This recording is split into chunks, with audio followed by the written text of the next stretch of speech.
a meeting in public, not a public meeting, and there will be a couple of questions at the end, and if anybody, we need those to fill before lunch. If anyone has a question that they wish to ask, if we can't answer that today, then we will get you an email reply. Could I just remind you too that this is our annual board meeting where we focus on learning and education, always held in July, and this is it. So as we consider the papers on the agenda, if you can just keep learning as a learning organisation in your front of your mind. We have a timed agenda again, which is just some insight into how the meeting progresses. Please, though, do be aware if we need to, if the times need to jiggle a bit because debates going on, important things are happening. You know, I've never closed down an item in my life on that. You know, we've run out of time, so let's move on. So, but you've got some indication of your agenda as to how long each item should take. As we've done in the last few meetings, some items today will be statement questions only. You'll notice that they are indicated as such on our agenda. I'll remind you when we get there. So it could be, we will be just taking questions. Chief Executive may wish to add anything for us personally, but on the whole, it will be questions only. But feedback or questions subsequently is always welcome and can be addressed to me or to the Chief Executive. And so if you do wish to ask questions on today's meeting, if you're online, then to fill by lunchtime. Lou Redhead will be joining us for the statutory round about just before lunch, and we'll welcome Lou when she arrives. It'll be good to see you. So I think that's the announcements for the better work. We have no apologies for absence, that really. Oh, well, yeah, Julie Graham will be a little late, but I'm not taking apologies as it's done. And it's her first board meeting as a board member. It is, yeah, it is, absolutely. We will be glad to welcome you as a board member rather than an attendance person when she arrives. We are quorum. Could I just ask you to receive and note the register of interest that is circulated? We've had no changes since the last meeting. Got them, Rachel, thank you. Yeah. So there are some that will appear next month. Rachel, pick those up yesterday. So that's okay. If I could then move to the minutes of the meeting held in public on the 28th of May, which are circulated. Could I first of all just ask whether you can agree with them as a true and accurate record? Is that okay? Thank you. So the matters arising and the follow-up actions, you'll notice on the follow-up actions report that we are recommending the closure of 6 actions, and there is a clear way forward for the remaining 8. Actually returning to the board on the 7th of September, so you'll notice there's quite a lot of feedback on those actions in September. May I ask if anyone has any other matters arising or anything yesterday? So in the minutes under my report, on my version of life, it's page 12 of the report that everyone is technology. I made reference last time to emerging problems with 4-week delivery and talking therapies. We obviously had delivery reviews yesterday. The issues will be resolved over the course of quarter 2. I think the right way to think about it is there is some core practice in terms of how people have been administering weights in talking therapies, particularly in Doncaster. That core practice might have been there before, but it's become particularly exacerbated since April because there was a change to the booking horizon made without authorisation.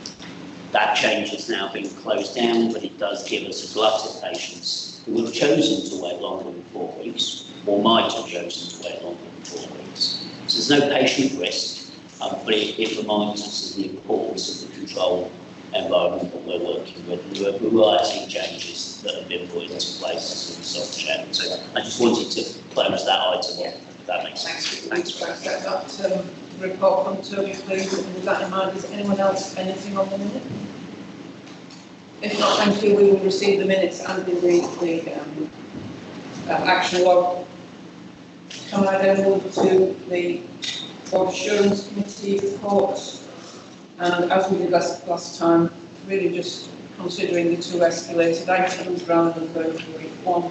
So can we start with a matter from FPD in relation to contracts, which we hope to sign in April. It's now nearly August. And so over to Simon to advise on the actions you feel we need to take. Yeah. Polly and Simon. Do you want to kick off, Polly? Yeah, I mean, at the meeting itself, Simon raised it and it was being escalated, but it has been escalated further. So I'll ask Simon to give an update. I'd also ask Simon to share any learnings from it in the context of the meeting today as well. Yeah, thank you, Polly. Okay, yeah, thanks. So just to remind colleagues, we submitted our final plan on the 13th of March that had a number of assumptions around our contractual position with both South Yorkshire and HNY. Probably suffice to say it's a frustrating and challenging few months. If I take HNY first, as we sit here now, we have an agreed baseline, which is positive, and we have agreed the wording, which has been an historical, I think, challenge around secure transport. So secure transport has been agreed on a cost per case basis. So that's positive. That said, there's been a number of ongoing discussions around transferring the acute and PICU budgets to us, and also around the agreeing the final model for the neurodiversity areas. But I would say there's been a lot of progress on both of those, led by Toby with support from colleagues, and we are looking to finalise and sign that agreement at a meeting on Monday, the 3rd of August. So positively there has been progress, accepting it's taken longer than any of us would like, and I'll come on to that in terms of the learnings. In terms of South Yorkshire, if I go back to the baseline, so we have agreed, or did agree, a baseline of 177.6 million with a number of contract variations to work through that initially was agreed we would work through and agreed from both sides by the 14th of April. What I would say from an RDASH perspective, those contract variations were produced and are ready to be signed and have been ready since mid-April, on the caveat of sorting out the mental health investment standard contract variation. And as you know, and those included the Waterdale agreement, stroke transfer, all agreed. The challenging area has been the mental health investment standard, and candidly the ICB going back on an agreement that they made as part of that 13th of March submission, which was an investment of 2.9 million, not just for us, across all the providers. This has gone back and forth for a number of months. It has been, again, speaking transparently and honestly, it's been very frustrating. There's been changes of people, there's been colleagues on the ICB wanting to go back and refresh everything or pick all the numbers. But where are we now? So we had an offer last week of not the 2.9 million, 1.2 million, but across all the providers. And just to put that into context, so from an ICB perspective, their revised numbers wasn't 2.9, it was 2.4. There's no transparency on where the difference is, so it's a 50% offer from their perspective. That, in terms of the 1.2, that is what we have assumed in our plan. But we need to recognise this is across all the providers. So if it was done on and I don't think any of us would go down this route, but on a fair share, that would be a 600 to 700k problem for us. So we have gone back again through Toby, Chief Exec to say we can't agree to that, and we need a further proposal, ideally the 2.9, but certainly beginning with the 2. So that's the only area outstanding. However, it is a significant area, both in terms of the value, but also for me, coming back to learning the relationships. This has only been my first year here, but talking to colleagues, this is almost the second or third time we have gone back, or the ICB has gone back on what we would say has been agreed. So as we move forward into 27, 28, for me, there's got to be almost an enhanced bureaucracy of formal actions, minutes, you could even say letters between both parties. So when we sign these off in March 27, there is no misunderstanding and we can all sign contracts off in a timely manner, because we can't have it for the full fixed amount of time colleagues, not just around this table, but outside of it. I'll say wasted, trying to get it to the should be underestimated. It is an unhappy story, Simon, isn't it? It is. So, just to close the circle, just again on what happens now, if that's all right, where. Yeah, so just for the board. Yeah, so from a board perspective, HMY meeting on Monday, and we have again, there's agreement via emails and narrative, and finalise those in the contracts, the variations that happen now. We'll be looking to get that closed up on Monday. And if Sylvie wants to. So I think and the question is, because this is quite hard, and it's probably constant. So if we cannot settle the deal on Monday, we will start to look to restrict services from the 1st of April. So 1st September for HMY. Because the difference between HMY and South Yorkshire is we literally have no contract. In South Yorkshire we have a contract, it's just not up to date and fully reflected. But we would, by the 1st of September, have 5 months of having no contract. So assuming the person from HMY who's coming on Monday is empowered to do the deal, which is the sort of undercurrent issue in both negotiations, then we'll close on Monday. And clearly we'll take the step I just described without me coming back to the board purely honest. But we're not going to be at the September board meeting still having this nonsense. And in South Yorkshire it's a little harder to see what our leverage is, particularly as the other two mental health trusts who rely on the named deal have nonetheless signed contracts that don't contain any reference to it, which does make our collective negotiating position slightly tricky. So I can't really give you a consequence in South Yorkshire other than that the regional office, I think, are taking an interest in the lack of any formal contract. So I think it's possible the South Yorkshire position will drag on for some weeks. The jeopardy is relatively modest. I know £600,000 sounds a lot. We can work with it. But I think we have to get the HMY position sorted out, not least as my private board paper refers to the exact future configuration of HMY is a little uncertain. And so operating without documentation is doubly difficult in that environment, which is why I'm suggesting we take potentially exaggerated action. But I agree with Simon. I'm optimistic about Monday, but then I've been optimistic before. Thank you. Everyone clear as to where we are? Thank you. Yes, Catherine.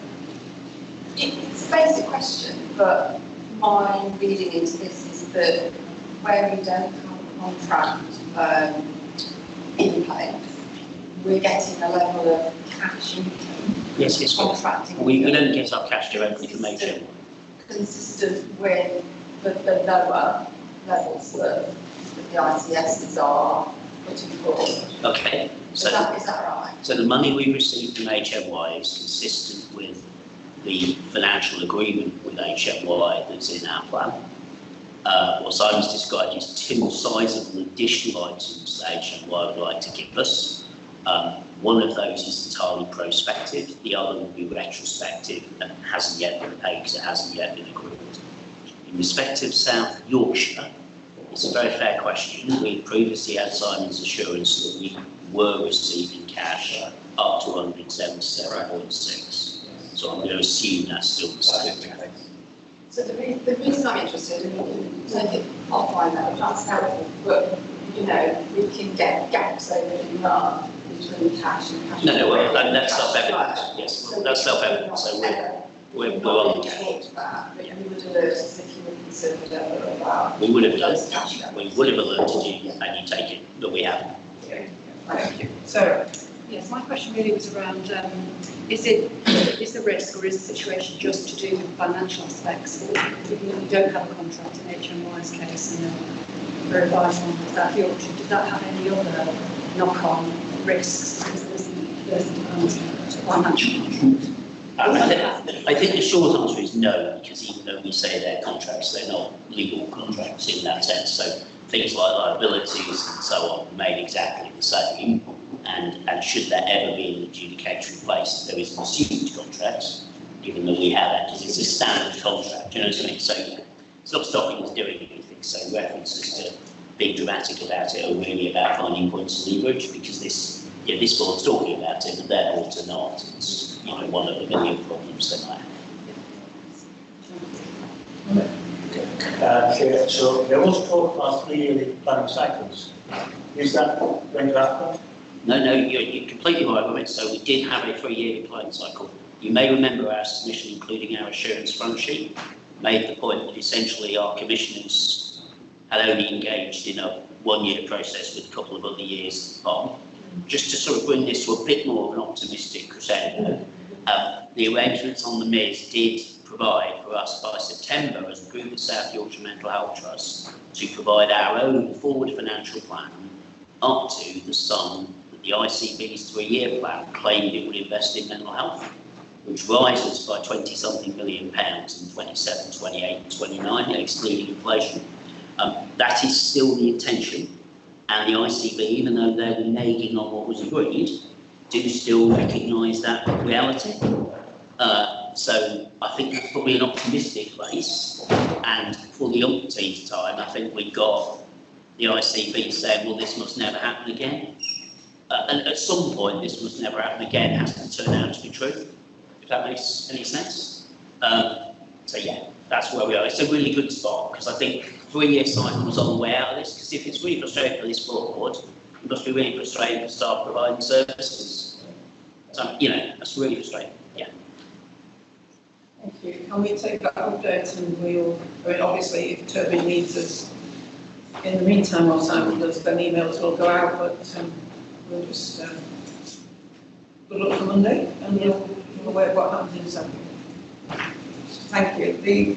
The second escalation is from Quality Committee, which is a long-standing concern of adult services in Rotherham. So over to Toby, so we can get our heads around the position. Well, I think colleagues are fairly well versed in this, so I'm going to just say 3 things. I mean, the first thing that's probably important to say is there are no immediate safety indicators that are off whack. That's not said to minimise the position, but it's probably quite important we recognise that. Now, not to contradict that, but we will all recognise, for example, compliance with matters considered by the Mental Health Act Committee at 10% low enrolment, all in the rest of the place. But there are not immediate safety concerns. Second thing I feel minded to say, that came through really strongly in the delivery review, was the Willows ward, which you remember is the merged Isle of Adult ward about which we had considerable collective concern. I think that the general view on a sort of triangulated basis is that things have really transformed. So that's really encouraging, including in terms of our confidence that leaders in Rotherham, when they have the space to do things, can get things done. That's not to suggest no round tables not lent into it.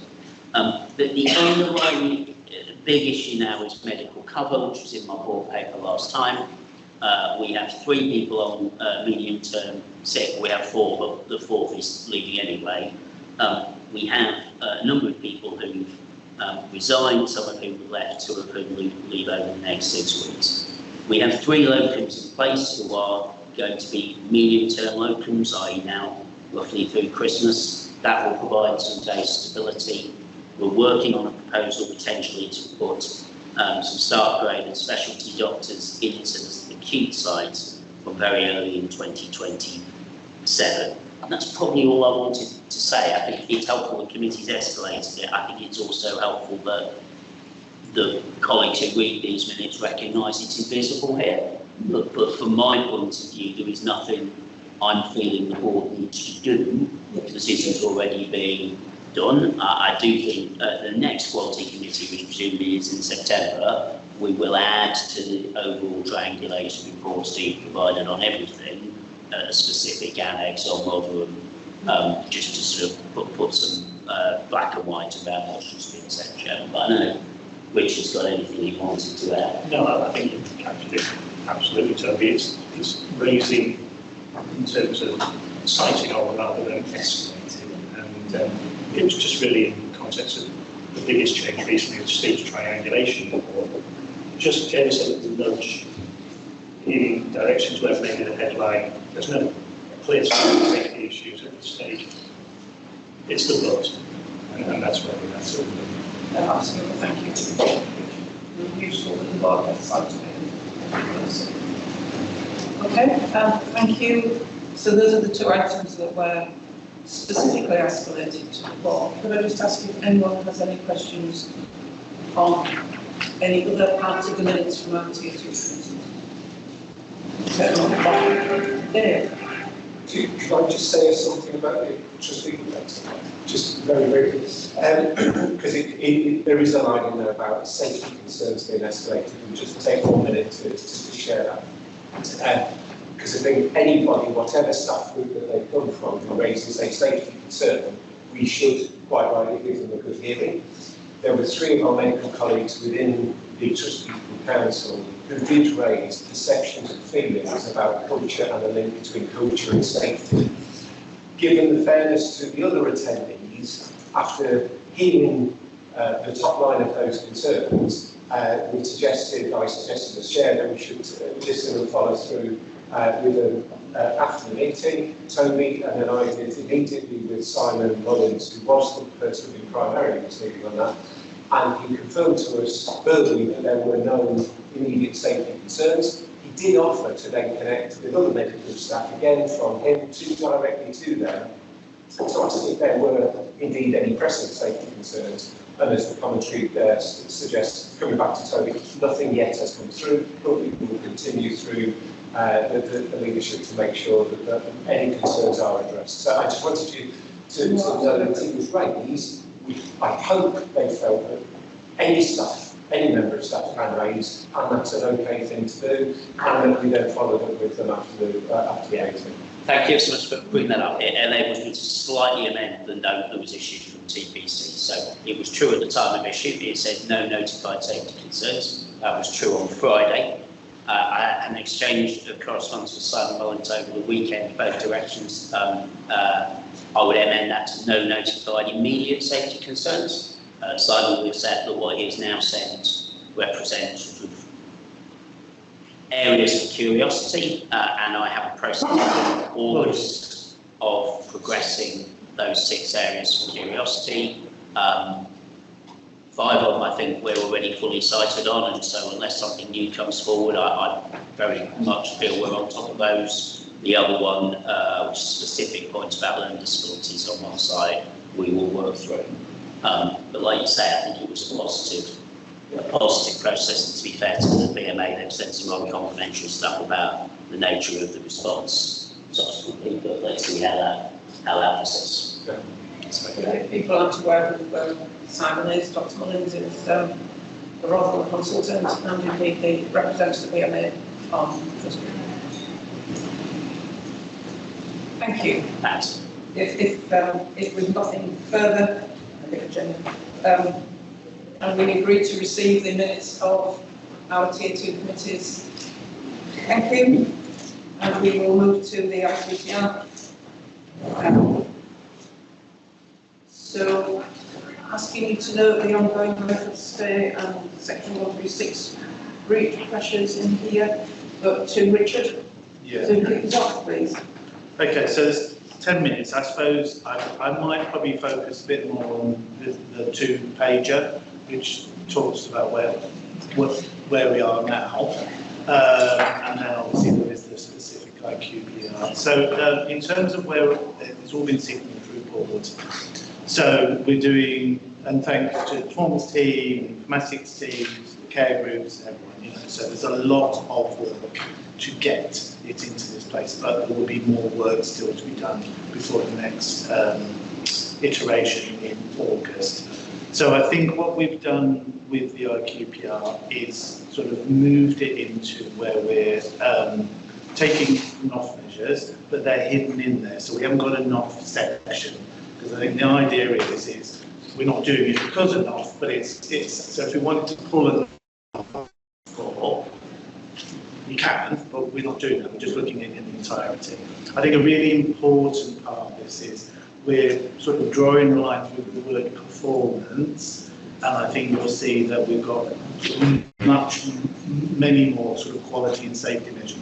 There's still about 20 more to come, and I know Stephen and Toby are just working on some technical definitions, so that's still to be enhanced, because the purpose, so we talk a lot about 4 weeks. I think we've had feedback, oh, you're just making us do the quality measure, oh, you're just making us do that performance target, whereas actually we know that's about patients being seen earlier and preventing things becoming more complex.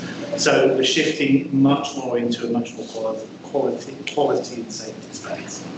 Then we've enhanced our HR KPRs, NOF, some additional, which link into our internal sort of 10 measures. There's more finance measures in there as well, and I think this is probably one of the fullest finance sections I've seen in the IQPR. I know we get lots of papers, so, and then obviously there is now a section around promises and planning. So I think that's the journey. So hopefully in August, there might be still 1 or 2, but I've got to work through that, where we'll have this suite of measures and the reporting on that suite of measures. You can see where it says in development. What that means is we're still building it technically. So I continue to learn in my role as health informatics lead. So, and it is a lot more like, well, you can't do that. There's a lot more to it.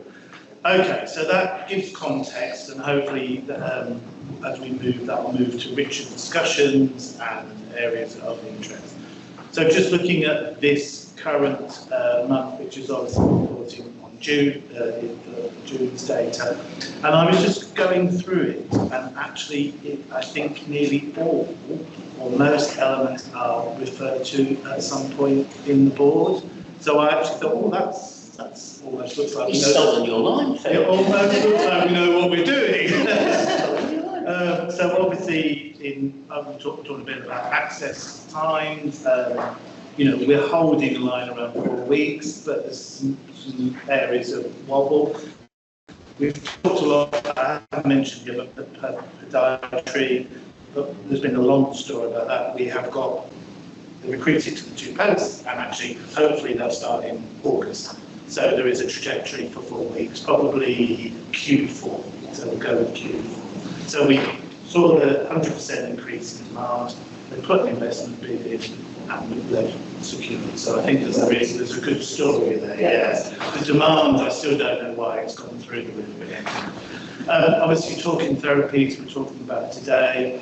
I would say, while it looks positive, there is a note in Toby's.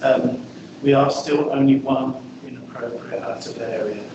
It is relentless, I know I say that, but it isn't. So our discharges, we are meeting our discharge. I just want to say the team to do what they should be doing. So when we set the 7 for Doncaster, they are meeting all of their discharges. But there is been a significant spike in June that's been maintained of people coming through the door, really. And I checked in with our 2 other mental health trusts, and they're in exactly the same position. So there is something about this spike of demand over 2 months, which I can't explain why, but so just to know that. But our services are relentlessly working and maintaining work. So I can't guarantee a continued 0 posts, but we're certainly we'll talk about neurodiversity. Stephen has might want to come in, but obviously generally safety indicators don't show any elevated concerns. So I've kind of listed that, but we've highlighted still areas. And these are the new metrics. So we're bringing in learner disability health checks, dementia diagnosis, particularly in relation to sort of ethnic minority. and then perinatal access, again, with the health informatics lens. So this is a sort of, because before we might, our dementia diagnosed rates are really good nationally. However, when we start to put this health informatics layer on, actually it's looking at where we will continue to drive up our improvements. Workforce, I don't think it's not, we haven't talked about sickness is our challenge, and we are high, both in terms of trust and regionally. There's lots of work going on, but I think on the part of the national programme, which Carly can talk to, but I think that's there then. You've got the finances and things, which Simon's already talked to. So that's it in a nutshell, really. Happy to take questions. You might ask me some very technical ones, which might have to go through with I don't know, I'll go away and have a look at it. Because I feel like I've been really focused on getting it implemented first. Thank you. Richard. Thanks, Richard, and really welcome the development of it. I think particularly within now terms of reference to QC, to see those additional comments. Yeah. And there's a few more to come to that.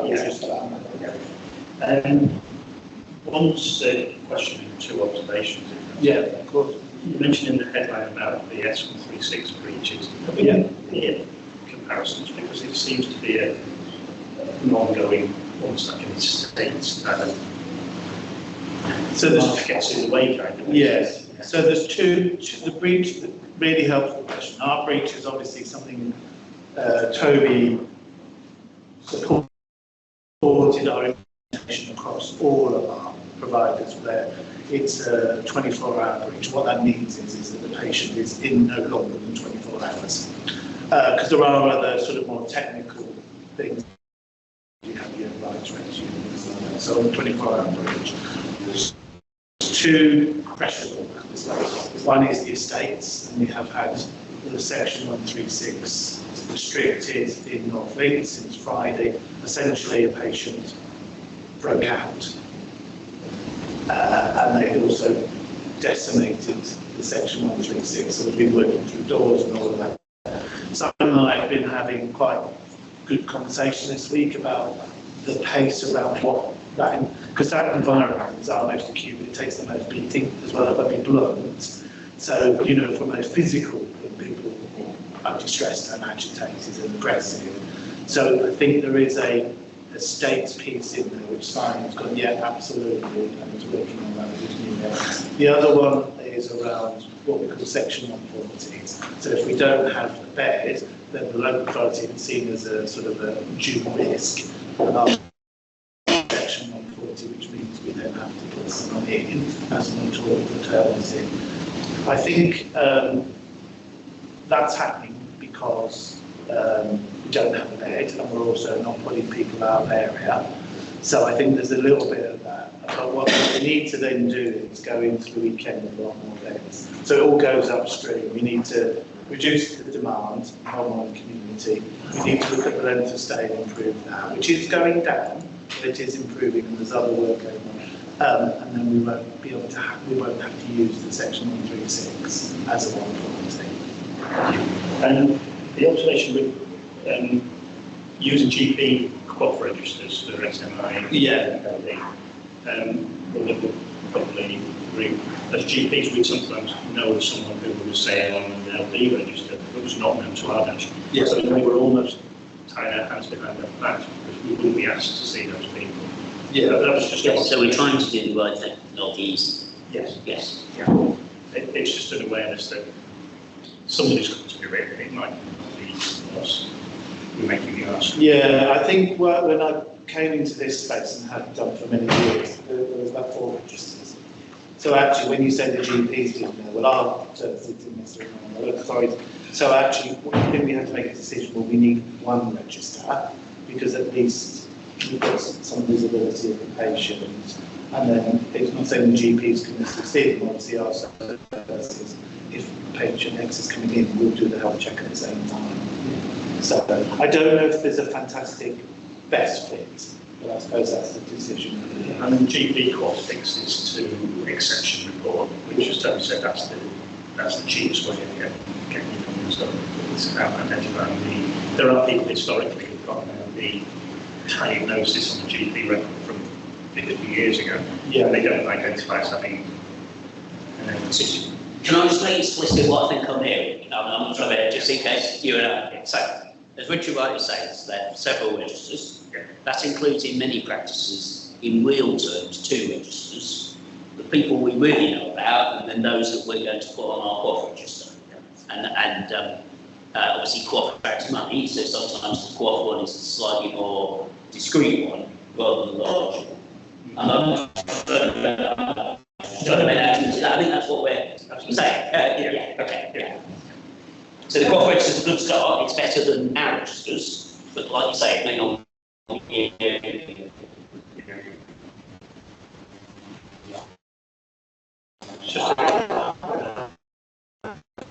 I think this is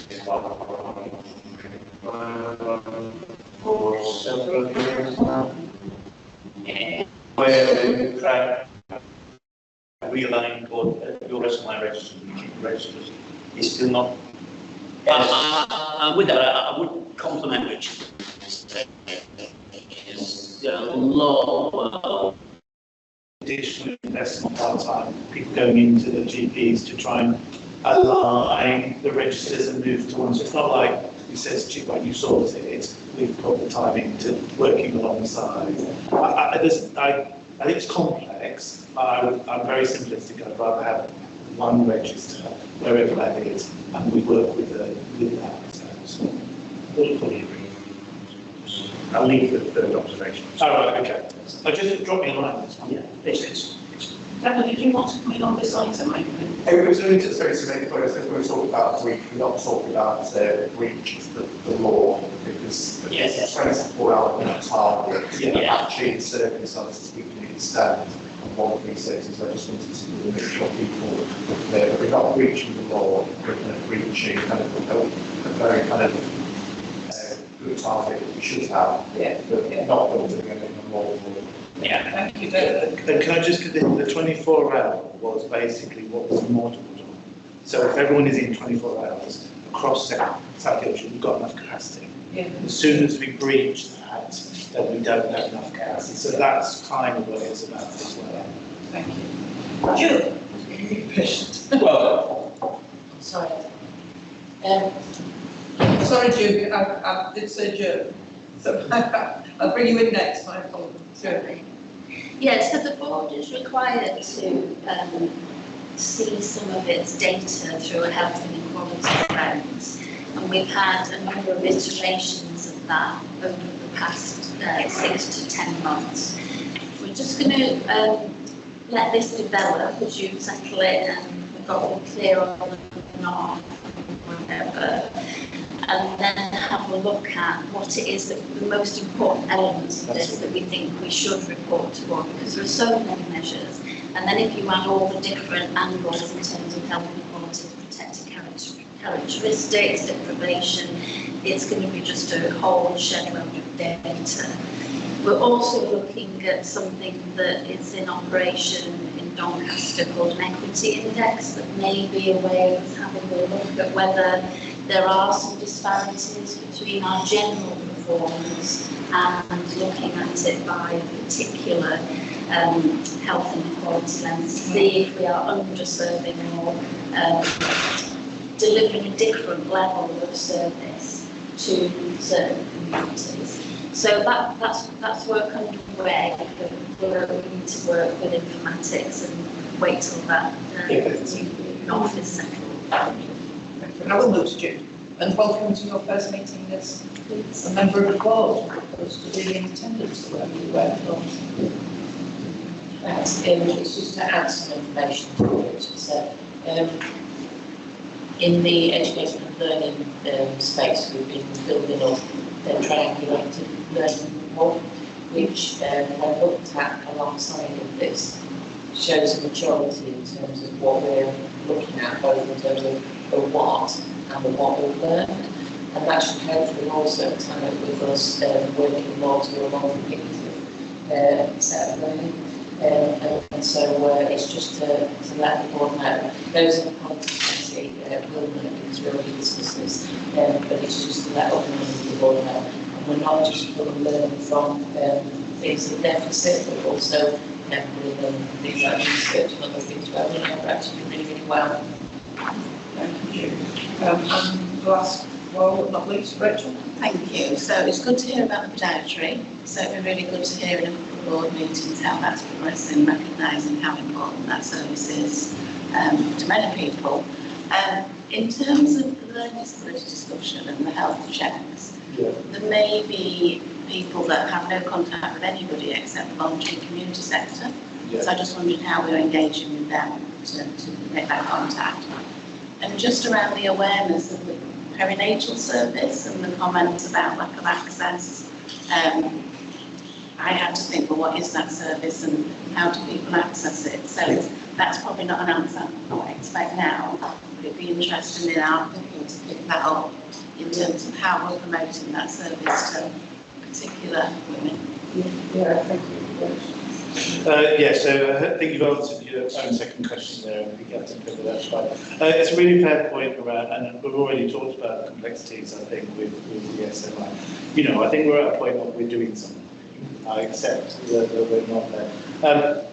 I think for me, some of, I would say, learning disability services in our trust are on a journey of improvement and modernisation. I think there's a lot more focus about the community engagement. They're focusing on 7 areas of improvement. We're not there yet. So I'm happy to pick this up, but I suppose they're definitely sort of got to improve and plan over the next year or so. I think there's work. It's quite interesting. In my view, it's quite a traditional model, which was a bit into your whole process. Actually, how do we work with our community sector? How do we work here? So, yeah, I think it's a really fair point. So, can we just clarify what we're recommending? Yes, I know I've made a slightly naughty habit of amending recommendations, and given that our QA all the papers that follows entirely mine, I would suggest we focus on the first of the recommendations, because the wording of the second and third could lead the board to the impression that we have a safer staffing risk, or that we have a financial risk at the end of the year, neither of which I think are true.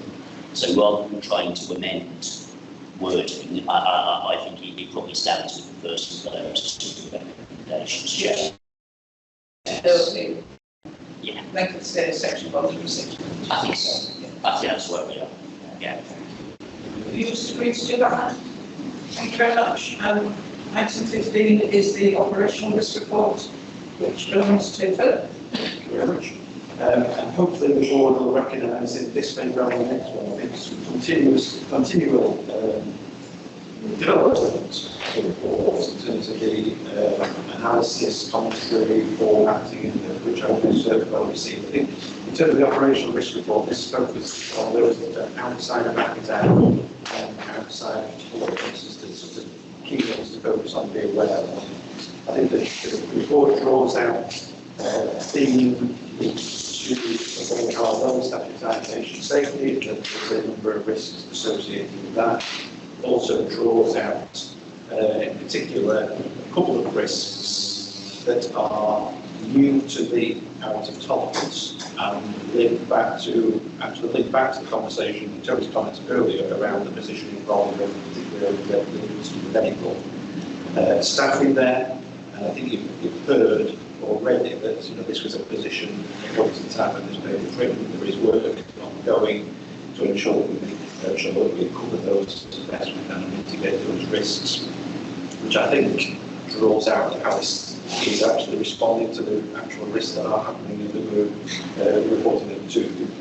The report also takes a look, as it does, at least annually, on the high impact, low likelihood risks, and the cohort of about 32 risks that sit in there in a variety of themes, although I think a good chunk of those linked to estate and infrastructure, but there are also other things linked to digital, cyber, and other aspects.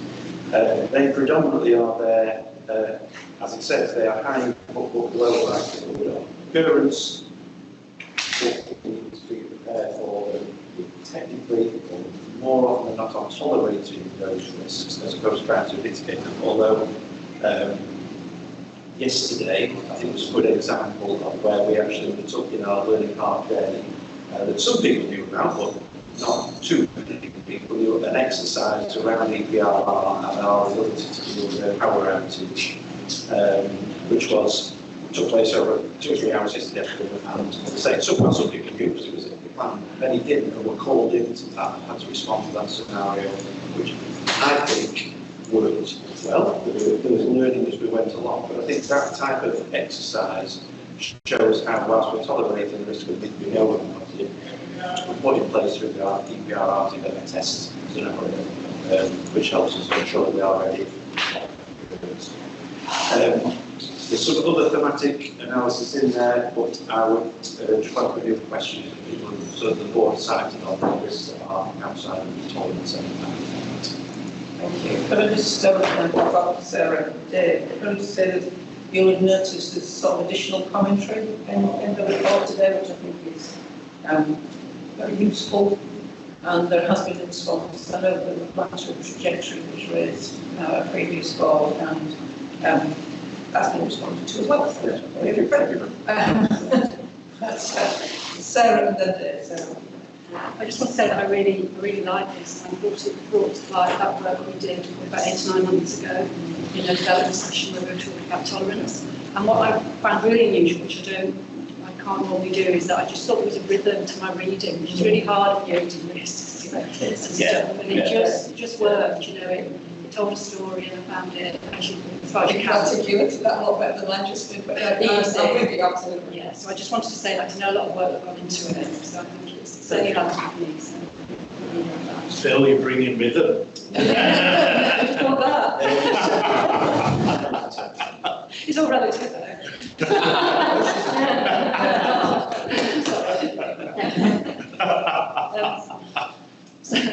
So my question really was, it was just around expected resolution time of one particular risk that jumped out at me, which is the tolerance status of red, and it's RSK574. So it's in that table, it's got the blue box and the pale green shading, and it was RSK, say 574, and it says, due to inconsistent overnight refreshing and updating of the reportal system caused by the delays in data processing and downloads, there is a risk that personalised care plans, MSI registered, learning disability registers and associated compliance will be out of date, so there will be incorrect patient data. And I suppose my question was really around, does that just affect our reporting further down the line, or does that lack of refreshing mean that the staff on the ground are dealing with out-of-date information on things like care plans? And I just noticed that the resolution time was Q3, Q4, and that could be next year. So I was just wondering what mitigations and if that is an issue.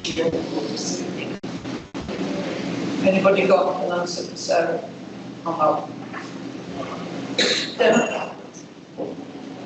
The kind of the download to kind of reportal is kind of a reporting system. It's not the live clinical system that people are looking at. So when people are looking at the clinical record, they use system 1. And so, and that will always be live for the most important data. What happens kind of overnight is that it's kind of, it downloads onto this kind of almost live reporting system, which then can produce stats for us. Because it could be a potential of people seeing out of date, slightly out of date stats by the day. And so you might see a situation where it says this patient hasn't had kind of this must done, this BT assessment, this dialogue care plan done. That actually it's that day out of date. So that's the kind of the risk, that slight days delay. Okay, no, that's really helpful. And then just very quickly, Chair, there's another one here. Of course, it's always the way there's I didn't know, but it was Doncaster, I think it was around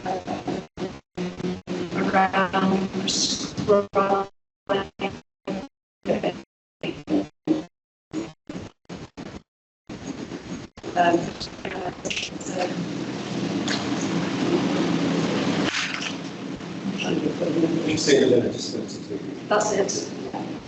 Could you have a reference? Sorry, that's okay, I think you might have found it. I think the same one, but Yeah, here we go. It's RSK 687. It's got a current score of 16 with a resolution of Q4. And again, I think it was just, Q4 just seemed a long time to put that in place, or the correction in place. I was just wondering what's happening in the ground. There is comment on this. It's really helpful. It shows the benefit of bringing this segment of the agenda to the top of the list, Chairman. In August and in September, we will be going through in a scrutinised way every single risk with every single graduate. So I think I would agree that possibility that January sounds potentially alarming. I think more likely position is the risk is somewhat lower than it's shown there. But let's go through that sentiment. Because a lot of the one which is back end next year, effectively we're debating October versus January. Yeah, and I think it's the trajectory is not a scientific model. But it is for a test. It's for both. So when are you going to have to what is the current score to make sure that they're aligned? You know, that's this, that's yeah, I mean, it's sort of, obviously I've been involved in this, not really describing mistakes, but obviously, Well, if you make mistakes, good trying to claim, you know. We all make mistakes. We do. So obviously this is kind of led to the directorate looking at the process of managing medication waste and how those kind of dealt with kind of, one by kind of admin staff, but also by clinician, and just making the process more robust, not just in class, but taking it as an opportunity to look involvement of the future as well. There is kind of a plan in place at present. I suppose the reason for the resolution on this is kind of looking to see that we address the issue and have assurance that the numbers of incidents have kind of decreased before it gets pointed out. It's not that there is just an action plan in place, that there already is. It's just that I would be reluctant to close that until I've had some quarters data to kind of say, this is no longer an issue. Yeah, thank you, David. That makes absolute sense. First, I'll come back here. I guess Sarah's kind of highlighted my primary concern, which was about timeliness. So 15 for Q4 and 12 for Q1 next year or beyond. And then we're suddenly seeing more urgency, so exactly what I'm saying. The other ones I think we referenced before about the infrastructure, sorting doors out to take that length of time, which has been on the agenda for quite some time. So I think closure becomes an issue for me. And then the other one was just an observation, and it might just be me. I was aware of 16 of 38. And before, I used to be more aware of more of them. And maybe that's just do I feel connected enough? Am I aware enough of what the risks are? And then that led me into, and how much time do we spend as well looking at the conditions that are creating this? Not each and every one of them in detail, because they're being drowned. But, like the big question, are we more safe or less safe than last year? Are we more a quality service than last year? Are we more risky this year than last year? That's probably the right kind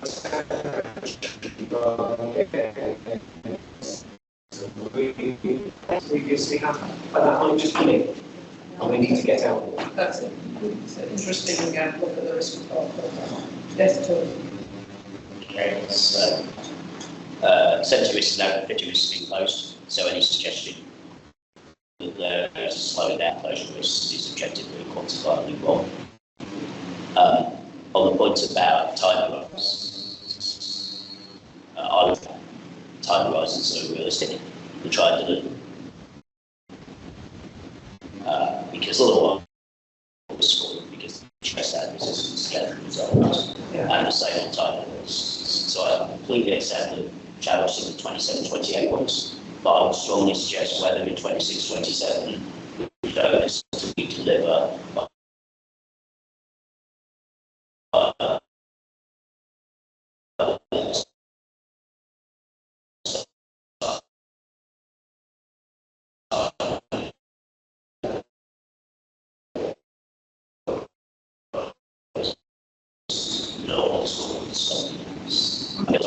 So,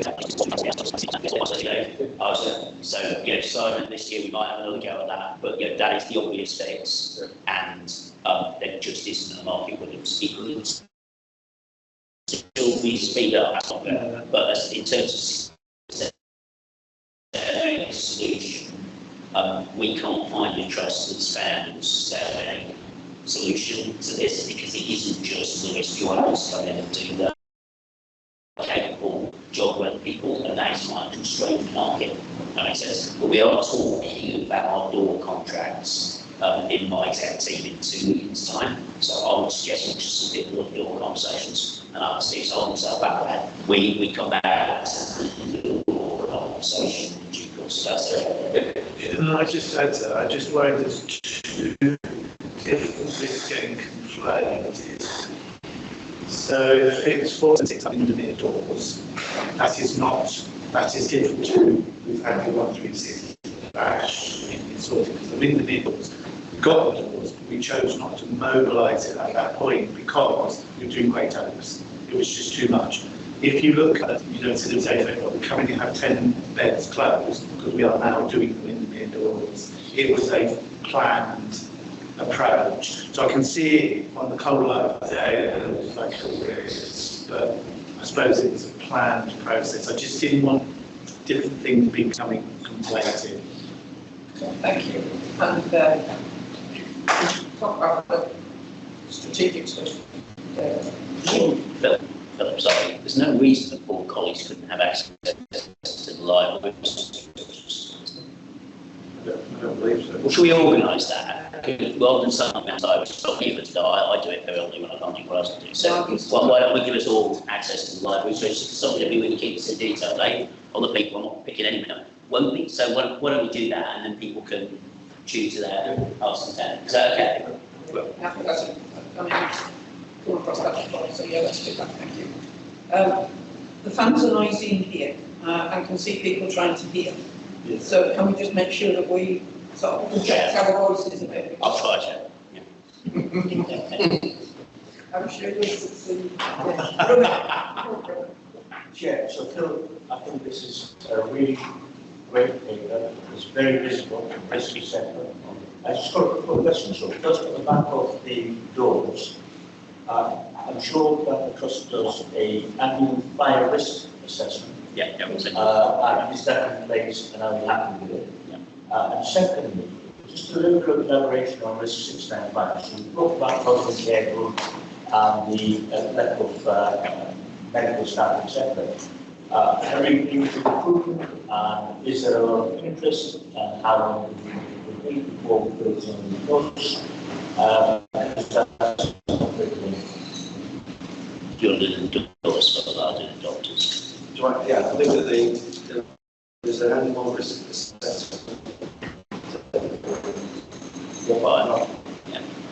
Fire assessment is how I think that is a concern. Yeah, it's last put in March. Yeah, it goes to FDA. Sounds like is that. Tells you your question. Everything could be done to recruit doctors being done is the first part of the question. Is there much interest? No, zero interest. Because there is an underlying systemic issue. I think that is where we are, isn't it? I mean, there might be individual people, but as a general characterisation, we are not optimistic of filling 6 vacancies in the course of the next 6 months. Is that fair? I was going to say, I have had some interest. My prediction is that probably out of those 6 posts, I predict that probably live fills probably something like 2 out of 6. So I stand by my point. Yeah, we're not suddenly going to fill the 6 vacancies. So we are operating on the basis of how we work without those roles for a period of time. That has a financial consequence, it's quite severe. In year, that financial consequence is going to be manageable. If it, as it says in the papers from it, if it persists into next year, we will have to start cutting services to fit the financial position. So there is some urgency for moving from MyZero or Dernots 2 to something else. But part of those 6 is a significant focus on inpatient jobs, and you'll be aware in Doncaster we've struggled to fill the inpatient jobs. So we are meeting to discuss what it would be to try and find a way of better configuring inpatient jobs, because we are not the only mental health trust in the north of England that is struggling to fill inpatient jobs. That makes sense? I think if we can't fill community jobs, we should be a little bit more concerned about ourselves, because I think that is a more localised issue. I think the inpatient jobs is a local manifestation of a broader pattern. I think we should remember that actually our Doncaster services run well with different medical cover arrangements. That doesn't mean the Rotherham situation is without anxiety, but I don't think we should collude in the notion, and you're not doing, that the absence of those colleagues will see services decline, not least given the presence of those colleagues happens at the same time services have the quality difficulties to describe. I'm not blaming colleagues for that, I'm just saying they may not be the entire solution to the issue. Yes. It's good news about two interests. Yeah. Right, we'll take Rachel as the last one. Oh, just a quick one in terms of compliments as well about the paper. It made me want to do detail, which is very cool. I should say that was more than, but anyway. So it's 570 around that ongoing antisocial behaviour in the parishes. It's been on for a while. I'm aware that it's not ours to fix because it involves Northlands Council, I imagine, the parishes and others. Is it still an issue, or is it one that has been resolved? It says it's still a 12%. Yes, I think by looking at the daily daily incidents that come through, I think it still does appear periodically that there are issues that can't argue with the staff's response. My colleague may have a comment.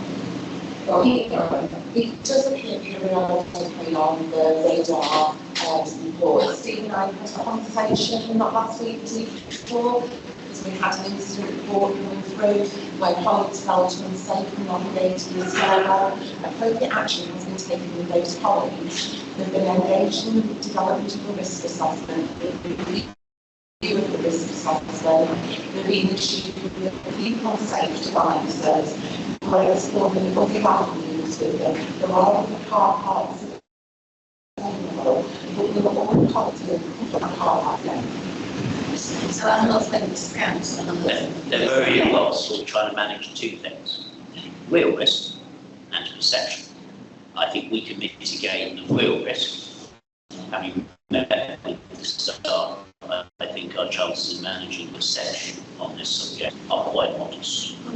It's difficult, I think. Okay. Yeah. The mitigation they would suggest, which we're talking to the council about whether we can accomplish, is to move our cars towards the top of the building, not the bottom of the building. So we'll see how that progresses. Thank you.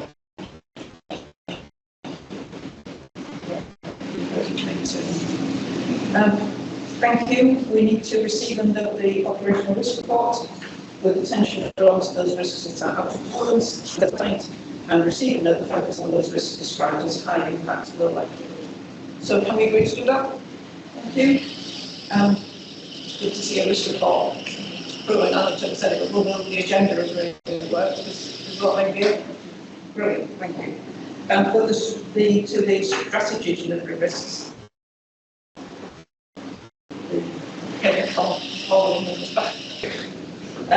But it's a very different format, and thanks for that to Phil and I'm sure we all welcome it. So I'm going to go to reactions and questions.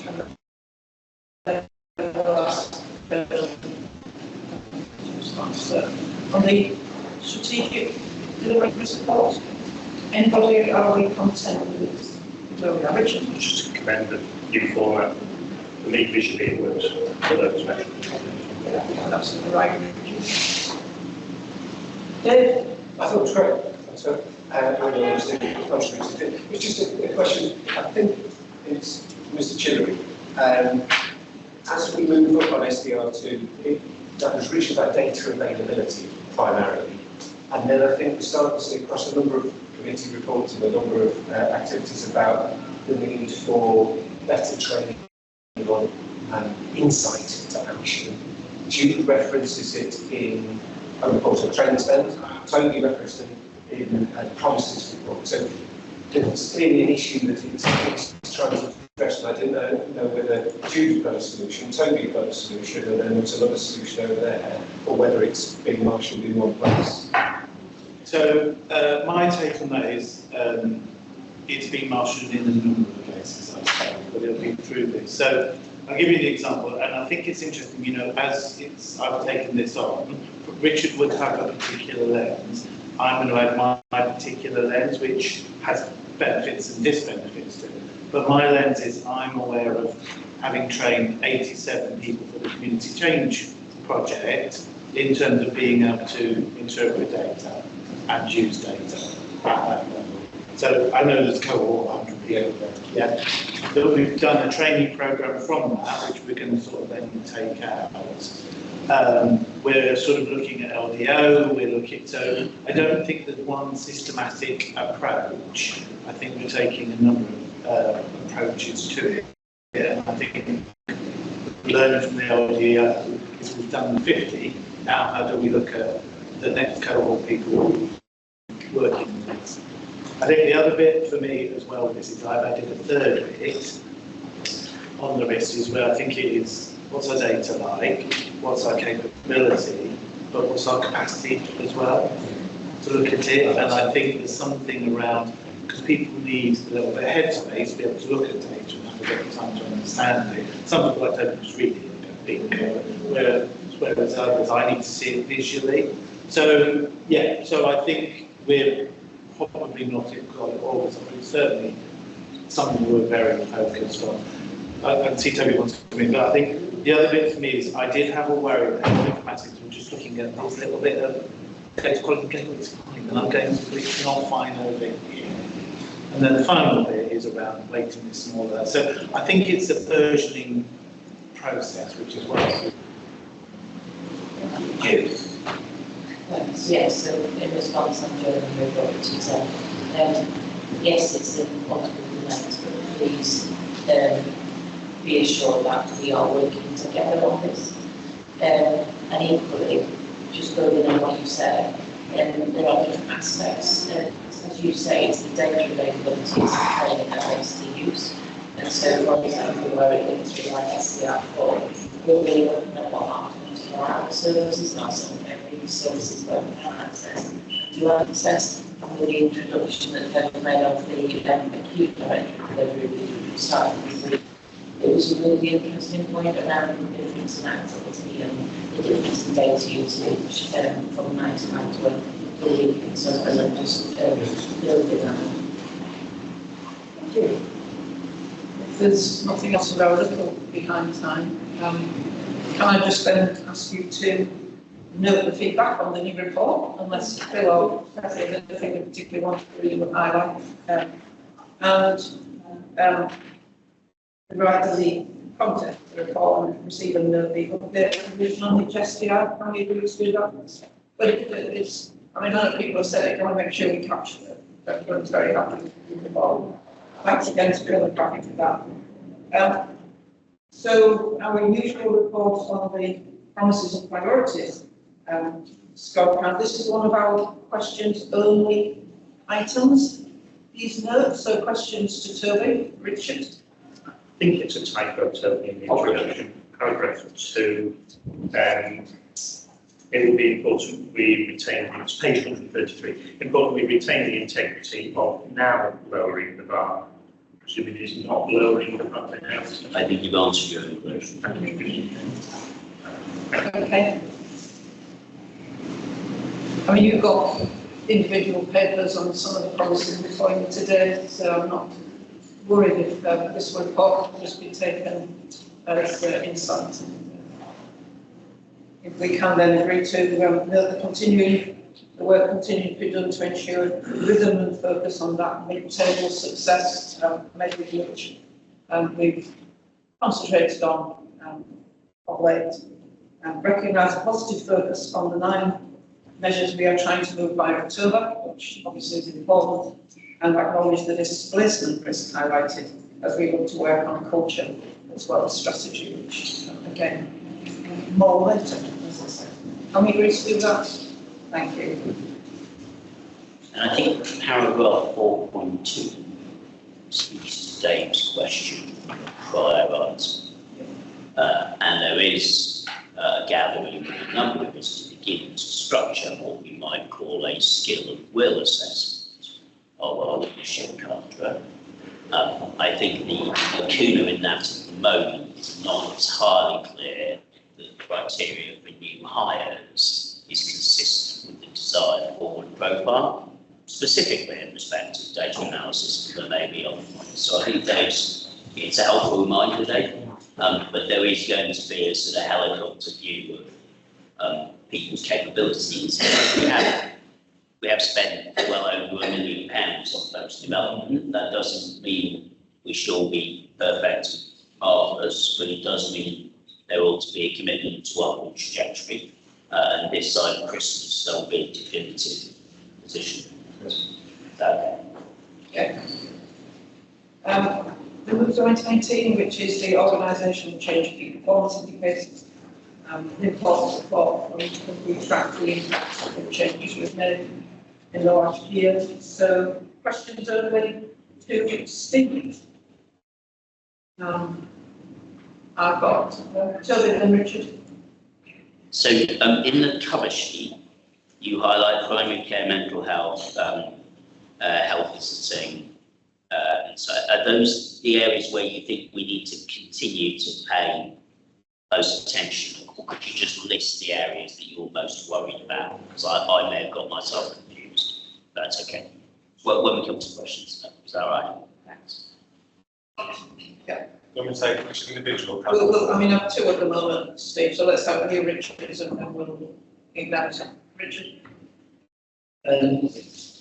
Talk about delegating in the ask, and there's really Toby's report to come in terms of the annex about the response to the TV. But to me, it feels too early to delegate. There's an element of some of these are low prevalence items, so we could pick them within 3 or 4 months. Are we within competence issues? And then again, I think it comes up later in the paper, particularly the intervention in psychosis, like to California and not even. It just feels one that we should keep in really close to. It's probably an observation. Yeah, thank you. Steve, come back, let's see if we get any more hands in the meantime. Yeah, thanks, Ed. So the paper probably makes too many recommendations and should be, as you say, Dr. Finn, actually just to note and agree, and then the others in between, I think.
Questions. It's so early in the data. What we can't do but my keenness, what we want to present later is around our DNA rate, particularly in assertive outreach team.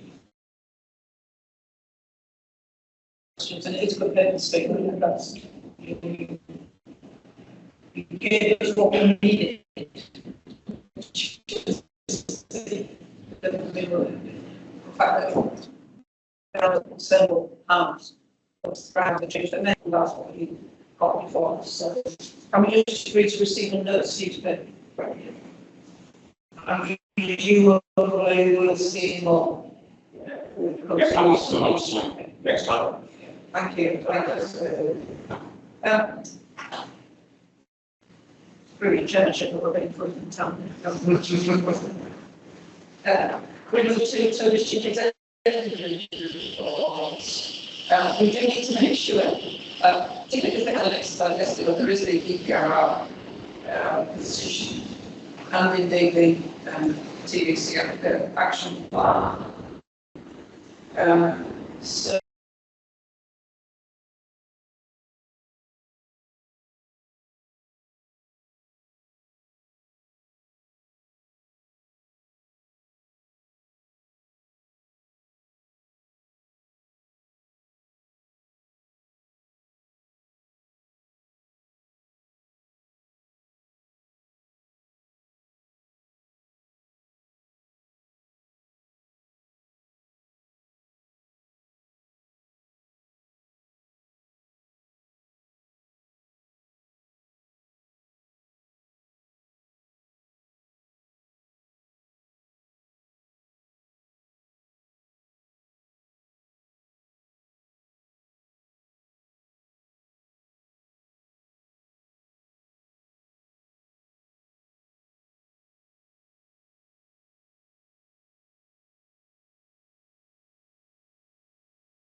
if for what it's worth. So I'm going to take turns being content. Chairman, that's okay. So I'll get the rest of the report. Okay. So I just want to grab 4 things from the report. So the first one is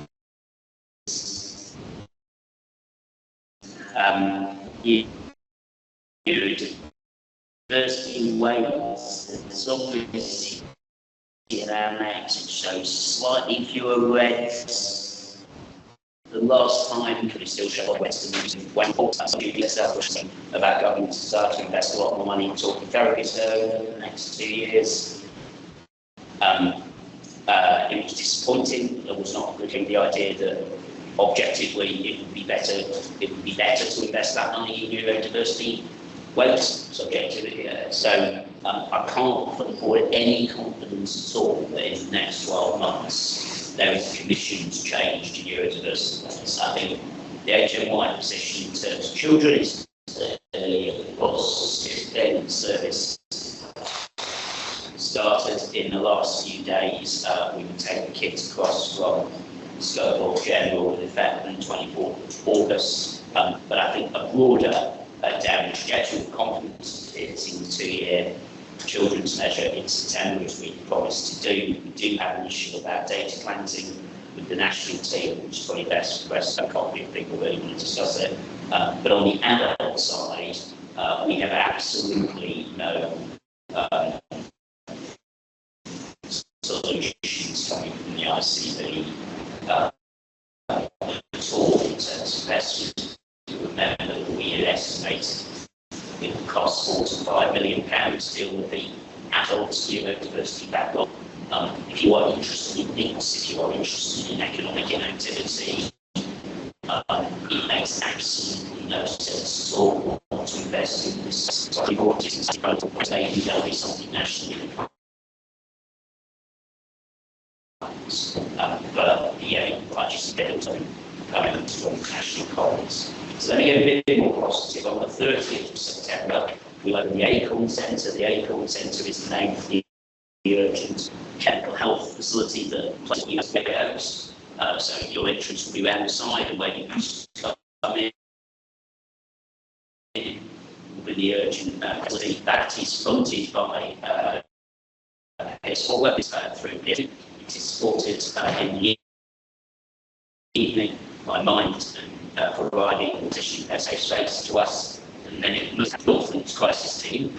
I think it's a bit more us that the Northlands crisis team has had a number of staffing and behaviour challenges over recent years, although it did in the past have a very good sequence.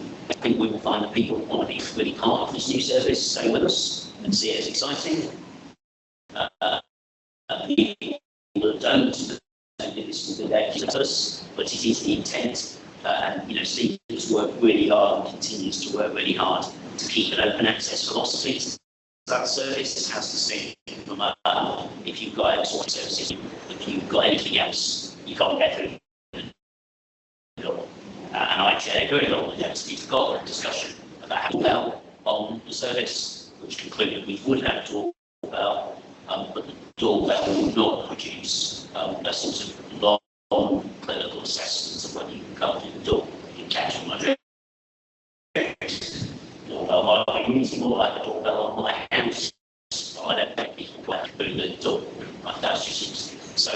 I'm not trying to be flippant, I guess. I'm trying to get across some of the cultural challenges that sit behind the service, and it's been done, and we have to redo it. I think on the third go of doing it.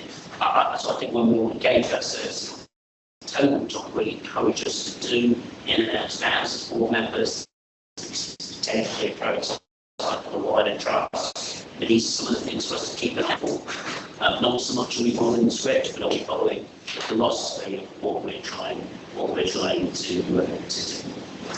Stress two more things. We talked about Colin or the trust statement plan last time. One of the things that's gone forward since then, there are others, is the move from October to trying to go into a 4-week grievance process. We know there is quite a significant overlap between staff who are sick and staff who are affected by processes who will come to a 4-week disciplinary process in due course.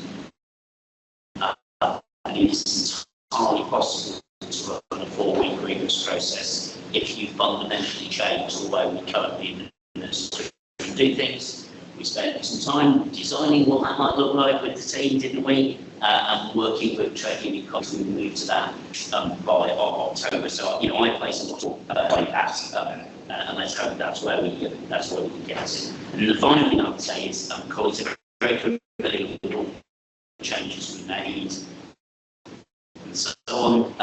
We have some more upcoming. We're going to go to engagement in August and September, with consultation in October, for example, specifically related to physical health in Doncaster and migrations to effectively what we would consider the neighbourhood model. And for those of you who are at the AMN, we talked a little bit about the balance between a specialist palliative care team and midlife care as a generalised role. That would be a good example of the transition.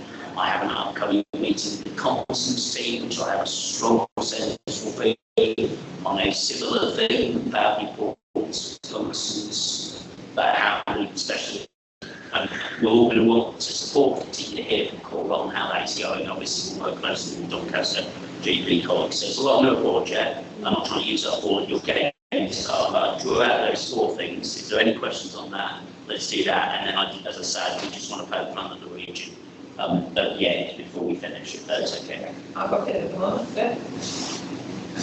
So I guess I think it's a good report that covers really helpfully a lot of issues. And then when you sit back off all the board papers, we did a big change. Yeah. We're there in terms of what we needed to deliver from the body. We're there from an analysis of the impact of the change of the activity, health, annex was really helpful. So community team case analysis was really helpful to square that off. We know there are actual costs. Sickness typically goes up being interfered, and we've got actions to reduce that. We know that turnover goes up, particularly as a consequence, but we know that culture is always impacted by the climate change. So the things that we could predict, we have got actions lined up against them all. I guess the only one that kind of still looks quite high is the vacancy rate. It's helpful in one level on the finances, but I think that's the only one that seems still a little. I agree with that, and I think so. Let's sort of treat you something, but we'll get to your questions. So I think sickness overall hasn't particularly spiked, but there are always nested teams, and there are some teams where it's really spiked. Some of whom have been directly affected by change, others really haven't, but would tell you they have. If that makes sense. So I think on your aftershocks point, there's also a sort of ripple effect. I'm confident we've got an approach to those sickness issues clearly. Where people are unable to come to work on a long-term basis because they disagree with the service they're now part of, we will need to move to stage employment arrangements. In terms of vacancies, I think I'd hoped that we were running a centralised arrangement continuation from the change in May. I think in reality, and this is about bandwidth, not about anything else, that will come into place from September. That will essentially remove from local managers a lot of their current recruiting responsibilities, or certainly the administration. We're doing that because we don't have confidence in the residual arrangements. I can participate in simultaneous conversations where someone talks about clinical risks of X, Y, and Z, and then explains to me that without fill out paperwork to hire to whoever it goes, and that's disappointing. We have stripped out the bureaucracy around recruitment. We have taken the finance approval off. We've made various changes to try and make it less bureaucratic. But fundamentally, for replacement jobs, we're going to take managers largely out of the equation. So, your question is, are we doing something? Yes, we categorically are doing something. Is it quick enough? I think that's a job on my part. But I think we think we get 100, 110 by Christmas. That will depend on the exit rate. Our exit rate has typically been about 20. It's starting to 30, but for 6-8 months, it's another 80, 90 lines. So I think, that's the thing to keep an eye on. In some ways, it's the exit rate that will determine whether I have to do it. If we can't get the exit rate, then we that makes sense. It's a good spot. Just as Anthony said, when you're putting on the systems time, I'm not trying to talk around with the just around any time from an opportunity to start at them, and then also from the interview perspective, the third and fourth thing. So provided they come to fruition and do join the organisation, that has a real positive impact. For example, I recently gone through a recruitment process which includes a vacancy, and our time to handle our recruitment KPIs are very good. We've seen that in the IPPR now for many months, there's learnings, there's processes that need to be made as part of that. So alongside the centralised recruitment process, consumer reviews of the right of recruitment.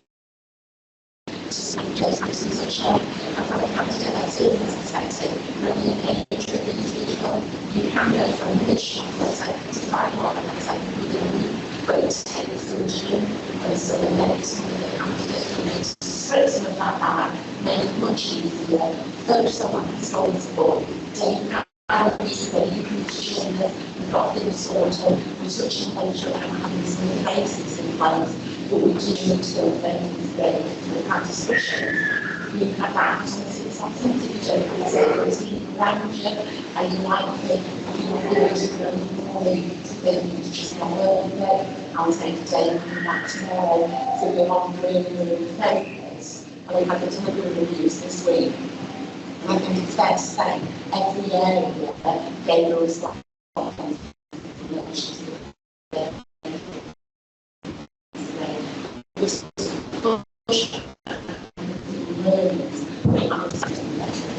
Any other vacancies too? Oh, no, I guess I'll bring Maria in first. Thank you. So, a really good report, lots of things in there. Some of the things I want to pick up, a lot of things we've already talked about today. So, our first was around AVT technologies, which I believe is voice technologies, not allied vision technologies. So, perhaps you can also put that in straight away. These questions yesterday that are around this kind of technology. So, that led me down a little bit of a path of looking at that. So I'm assuming the trust is still using it for scribing purposes only, not decision making tool. Is that right? So our initial view of the MHR 8 guidance yesterday is that we're compliant with it. Okay. So I'm confident about it. Okay. So then going Your forward, points about the autocorrect will sort out absolutely. and then that led me on to think about privacy notice, really, what we're talking to patients about staff as well, I guess. But to be clear, there is not a consenting process for use of AVT. I need to be really clear about that. You will not be using the consenting process. You cannot opt out of its use. Unless the clinician determines, for example, if you hear voices that can actively be detrimental to your care, we will not be sitting down and saying, I wish to use AVT. Do you agree? I'm making that point until 6 months ago, the national guidance was that you should. And so I think a bit like the debates we have about Leo, I think it's really important we are clear that this does not involve a pre-consenting process in the use of the technology. That wasn't something I think we thought about, so I wasn't going down that line. So I'm not trying to head you off, I'm just trying to use your question. I was looking at the privacy notice to see how it was covered off, and I just wonder if the trust perhaps needs to have a look at what they've got down there around AI, because I think it's probably a little bit narrow now. Okay. No, that's fine. Use, so that's absolutely fine. We'll pick that up in my committee. That's fine. Okay, and then another couple of other things I was thinking about really was just a couple of bits of language in the report, because I know that trust is really good at collaboration, co-production, but there's a couple of points at 2.4 and 2.6 where you refer to feedback. And that could give the impression that you're just going at the end of the life cycle, involving young people later on down the line, and that's not the trust, is it? So anybody picking this report to read it might think that we are quite old-fashioned in the way that we work with people, so we could perhaps change that to co-production collaboration. Are we just constantly at final stages and say what do you So that's your interpretation of the use of the word feedback being an end-stage process. I will challenge your interpretation.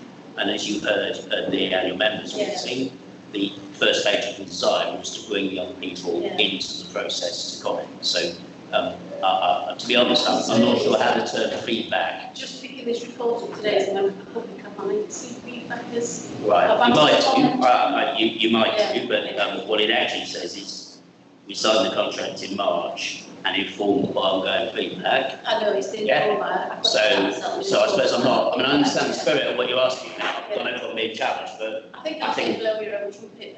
Sure, no, 100%. And I think it is very genuine. Sorry, was there another bit of language that you were? No, it was just those 2 points. I thought both times that I thought, could you? And the AVT point is absolutely.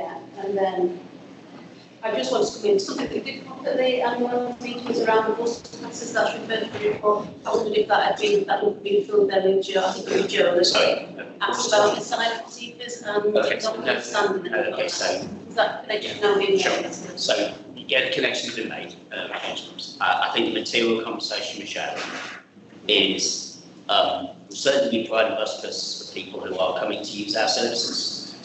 We're not going to be providing a generalised free bus pass service to migrant residents of the city. And yeah, that's not been a difficult conversation, but it probably is something we're working with Sharon. Yeah. Thank you. So I've now got Jude, Shabir and Rummet, and we'll. So, Jude. Thanks, yes, so mine was a part reflection and part ask for me. Yeah. Connecting the question that was asked about was registered Elizabeth Porter to what you said about the acorn, both of which are absolutely amazing for nothings compared to what we previously had. And I suppose the question is, when I've spent time both in Elizabeth Porter trying to hear what the safety concerns are, what's really coming up about is around the perception of homelessness in North Lincolnshire, and that's also been a cultural concern that we've raised around the acorn. We know there's more active intervention by the council and others in Doncaster, but in North Lincolnshire there is less, and that's feeding some of the cultural concerns. So that was my reflection, and also ask, because I know that obviously between Northlands Council there is a genuine need. There is. We met with Northlands Council in Surrey Friday to explore that. We're down to the final 3 in a national charitable bidding process with Jules Thorne to try and take the homeless health team that we built at Doncaster has just started, which is referred to in the inclusion health paper, Jude, and expand it into a rural and semi-rural context, which has probably not been done very much. So we've got a site visit from the evaluation team the week after next, doing this with Pathway. It's an organisation I've spoken about on the board before. So I'm a little optimistic that will come. One of the things that's come out of that, and I've asked Nicola Abdi to work with Matt Thomas and Steve and the Acorn team.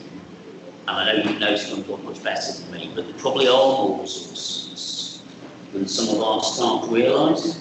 And so we're just trying to think about how we mobilise those resources into the space. The other thing, of course, is the homeless population of Scunthorpe is relatively settled. So I can't think of a different way of putting this. If we find the right relationships with the first 20, that might not mean there's another 20.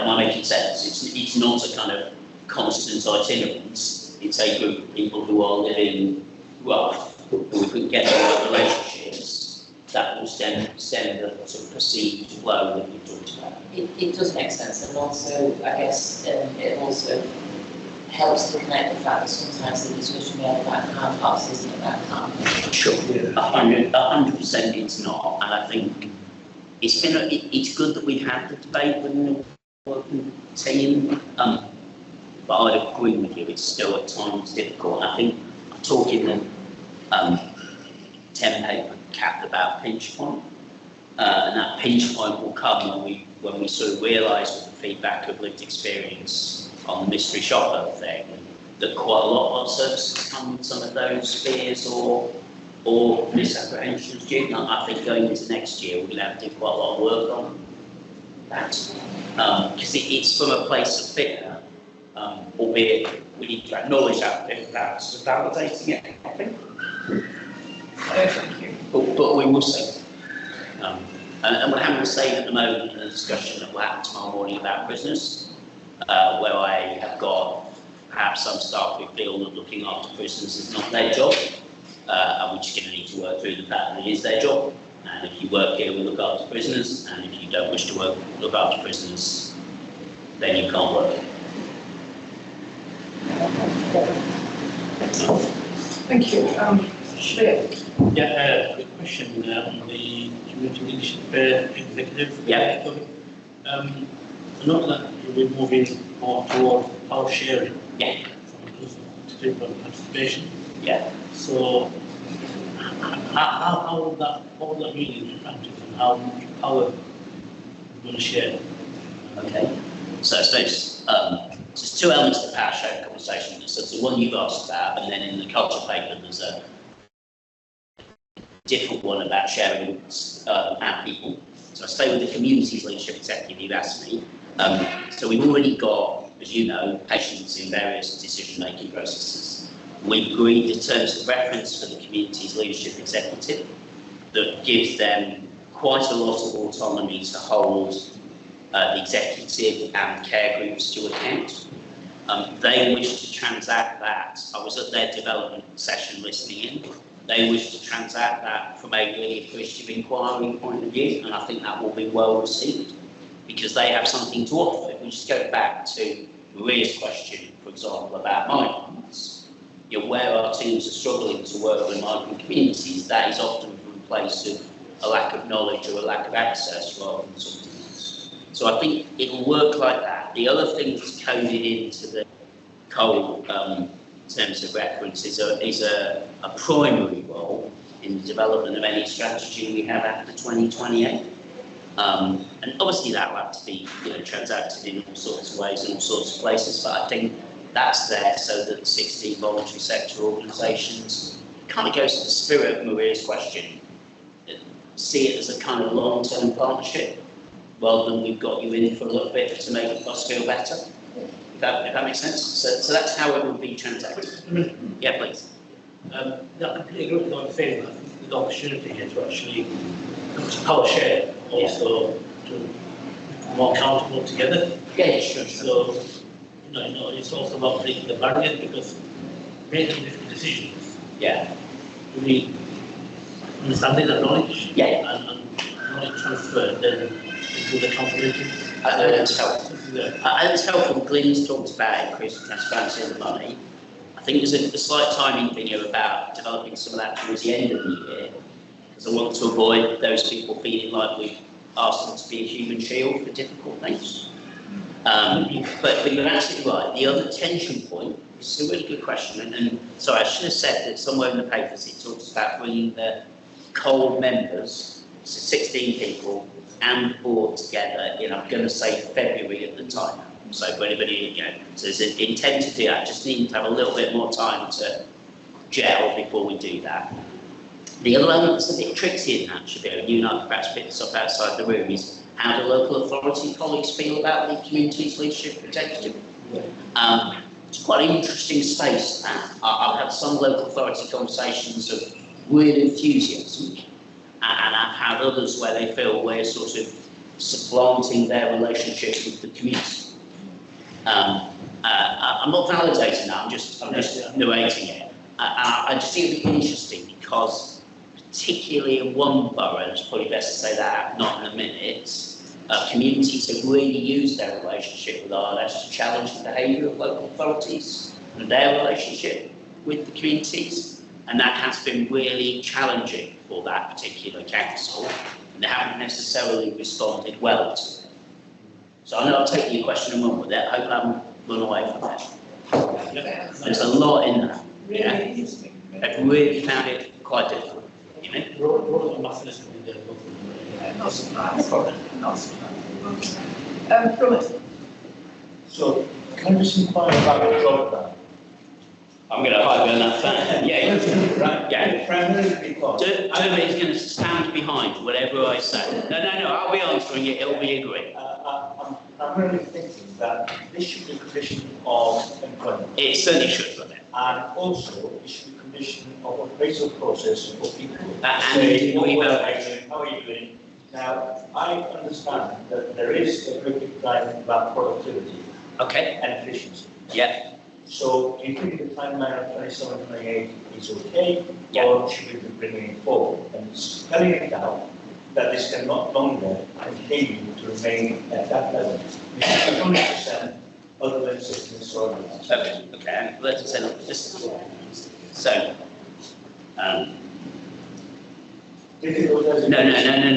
So there's a lot in your question. I want the rest of the board to understand the data about. Okay, so I've actually been trying for a little while, probably 2.5 years, to get medical job plans to be fit for purpose. And then this last year, we've also tried to create job plans for other professions, and that's gone pretty well.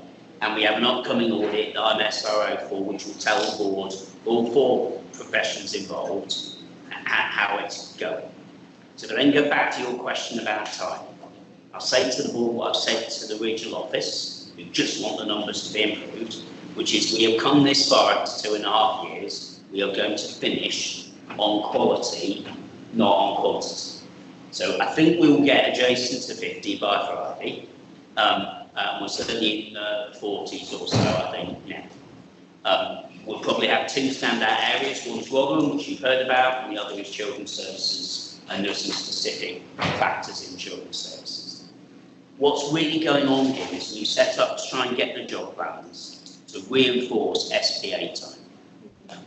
We have not gone at job planning on the basis this year of we want to count widgets and improve productivity. We just want to get a shared view of what your job should be. So the reason there is a reference in here to 27, 28 is when we've got them locked down, which we will do this summer, we can then move on to that conversation about productivity. So the conversation about productivity is not what has held them up to now. What has held them up to now are a range of personality issues, but also a contested space about what is their job. And I'm going on here, but I think it's, to be very fair to the doctors, they have wanted job plans and have had what they would call job plans. What has become contested is the idea in the contract, as you know, the employer offers a view of what your job plan should be, and you offer a view, and then we seek to come to a mediated agreement, and so on and so forth. The employer having a view of what your job plan should be is relatively novel to Ardash, and that has been challenging to transact. So your question was, should we be faster? I think by the end of Q2 we should have finished this year's cycle.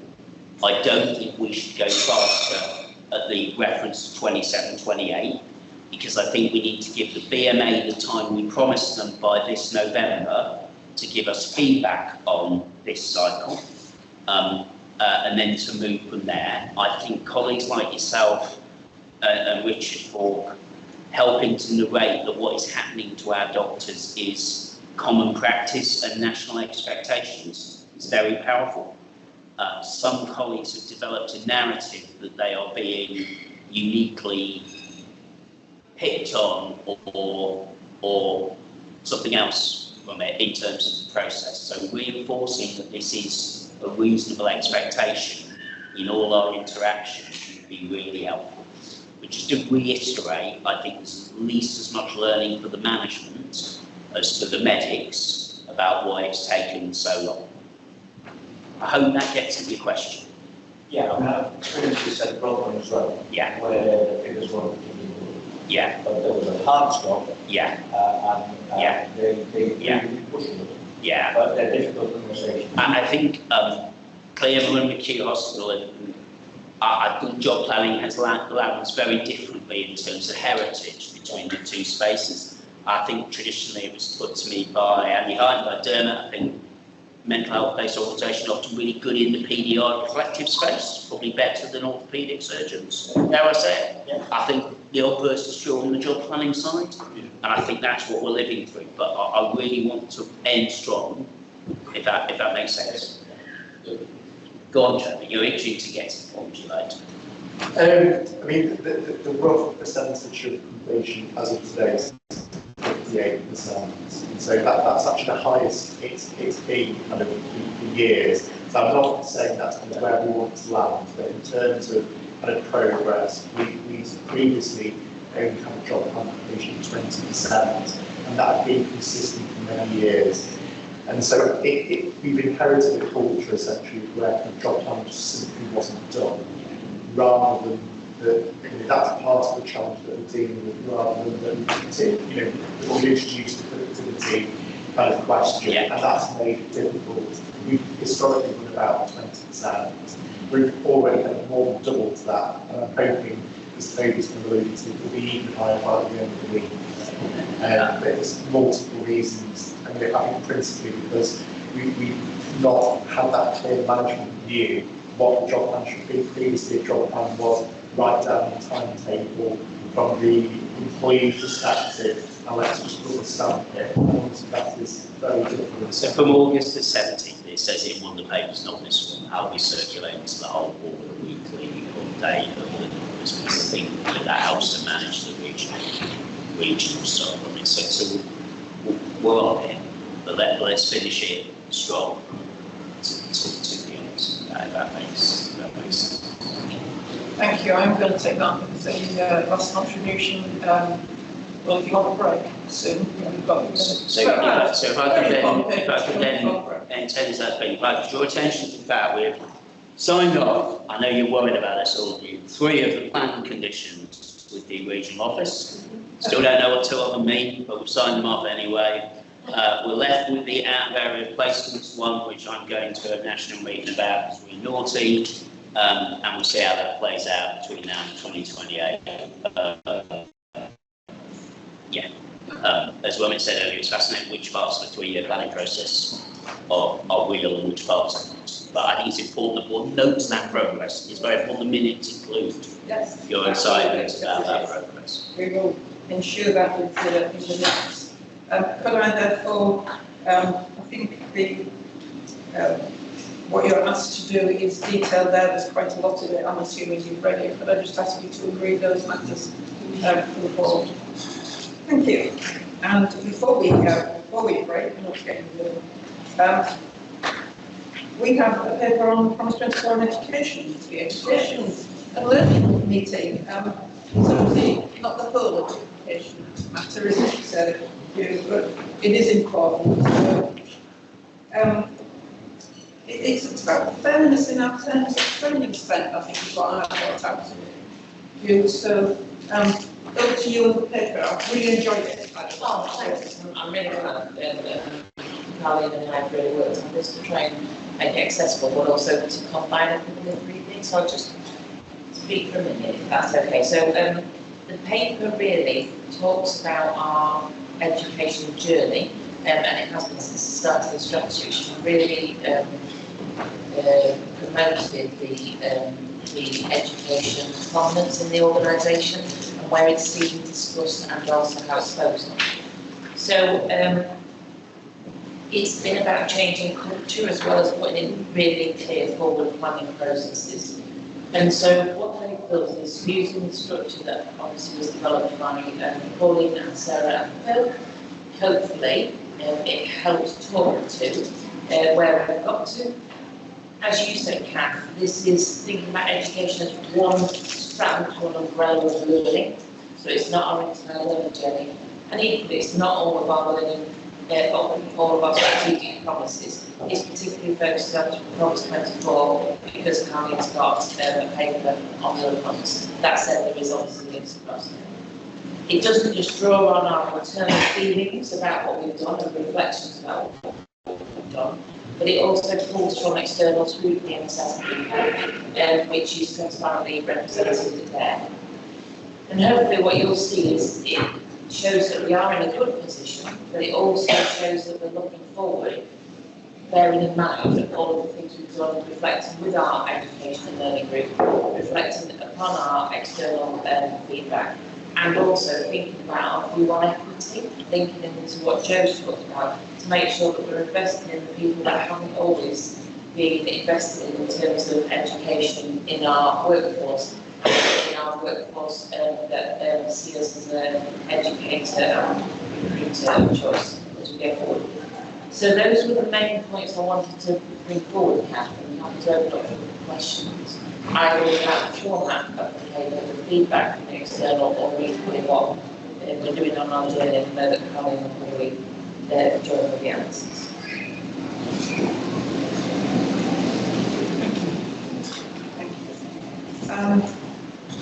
Yes, look, I'm certainly looking for questions, but it is it's an important paper this morning. Can I just ask, so education and learning nowadays, how long have you been working on about 2 months? No, they were piloted last year in Q1. They were launched all the way round, so we've been doing them for a year. a year proper, 18 months, if you look at where the pilots have been. The success of them has been in most of the services, background and clinical, particularly where we've got 95 services and people that are able to control their diary. But we're not doing so well is with the 24-hour services, which is what has been sort of good to us. So the cost of those updates versus the ability to demonstrate that they're being successful, not by attendance, but actually the quality in terms of how is that education impacting on the quality of service that we provide. Is there been an assessment of that? So there are a couple of measures in that. So one is around our maths. So we know that you have to create the time to learn to be able to complete what is language. And we know that that has contributed to what we've seen in terms of where we've got to the line. So I know that that's a very basic part, but that's one part. The second is around the uptake and the activity. So we have been able to report some of the activity, but not all of the activity, and that's via the report on. What we're working on to be able to more accurately be able to produce quantitative data is with our ESR system, but that has taken some external support, which is what's delayed us being able to get that in, because we can't change some of the reporting on ESR. The third part is around feedback. We know we've got feedback both from people who work in the organisation and also applicants for the organisation that see this as a really strong part of our employment offer, that we invest the time for people and we protect the time, and we do it with our Christmas Day service, and what we do is also monitor when the time is breached. And what we have had, and we do have the educational and learning meeting, is people coming up when there are people that say popping in things because they can't see time elsewhere, and we hold them to account if they do that. So I guess answering the question, there are quantitative but also qualitative aspects. You understand something, Toby? Not how we. Well, I'm not on, no, it's a question on the paper. Right. Richard. Look, great clarity, I think. I mean, it just makes it so much easier to meet you really. Particularly like the deliverology, you said it came up instead of showing the buttons totally. I assume you read the paper and seen how it's changed. Yeah, absolutely, yes. And it just really helps explain how deliverology works in that respect. Just comment about deliverology, just came up in QC, one of the governors found the law that because of the neurodiversity. And you talked about pace at one stage, Phil? Yes, it looks like deliverology is catching on. Just we need to stop it. it didn't hang because we understood it, and then maybe as governors, once you get that talk, it's the paper's great, it's just a word. Thank you. Thanks, Richard. I've got Toby and then other Richard. Toby? Yeah, do you know, it's helpful to have the NHSE biannual process, and some colleagues will include annexes in more detail. So it's really helpful to have that. That's the second time we've had the biannual assessment, and it's been broadly very positive. And the bit that wasn't positive, Simon will address. And if I'm honest, it's probably a mutual drop that it wasn't in place before. Question students, the next stuff. Can you say something about what our latest report shows, 2026? It's not in the pack. Can you just give us an update on where we are? Yeah. So for those that are very familiar with education, that's the feedback we get from people who are training. But it only gives us an aspect of some people that are training. The national, which you'll see in the paper, and also the first annex, is very focused on medical which, just to draw your attention, I know it's very special, but they've made about 82 full-time equivalent people. And when you look then at our other professional groups, I mean, a lot more. So we appreciate, and there are more in terms of trainees, but they're not much more than 100. So in terms of the placement feedback we do get positive placement feedback, and we get our feedback from different sources, NET, but also our meetings with our universities as well, which we do specific meetings on both of the ICBs in Humber and also within South Yorkshire, and then primarily with our main deliverers of medical, nursing and allied health professional education. I draw attention to that because of the fact that the HEE, formerly known as Commissioned Education for Other Trainees, are beyond the boundaries. So, for example, Nottingham delivers some of our psychological professionals, training Exeter delivers others, and that's hard to get the feedback on. But I think we've got a promising report in terms of NETs. What I can do is I can bring the data and put data comparisons if that's going to be easier. Yeah, no, so it wasn't a rhetorical question, just for the purposes of today, that the report shows that our position is broadly stable over 5 years.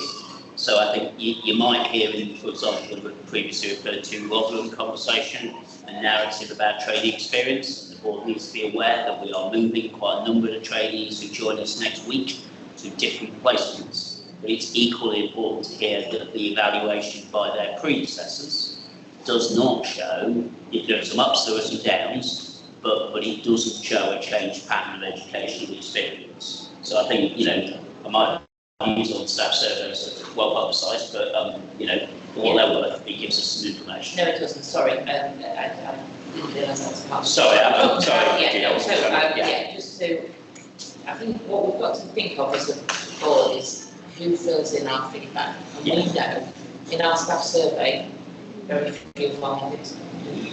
A lot of our administrators do, a lot of our background services do.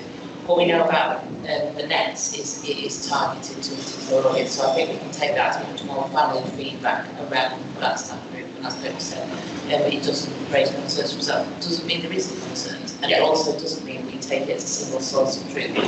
Hence why I'm saying that we also do the external meetings at an ICB level, but we also do the internal induction, and we also make sure that within our trainees induction, they meet people like the Guardian of Safe Working Hours and also the Freedom to Report Guardian as well, and then they can bring that through.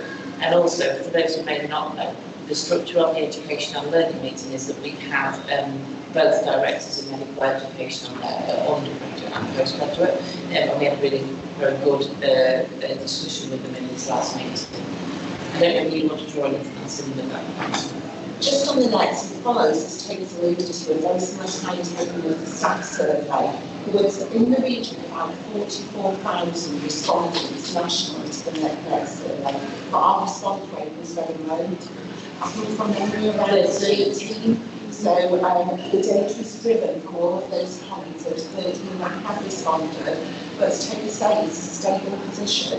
But what we don't have is, yes, you can sit back and think that's only 13, so how do we have a level of confidence in the data that's coming through? We do try and implement that with the information that is readily available to us, and we haven't had those concerns raised through alternative groups, which would dispute the credibility of the next survey. We do have some work to do there going into the autumn to encourage more colleagues to respond to that, for it to be more meaningful data. I'm sure they will, because we're going to stand up and tell them that that's what their predecessors said. They're going to say the data is not valid, and we're going to say, well, fill it in. We have that annual discussion each year, don't we, on the staff survey? I think this year we'll get more attention from the trainees, don't we, Devon? Yeah. Thank you. Got this Richard and Simon and Rachel. Let's start with Andrew. Richard, please. Okay, thanks. It's really good to have some and I sit here, I get the benefit of the half learning days, I get the benefit of being part of the social work CPD for, so there's a lot going on. So, and it's in that context. So there are probably, my sense is, some services who keen to have students, they really welcome it, they're used to it. We've probably still got some areas of some child work students. So I might have a role in that, so it's just what our thinking is around that. And then it might not fit with this bit, but obviously, you know, we've got a burgeoning research profile, and I'll be interested to see how that profile starts to develop over the next year or so. I think that's the two really helpful and in some place interlinked points. So I am speaking loud enough, I speak loud enough. So in terms of the student profile, it's a balance that we've both looked at, and also we have to look at on a multi-professional basis, because what you don't want is two patients in an area saturated by 25 different students as well. So we look at the patient experience as well as the student experience. We're an attractive employer because we've got such a diverse range of services. There's a lot of people that want to look particularly at older adult services and learning disability services and learning disabilities forensic services, and they're often the pressure requests we get. We always meet our nursing placements. We've increased our AHP placements, and we've increased the universities we take from Lincoln now, and we take also from further up the North Bank. We've also increased our psychological professionals placements, and what we've tried to do and what we have focused on recently is the experience of work experience of people that are entering in different undergraduate ways. So, for example, in psychology, often you have to do a degree and a master's and need some experience. And so what we've done, and this is where it links with your second point about research, people have talked to us about not only do we need to gain experience, but we need to have that linked with practice. And so we've taken advantage of some of the very short-term funding that have come up for people who are from global majority backgrounds, coming and doing placements with us for 3 months. So one example I can give you is when we provided a culture of care assessment. That was somebody who took advantage of that placement with us, used that in a research way to look at service evaluation, and I'm really pleased this is the second year we've done it, and both of those got onto the doctorate programme in our locality and would be employed within our locality within 3 months of completing their placement with us. So I suppose I only give you a very small example, but it makes a difference to people's lives when we look at a multitude of professionals and also look at trying to work with them in different ways, even before they enter education, which is great. Final point with it is that what we're trying to also see, and this is where the value comes from our people with experience on our education and learn, is about investing in others to develop. And what we've seen, particularly around our volunteers to employ people, is that that's often a start, and that half they learn that volunteers also engage in, where they can see, where they can gain more experience. That helps them then get occupation, because sometimes they weren't able to. I've got loads of people, and I'm now having been caught with our employer, and we're slipping into some habits of people speaking without putting their hands up, by the way, so can we stop that? It confuses the chair, which is never a good idea. I've got Simon, Rachel, Maria and Dermot, and we need a break. Can we take all the speakers, Julian, and I'll bring you back in to sum up at the end, it seems to me. Simon, come on. A couple of quick ones, Chair. So it's really helpful to Julian, Ollie, and for me, the section where you flag about those areas being undervalued, I think is really important. This is always a day in which only nurses and medics, and I just wonder how we, what you just said about, how we communicate that, because that's, you know, when we link this to staff engagement, etc., etc. It's some fantastic stuff we're doing, and I'm not sure whether we're telling everybody. And then my final one, whether this the audit driven into me, looking at the recommendations. So, having gone through these before, there's a be a real risk that if we can't explain what we're doing, the reviews focus on this is what you're getting, what are you spending on. So that recommendation will be completed in the next week. But what that has shown is, with the training we do internally and what we get in externally, it's £7 million that we are, you know, either being supported or spending in this area. And again, to the organisation, that's a big investment that we're putting into it.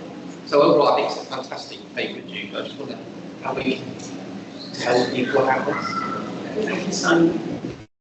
Rachel? Yeah, thank you, brilliant. Thank you to both of you, and really good to see the positives. It was just a question, you do refer to it about board-based staff and their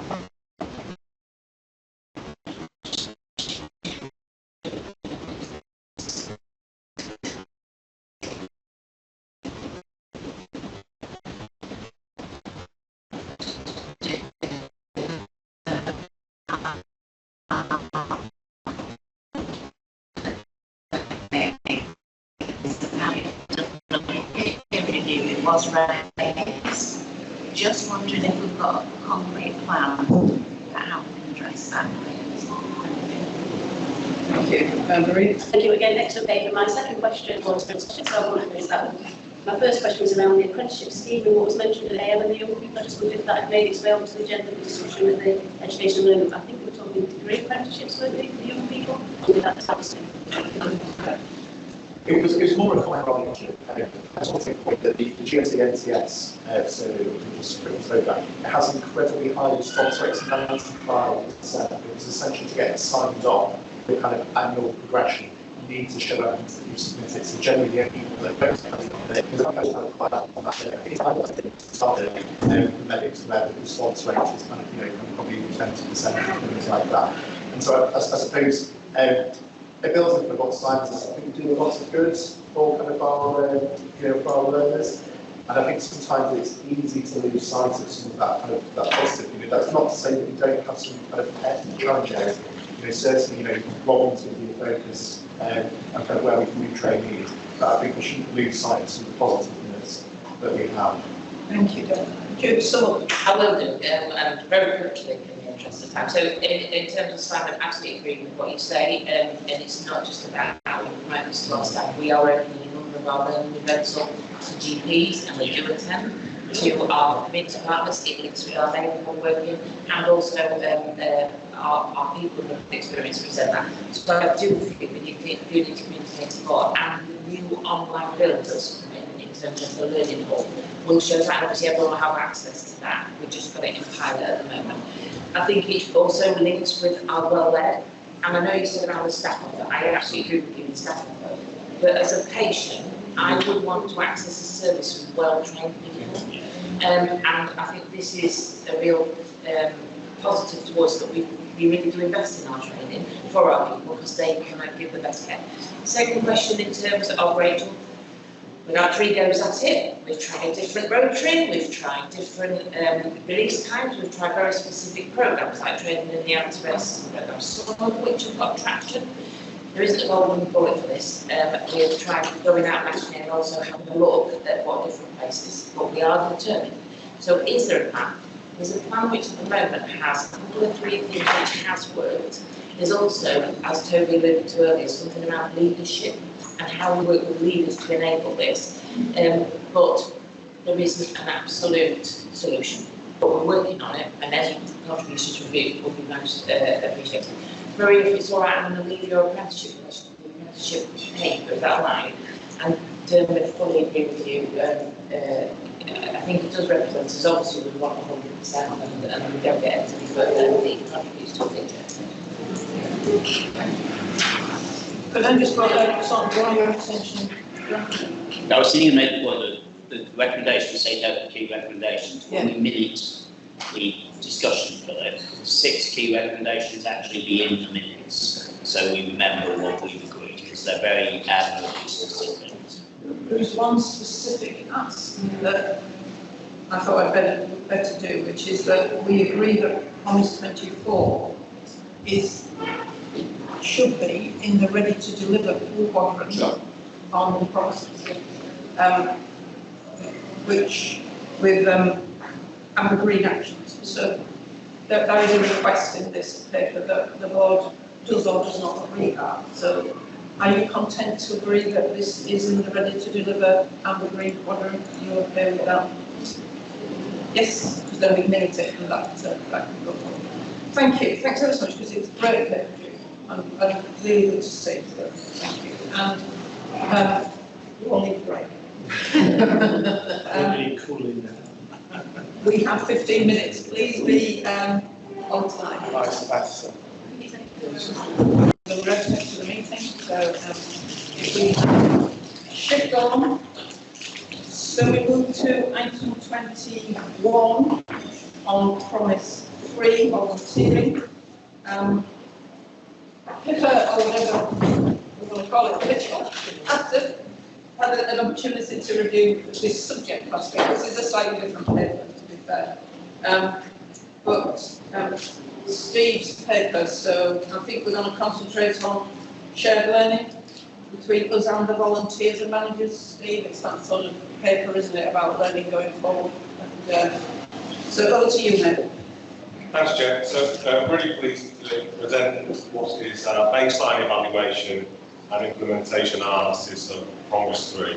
It's important for the board to note that this is a longitudinal analysis. So baseline shows us and tells us that we haven't achieved this at scale. It was difficult. It was a lot of attention from execs and operational managers and people really getting involved in the detail. I suppose the headlines are that we've currently got just under 360 active volunteers. Overall, we've recruited over 450 volunteers. We know that our turnover is around 22%, so we do have quite a high turnover, but pleasingly, I suppose what the report doesn't tell us is the number of people that have got into paid employment. So 10 people have got into paid employment. We probably know that that is over 20, and we know that it's over 20 because the 10 people reported when we started using ESR, we kept a manual log prior to that, which is why it's probably about double, which is really fantastic for those 20 or so people.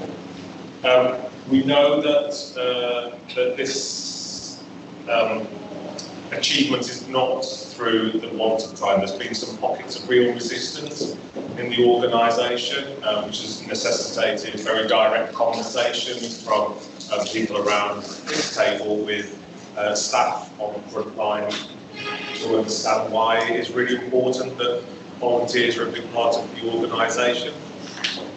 And I know we're not comparing and looking over, but when we look at other organisations outside of London in community mental health trusts, we are the largest population with volunteers. So that's a really important factor. But then further, when you look at the analysis of it through NHSE, we provide the largest amount of hours within the volunteers as well, so it's not just about the numbers. I think that's really important to pull out. The evaluation, it would be wrong of me to mislead the board in saying that we only had 50 responses, so it is a small response rate. And of course, as I say, the baseline, we will look to improve participation at the next iteration. I think it's really important, of course, the board, not that I need to say this, but really want to say that the positive contribution the volunteers are having in terms of therapeutic activities through to supporting with our peers around dialogue and care plans, etc.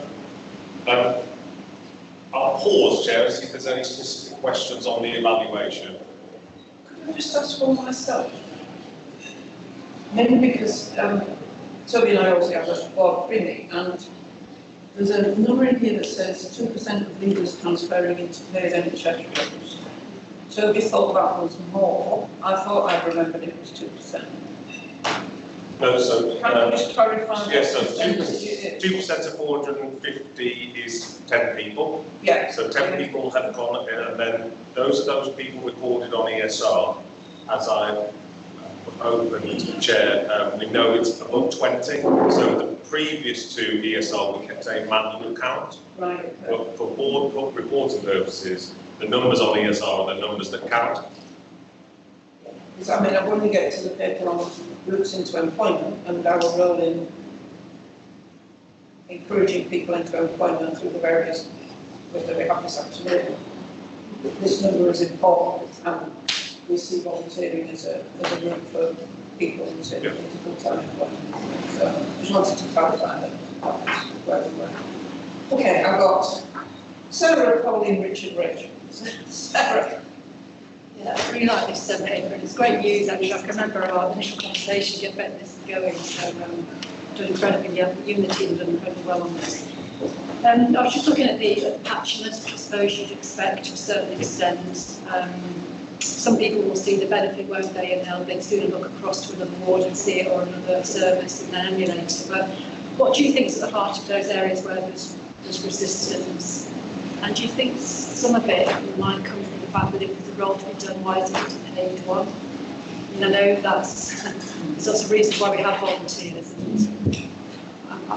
it's not for my education, it's just whether you think that deep down there is something in there about that, or are there other issues around, capacity to accommodate them, or there might be no sense of what they can really add.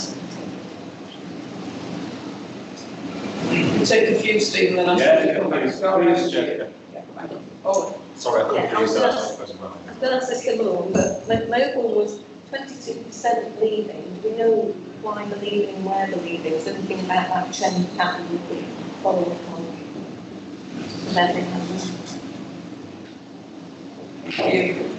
Cheers, Paul and Richard.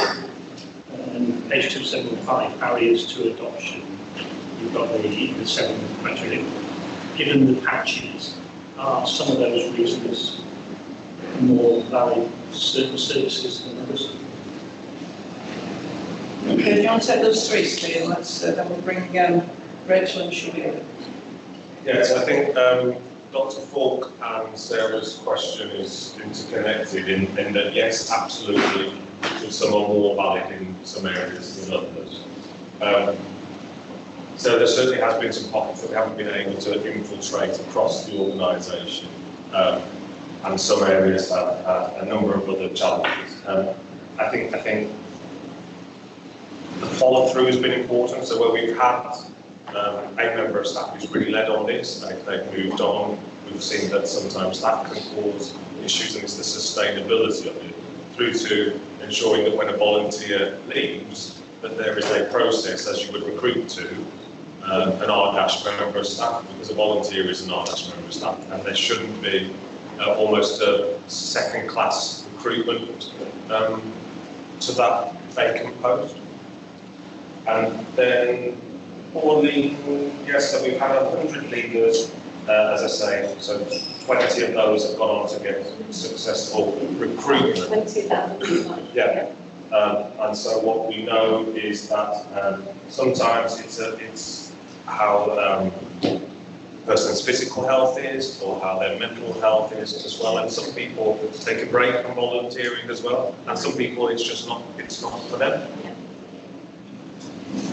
There's nothing significant about how we're treating them or what. No. So everybody has an exit interview like you. Thank you. Rachel. Yeah, so it's a comment and a request. It was just the observation in terms of how fantastic this is. Just the report itself, Steve, but then when you added in the numbers about where we feature in terms of employment across the NHS generally. And I'll repeat what I said at Pippa, that traditionally volunteers are not from the demographics that are engaged with us. And I don't think we should lose that at all.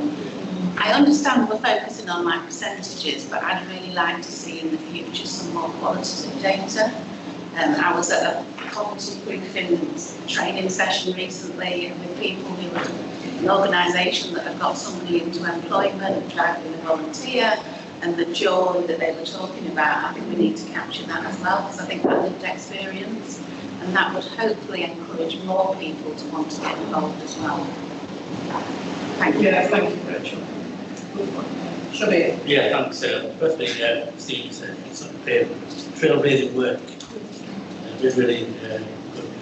Just a few questions to think about. In terms of what you were mentioning, patches.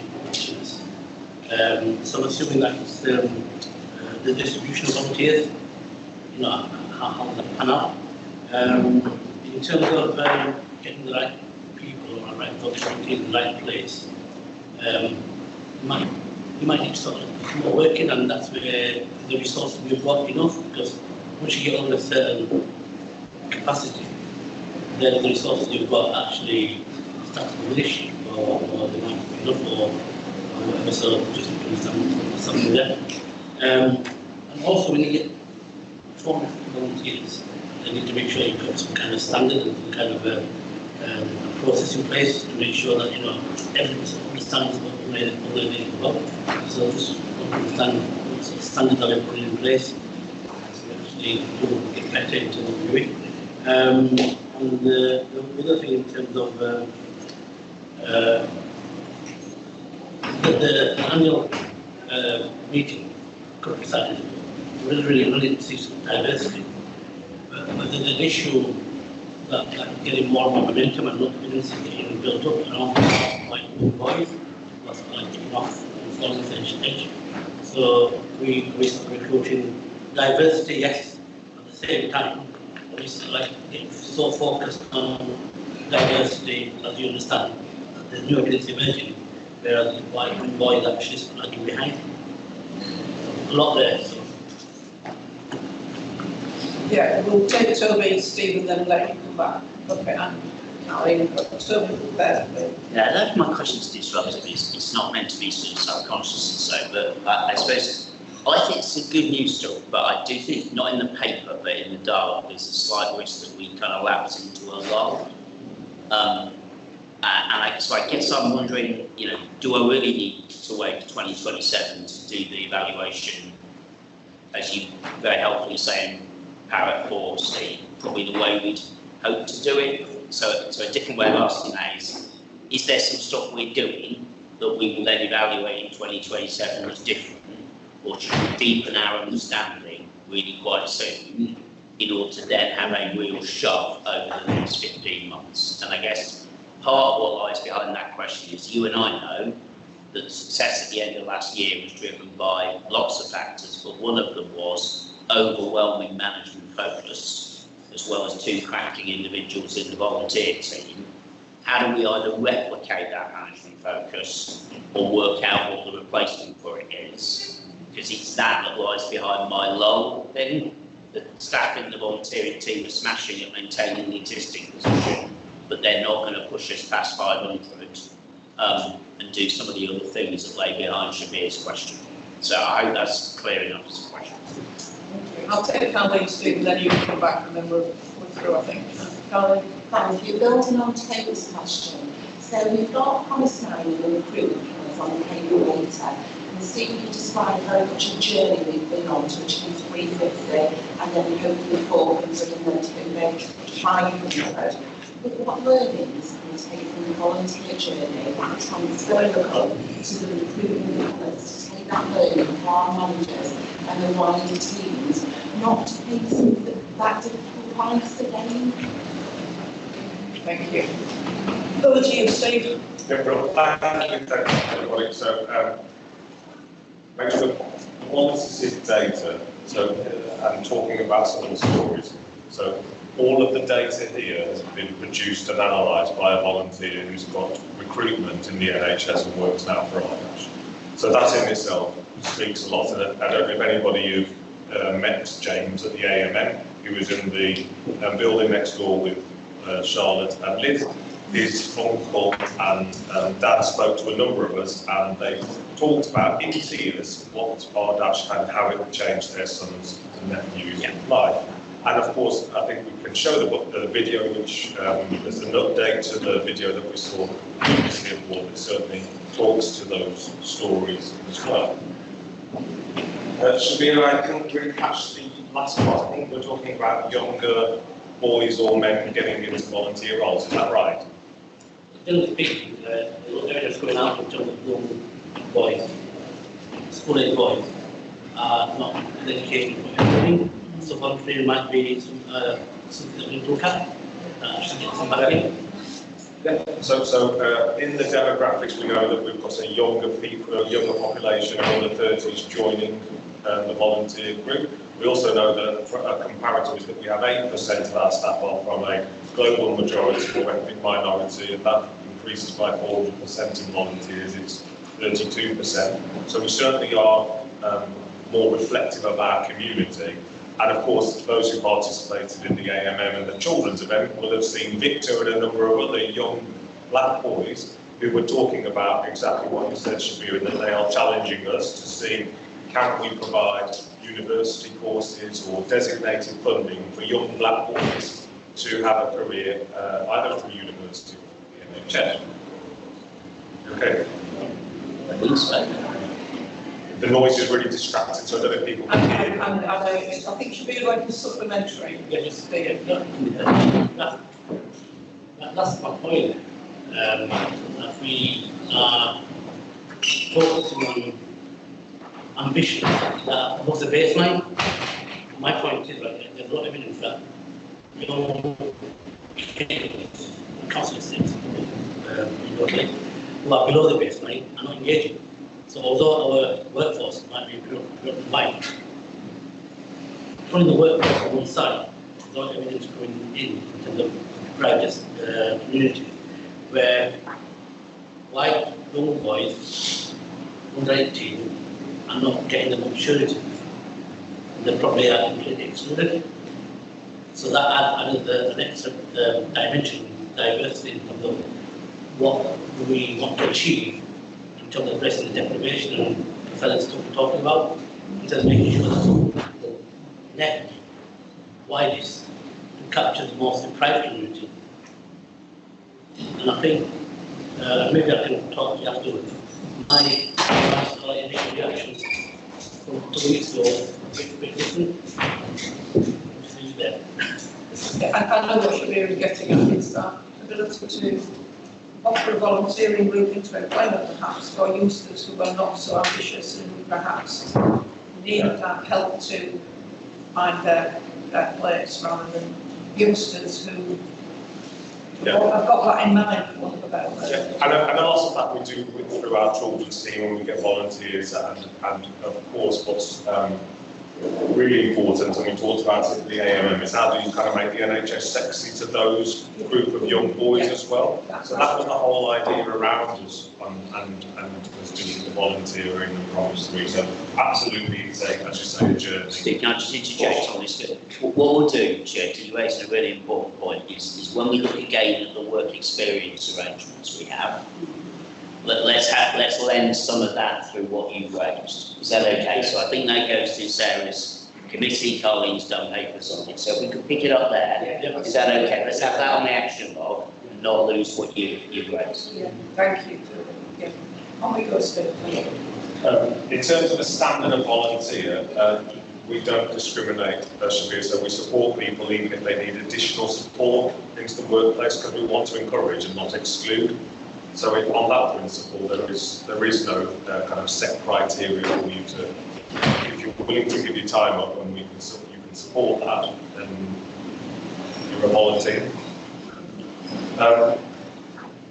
And then just Carleen, who, yes, there's so much learning. I think we both learned a lot on that journey, Carleen, from the recruitment process, the advert, making it sexy, the application form, closing it when we come to the applicants, etc., etc. So I think there's almost perhaps a debrief that we need to do that goes into a bit more of the grit here. And then to Toby's point, absolutely the latter, Toby. So let's not wait to 2027. Let's deepen our understanding now. Okay, and on the point about how we build a management coalition, or how we're not going to build a management coalition, we have some confidence that your directorates can drive this without it taking up a huge amount of your personal time. So I think that's a separate. Yeah, well, it's not a district, so I answered the first time, but it's a distinct question. Do you think we've got a clear way forward on that, or is that something you want to reflect on? I think reflect on it and part of deepen the understanding. Okay, well, let's do that. Okay. Thank you. And thanks, Steve. I mean, I remember when this was right at its infancy, and here we are. So it's been a real success in lots of ways. I know we've got things to do, but it's still been a real success. So there is one agreement in the recommendations. We've got a note to recognise, which you can read, but We do need to agree that the next phase of the Promise 3 volunteering programme should move from expansion to consistent, safe and well-governed implementation, and that the requested survey method that was not used in 26 is used in 27. So can we agree that, because that involved us to agree that final paragraph? Yeah? Yeah, thank you. And thanks very much. So item 22, before I get to load with this, is the paper on NICE guidance. There's a mistake in the cover sheet that it says July and it should read January of next year. Yeah. Yeah, so if we could just make sure that we mean January 27, not July 27, and over to Dermot to tell us what needs to change. So the paper kind of briefly kind of sets out what the current policy is, and for anyone that's not aware, NICE guidance covers clinical guidelines, also covers technology phases, and that includes like new drugs, but also kind of, I suppose, when we've been talking about AVT, but potentially also kind of technology and how it's like implementing healthcare. Roughly speaking, if it's a technology appraisal, for most drugs, after NICE has given their authorisation, we expect that drug to be kind of available to patients within 90 days. There are certain circumstances where that might be accelerated to 30 days, and that's for drugs that particularly for cancer, where it's that shorter period. The clinical guidelines, the target for implementation as a standard is 18 months, just to give colleagues a kind of a sense of what the speed of kind of implementation is considered to be. So the current process is that the trust receives the NICE guidance, and it comes in those three broad categories, and it's assessed as to whether or not it's relevant to a particular service. Obviously, the makeup of our services can vary by geography. So a simple example would be that the Dog Cancer Care Group is the only care group that deals with substance misuse. And so there may well be kind of circumstances that there are technologies and clinical guidelines that are appropriate for substance misuse that are appropriate for the Dog Cancer Care Group, but that wouldn't necessarily be appropriate for some of our other care groups.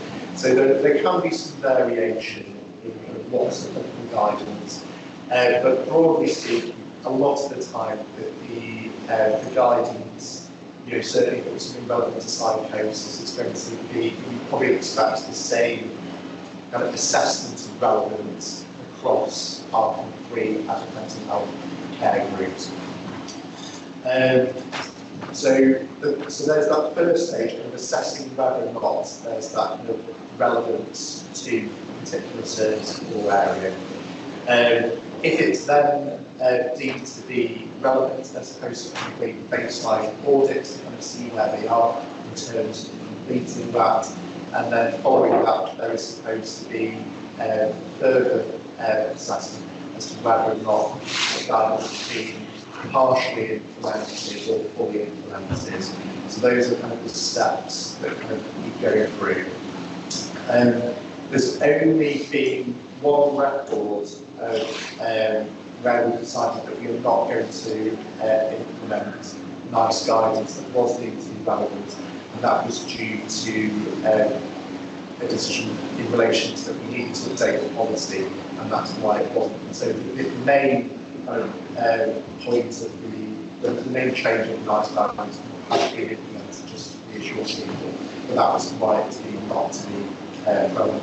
So I think it's fair to say that there is a few kind of weaknesses in the current process, because it seems to be currently assessing only is it suitable for implementation.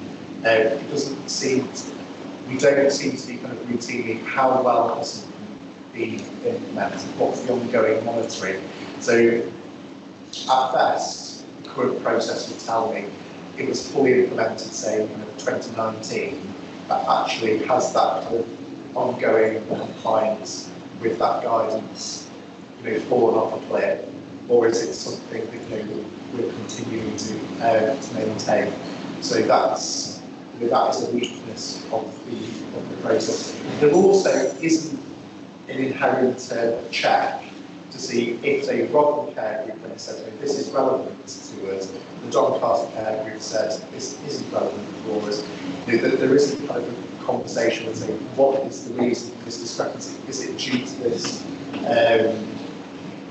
service kind of makeup that we have in the different areas? We wouldn't necessarily expect it to be 100% overlap, but there are some,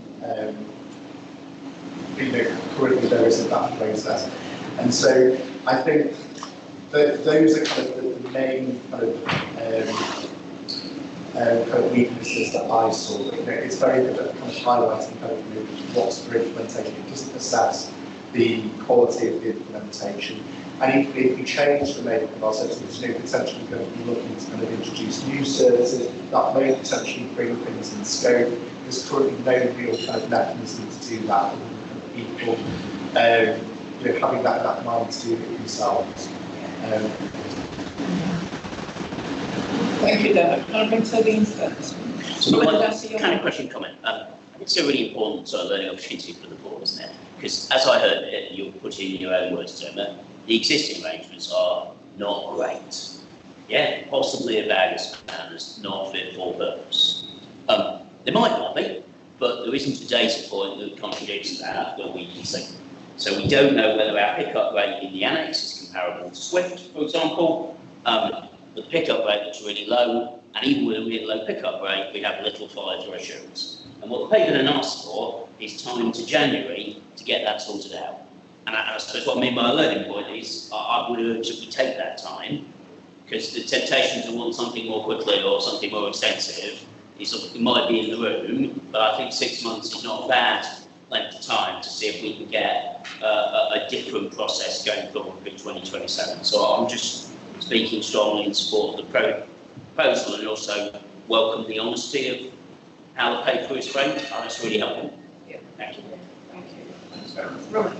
Just for information, there is another layer to this, which is the ICP Medicine Documentation. Is trying to standardize prescribing all across our region. So what will happen is your NAS guidance will come in, when NAS guidance comes in, there will be a place not just by pharmacists in-house, but also is taken to the ICP, where they will discuss it and decide what is appropriate universal. And then that's implementation. However, bear in mind that NICE guidance is a guidance rather than actually a practice that you are going to do this practice, which is fine. But I agree with you that once you have got a NICE guidance across the organisation, those relevant people need to be around the table to say, is this relevant for us?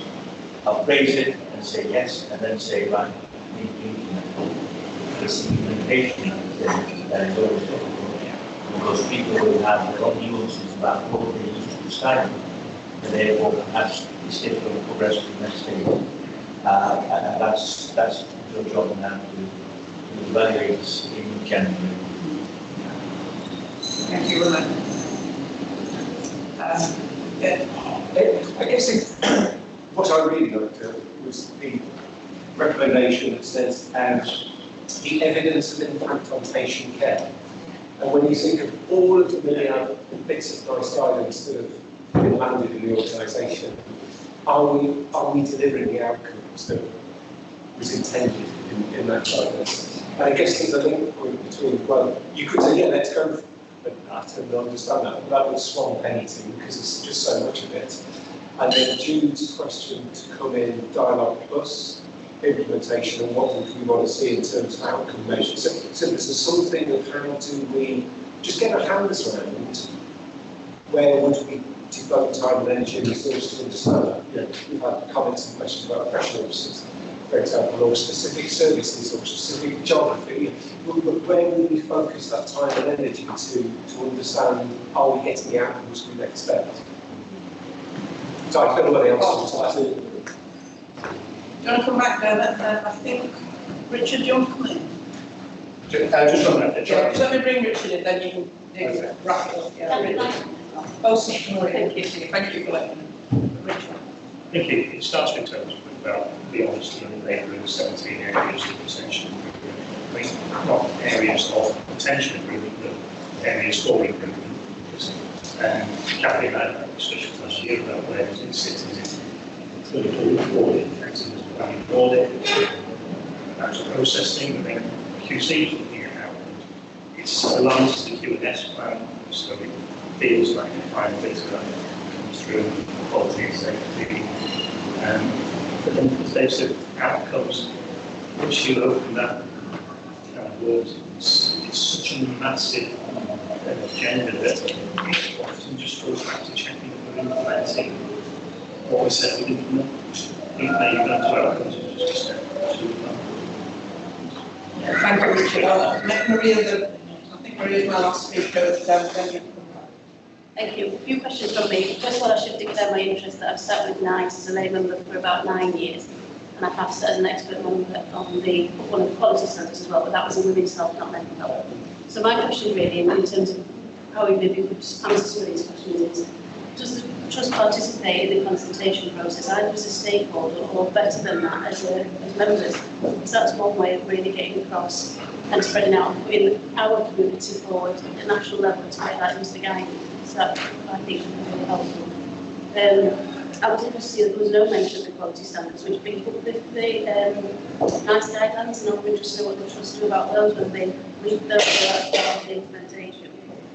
I was then wondering, I think the question that really has up in terms of individual policies, how is it monitored if the decision is made that this guidance should be followed? Is it then put into a trust policy, and then how do you monitor when individual clinicians aren't following that? Because I know that is an issue, isn't it, within trust? And I thought, what's the paper trail as well? I mean, it's been mentioned that this is just guidance, but it is the gold standard. I've seen the level of work that goes into it. It takes a long time to put these guidance papers together. So you do have to ground so you can not go into public. So what's the paper trail then to show that the trust is right, not to follow it in certain circumstances? And then one final question, just because my experience when I was with Women's Health was that Royal College and Gynae produce their own guidance called Green Top, which sometimes contradicted with NICE. Does that happen with Royal College of Psychiatrists? And if so, what's the trust position on that? Where are we going, NICE or Royal College? Quite a lot of questions there, I know. Yeah. Nice. On we go then, yeah. And if there's anything that you want to add to the board, I mean, if you want to take some of this offline and talk to people, please say so. I'll try and cover obviously quite a lot there to get into. I think Robert kind of makes a good point. I suppose the thing to bear in mind is we've got 2 ICBs to kind of negotiate with, and sometimes they take different positions. And so we do something, so generally we then just take the trust position, and we may well be at variance with one of the ICBs. And so I think it's important to acknowledge that. We're generally supportive of the ICBs trying to rationalise things, because that allows us to implement things like sharing care and things like that. So we try and do that as much as possible, but sometimes, given our geography, that's not always possible. I think that in terms of Maria's kind of point around because this kind of always kind of leads to kind of policy change. Sometimes NICE grants will lead to a policy change. I'd say that's probably a minority of cases that would happen. Often it is kind of, as what's being described as, this is kind of guidance, so if you kind of look at bipolar, for instance, it would go and tell you kind of, this is kind of what's character recommended to manage a patient. It's hard for me to kind of write a policy that says our clinicians must manage a patient like that. There's always going to be individual clinician choice, I suppose. But then we would be expecting those clinicians to be where they are, kind of stepping outside of NICE guidance, to be explaining that. Equally, we've got the challenge of making sure that we are kind of keeping people up to date with that. And is that something that we're currently doing well? I would want to give you kind of the assurance to say yes, we are kind of laying on those sessions, saying, look, there's been this update, there'll be this recommendation to your practice. And so I think that is something that we do need to tighten up on. In terms of kind of conflicts with kind of different guidance, I think it, again, because it comes down to kind of the individual commissions, some of it, I think the trust positions that we would generally kind of follow NICE guidance, certainly kind of when medication is involved, and so we try to make sure that our formularies, the conditions follow the NICE guidance, and we kind of reference the NICE standards throughout, because that's kind of quite deliberate. We wouldn't necessarily, there's competing guidelines such as the British Association of Scientific Pharmacology, and we generally reference those. I think sometimes you can kind of reach the end of the road of what the NICE guidance covers, and then you're kind of then looking for other kind of more specialised guidelines, and people might turn to those. But in general, that's what we reference and encourage people to use as the NICE guidance. I think to come to Dave's point around kind of monitoring things, I think we probably need to get some of the basics right first. I think we need to kind of look at the kind of the portal data, the actual kind of assurance that things have been implemented, people have said that they've implemented things. That's lacking at present. So I think there's work to be done, kind of tracking that basic, have things been implemented. There's then kind of the question of outcomes, any of the metrics that you want to take. I think we are going to have to be choiceful. If you kind of look at, if you look at the NICE standards and the quality standards that we're kind of reference, if we try to kind of put all of the quality standards in the IQPR, we would be overloaded. And I dare say it's not possible to track all of those. And so, but I think that currently, are we choicefully picking any to monitor? I don't think we've got that robust process to start making decisions. Are we going to track this or not? And so I think that we do really need to close the loop a bit, but I wouldn't want to mislead people. It's going to be possible to start auditing all the quality standards every year. Thank you. Can we just then turn to the recommendations that so we are noting our current position, which I think definitely done. So we are supporting the policy to be amended to allow changes in systems, but also improving assurance, which is outlined. So we'll receive in January 27 an enhanced annual assurance report and support that updates for NICE go through the Quality and Safety Group and the Quality Committee. Can we agree those? Thank you. Thanks very much. And they're a little bit late. Lots of people will know. But am I calling you? Very Sunday. But this is a learning and education board. This is our annual learning and education board, and Lou recently won the the Health and Public Servant Apprentice of the Year award in the Australian, or in the English Yorkshire, wasn't it? But I know them from her involvement in Great Oaks and the Elizabeth Quarter, where she led that development with a vengeance and passion. But her story is about her education journey in many ways. But over to Lou. Thank you, everyone, and thank you for the invite. I did produce something to help keep me on track when I'm talking to you, so will you keep me while I just quickly... Yeah. We'll do that. We'll do that. Thank you so much for the invite, and I know it's a hot sticky day, isn't it? I'll try and keep myself to point, but thank you, Sarah, for the presentation on the slide. So, of course, there's some elements of this which are all about my learning development and my journey through Ardash, but there's more to me than just being in red test, so I thought I'd add a little bit of that in as well, so please, I hope that's okay. So, on the title page, you'll see I've put Louisa Med, but of course, do call me Lou, but, you know, Sunday name in red test. On purpose, I've not put my title, because there's more to me than my current job title, so I hope that gives support to what I've got to say. So, if you wouldn't mind, so on that first slide, obviously, as well as being a really proud member of Ardash, I'm a mum, I'm a wife, I'm a daughter, and my family is huge. To the extent that at Christmas time, we have to hire a village hall so we can all get in and celebrate together. So, and that is a yearly thing, we've been doing it for forever, but we are a really huge, close-knit family, and those family values really kind of shaped me as a person and obviously translated into that person I am through my role within Ardash. So you can see Dante and Gabriella there, and my mum and my dad, and my husband who are snuggling in there.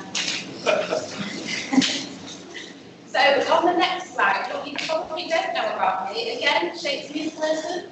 There are lots of things about me that kind of make me me. So my Italian heritage is there. So my dad is Italian. I've got grandparents whose roots are from the Bay of Naples and Campania in that region, and then obviously Scunthorpe roots as well. I sing, I play the flute, I enjoy singing with the local choir, I play my flute with the guy on classical guitar, we do lots of lovely pieces that really enriches my life. And I sing with a group called Room 21 Big Band as well, so we do Andrew Sisters covers, so that's something that I've done recently to push myself. And in terms of my home life, I absolutely love spending time with our dogs and our 2 horses. So then on to my journey through Ardash. So I'm thank you for letting me share that little bit of personal information. It's important, right? This is me, and you'll quickly learn, those of you who don't know me, I wear my heart must believe I am me, I can't be anybody else. I thought it was important to share that. So I have been in Ardash for forever, literally for forever. So I left college and joined, well, it wasn't Ardash back then, but it was its equivalent. So I joined age 18, straight out of college, not really wanting to know what I wanted to do with my life, but I quickly kind of developed a career pathway, which I knew being a clinician wasn't the right thing for me, but I'm a people person, so I forged that career, trying to support and trying to kind of help people along the way, but I just knew that clinical route wasn't quite right, and that's really hard in an NHS trust.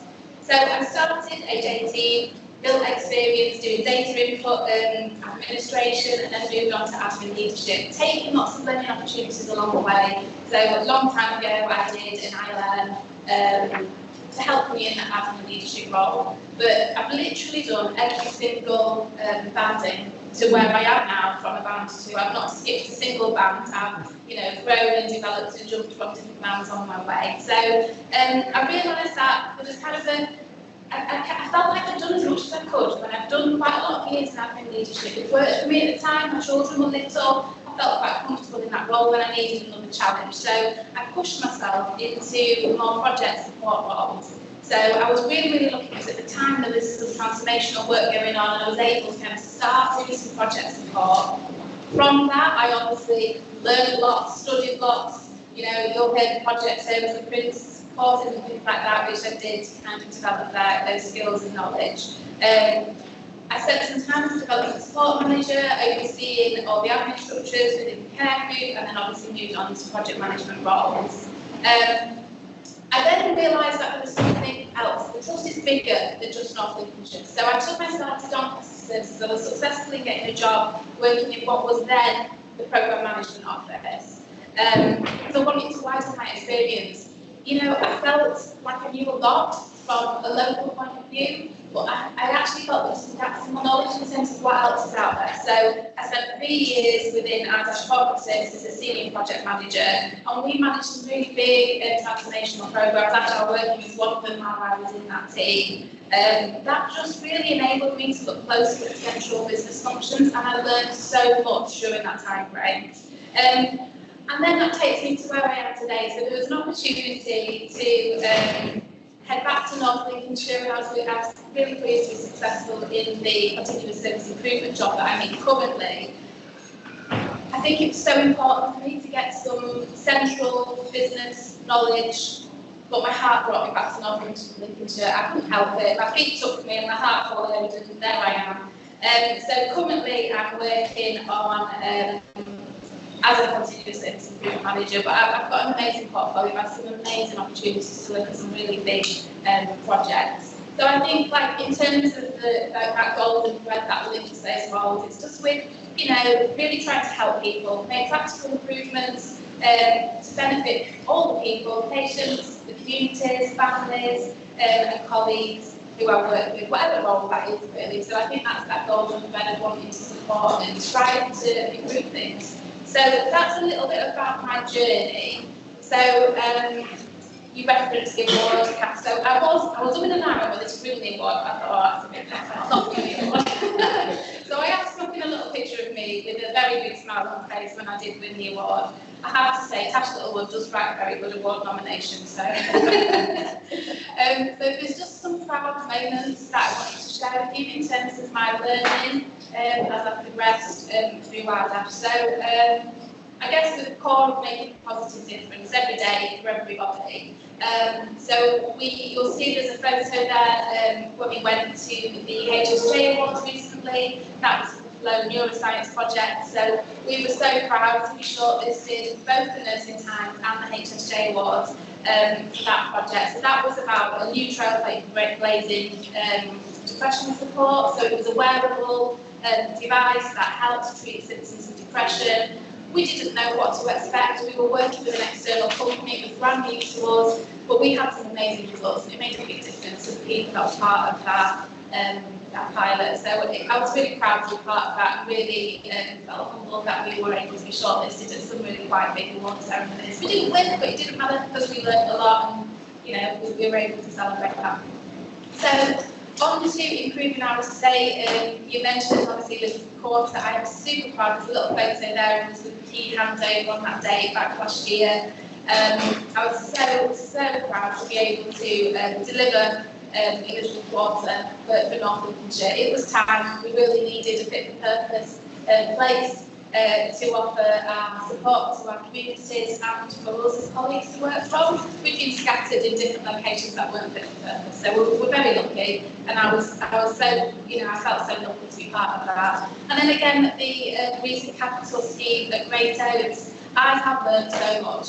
Things I never knew I needed to know about biodampers and systems, but I have to say, like, working closely with building firms and our estates colleagues, I've literally learned so much that, you know, who'd have thought I needed to know about things like that.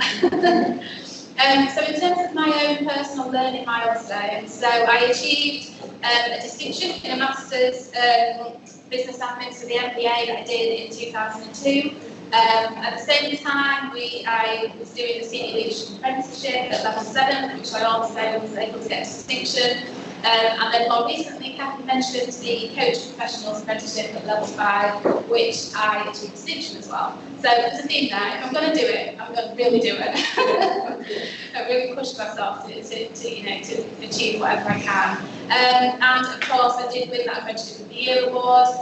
Do you know what? That's the first award I've ever won in my life, so it really didn't matter.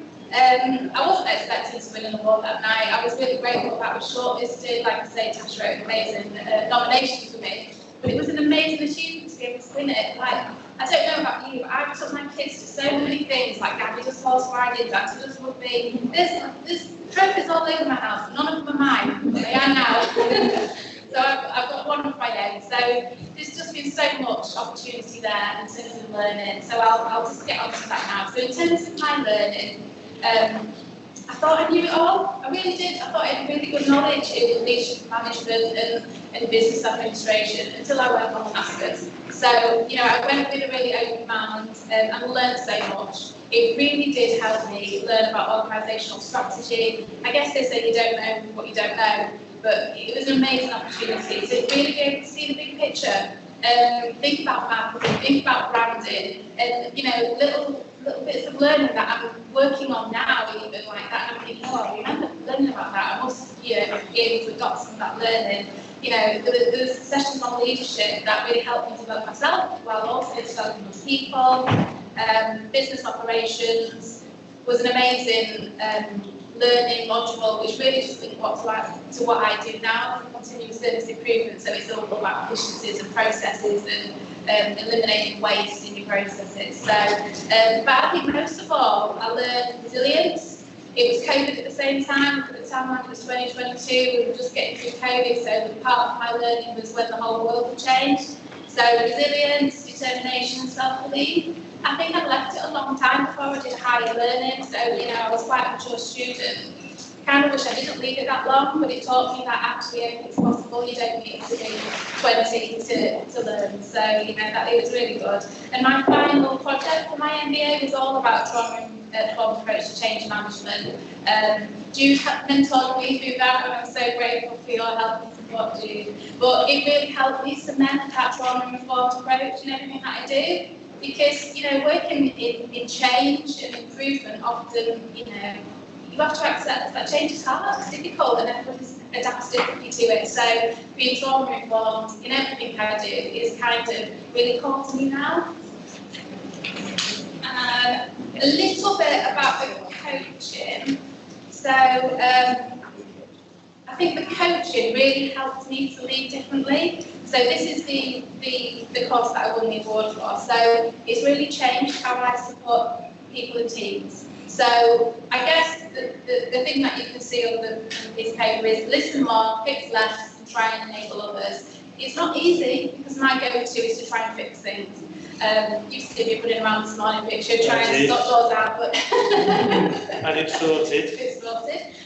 But yeah, listen more and fix less. So trying to create that shift so people can solve their own problems with really well thought out questioning to help them think deeper. So, some of the things I've learned is about asking curious questions, helping people think outside the box, help people to find their best and stay solution focused. I've been able to do some of that recently with some change management, rather than coming to people with solutions and suggestions. I'm asking that wider question, what would work for you? What would be better for you? How do you want to do that? So I guess there's something really essential in that learning from that coaching course that is more about not trying to solve every problem for myself, but helping other people to solve their own problems.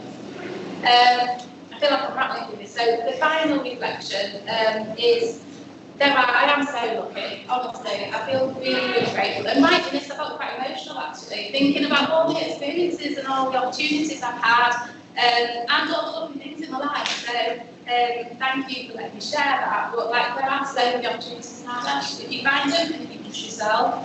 And I guess the things for me to kind of keep me on my learning journey is be brave. Always keep learning, acknowledge that, I'm not always going to get it right, but I'll learn something from it. Hold high standards. I can be a bit of a nightmare to work with because I have really high standards in myself, but also in my teams and the people that I work with. But I think that's really important. Ultimately, we're here to look after people and serve the community. So, in terms of what's next, using my learning, obviously, widening my experiences, taking opportunities where I can get it, working really hard on delivering the Acorn Centre at the minute, which is the new urgent access service, so I'm really looking forward to how that's going and launching that not very long actually. Supporting my team to grow, because I've got 2 people who are also an apprenticeship in my team at the minute, so it's really important for me to be able to support them as they grow and they learn. And I guess, I don't know really what's next for me, but it's about taking the opportunities when they come up. And I think I would always look for opportunities to make improvements. I can't help it. So, I want to join the dots. I want to be able to make a difference to people's lives. So, I don't know what that might look like, but I'm sure it's going to be lovely.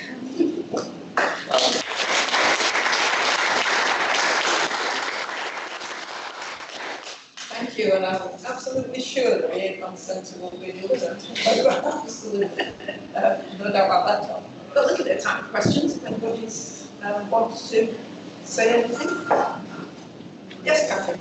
Yeah, thank you. I'm Fabiola, I'm one of the non-exec directors. Do you get the opportunity to join any sort of groups or going through apprenticeships or anything else to share your experiences? No, But I have had some conversations recently with the apprenticeship team.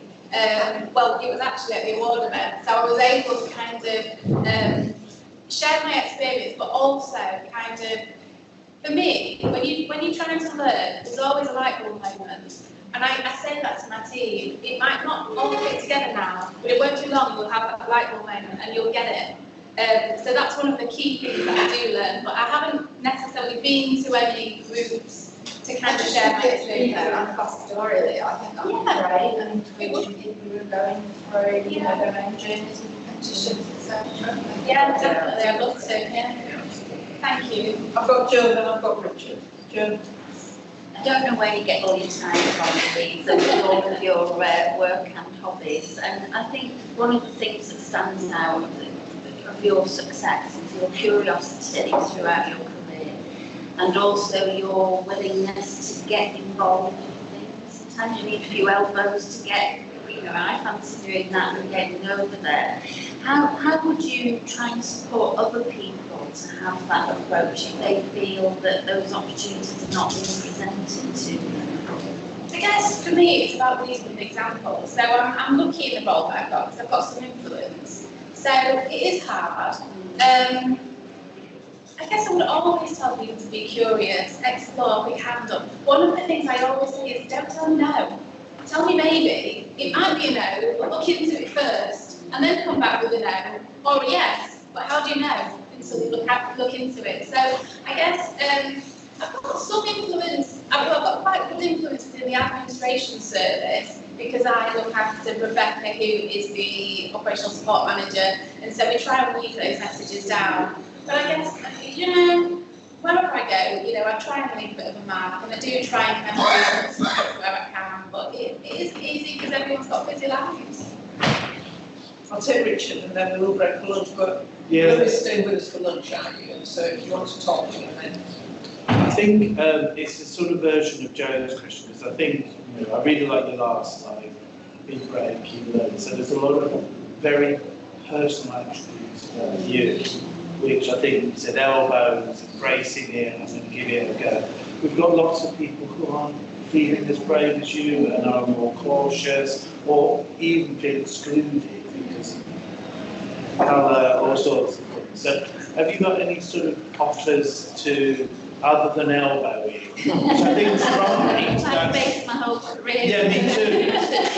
But there are others who haven't got your attribute. So have you got any advice how we improve access or include others that don't operate like you do?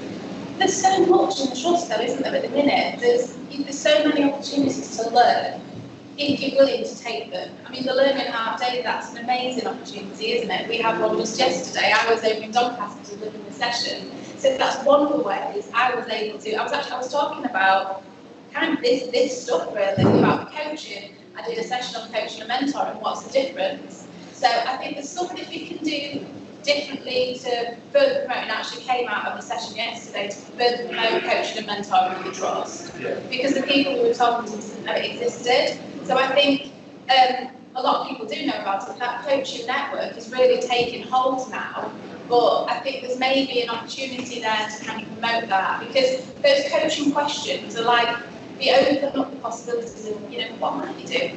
What haven't you tried yet? What, you know, do the $1 million question, you know, like if there were no consequences, what would you do if you were feeling really brave? And it helps people try and unpick that. So I think there's an opportunity through coaching to really help people think about being brave, taking opportunities. I'm sure there's plenty of other things as well. No, that's really helpful. That's really helpful. Yeah. Thank you. Thank you. We'll break for lunch, but obviously no one will be staying and having some lunch. And please do take the opportunity for, you know, to have a chat. I just thank you for coming. Thank you for that. And from my point of view, you've shown me around the buildings, and you can't help but be infected by that enthusiasm and passion. Not to mention some very, very interesting comments about some of the colour scheming. It's very hopes that, shall we say, the architects have chosen, but the staff haven't. And I will never forget her comment on one particular wall. But no, I mean, it's lovely to have you here, and thank you, and congratulations on the award. Yeah. But we'll break for lunch, you've got half an hour. We have a time to go and come back, so we've got 7 items to get through. Yeah. 2 hours, 15 minutes, and they're huge items, so what? 120. 120. We've got 3 rooms that way in the pond, I think it's pond there. So, we move to agenda item 24. One of the main items this afternoon, the full business case for the estate plan. We need to focus on the commercial stuff, don't we, Simon? Yeah. Recommendations on the commercial matters this afternoon. Basically how we want to pay for it. But we need to get the full business plan approved so we can take it forward through the governance that is set out in the so over to Simon. Yeah, thanks, Chair. So what I'll do is use the paper you've got in paper T, the document to take colleagues through, noting that you've got the full document of over 100 pages in, I think it's paper B pack.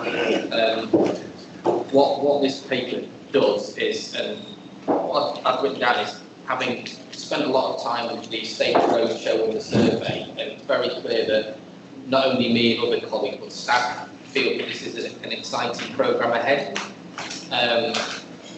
Just to give a bit of context and a bit of background, we saw over 300 people on the State Roadshow and nearly 300 additional filled in the survey afterwards. And there was a number of colleagues who came into the event. One in particular was saying, I've been sent in to have an argument. I want to put all the myths and perceptions onto the table. She stayed in there an hour and a half on a Friday afternoon where we picked her up and afterwards said, can I be involved in this? This is what we need for staff and patients, and this is a really exciting programme. So what, I just wanted to give that context that we have engaged with staff and we have had the feedback, and the bigger document reflects not all of that, because we were very clear that feedback's important, engagement's important, but at the end of the day, the board has to make a decision. So you've got the full document, in terms of the context, that's based on NHSE's full business case model, including the 5-case model that is described in there, including the commercials, the financials, the management, etc., etc. But as I said, I will go through paper T. The first bit I think to note, and this was absolutely came within the Estate Roadshow, is the key to all of this is Rotherham. I want to start with Rotherham. And on the cover sheet, it does actually, it's noted on the 3rd paragraph about none of this will proceed till we have the settled and agreed plan for Rotherham. So just again, in terms of a little bit of background, currently we provide services from Rotherham across, I call it 6 main sites, Swallow Escort, Bathurst, Seabury, Kimberley, etc. And arguably, and again, common feedback is 3 to 4 of those aren't fit for purpose for either the staff or, importantly, the patients. So through all of this, it wasn't just talking to the staff, it was talking to the patients that were there. So Rotherham is almost the catalyst for some of this. Currently, where we are is ongoing discussions with the Riverside proposal that we all know we have towards the last board meeting in there.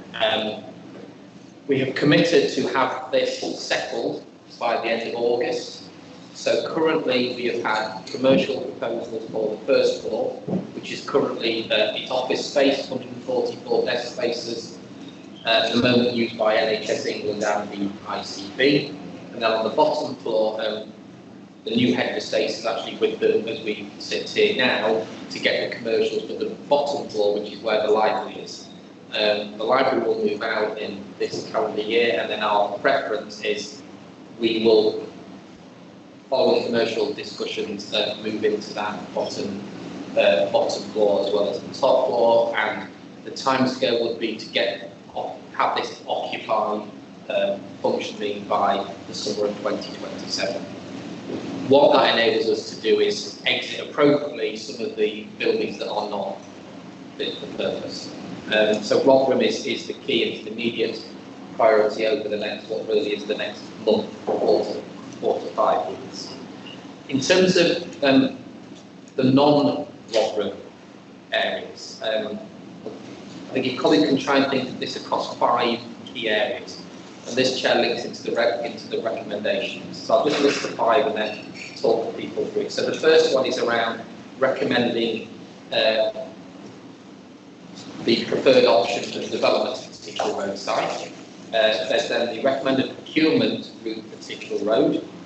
The procurement route for the Anglian Loop network, which we saw at the board last time.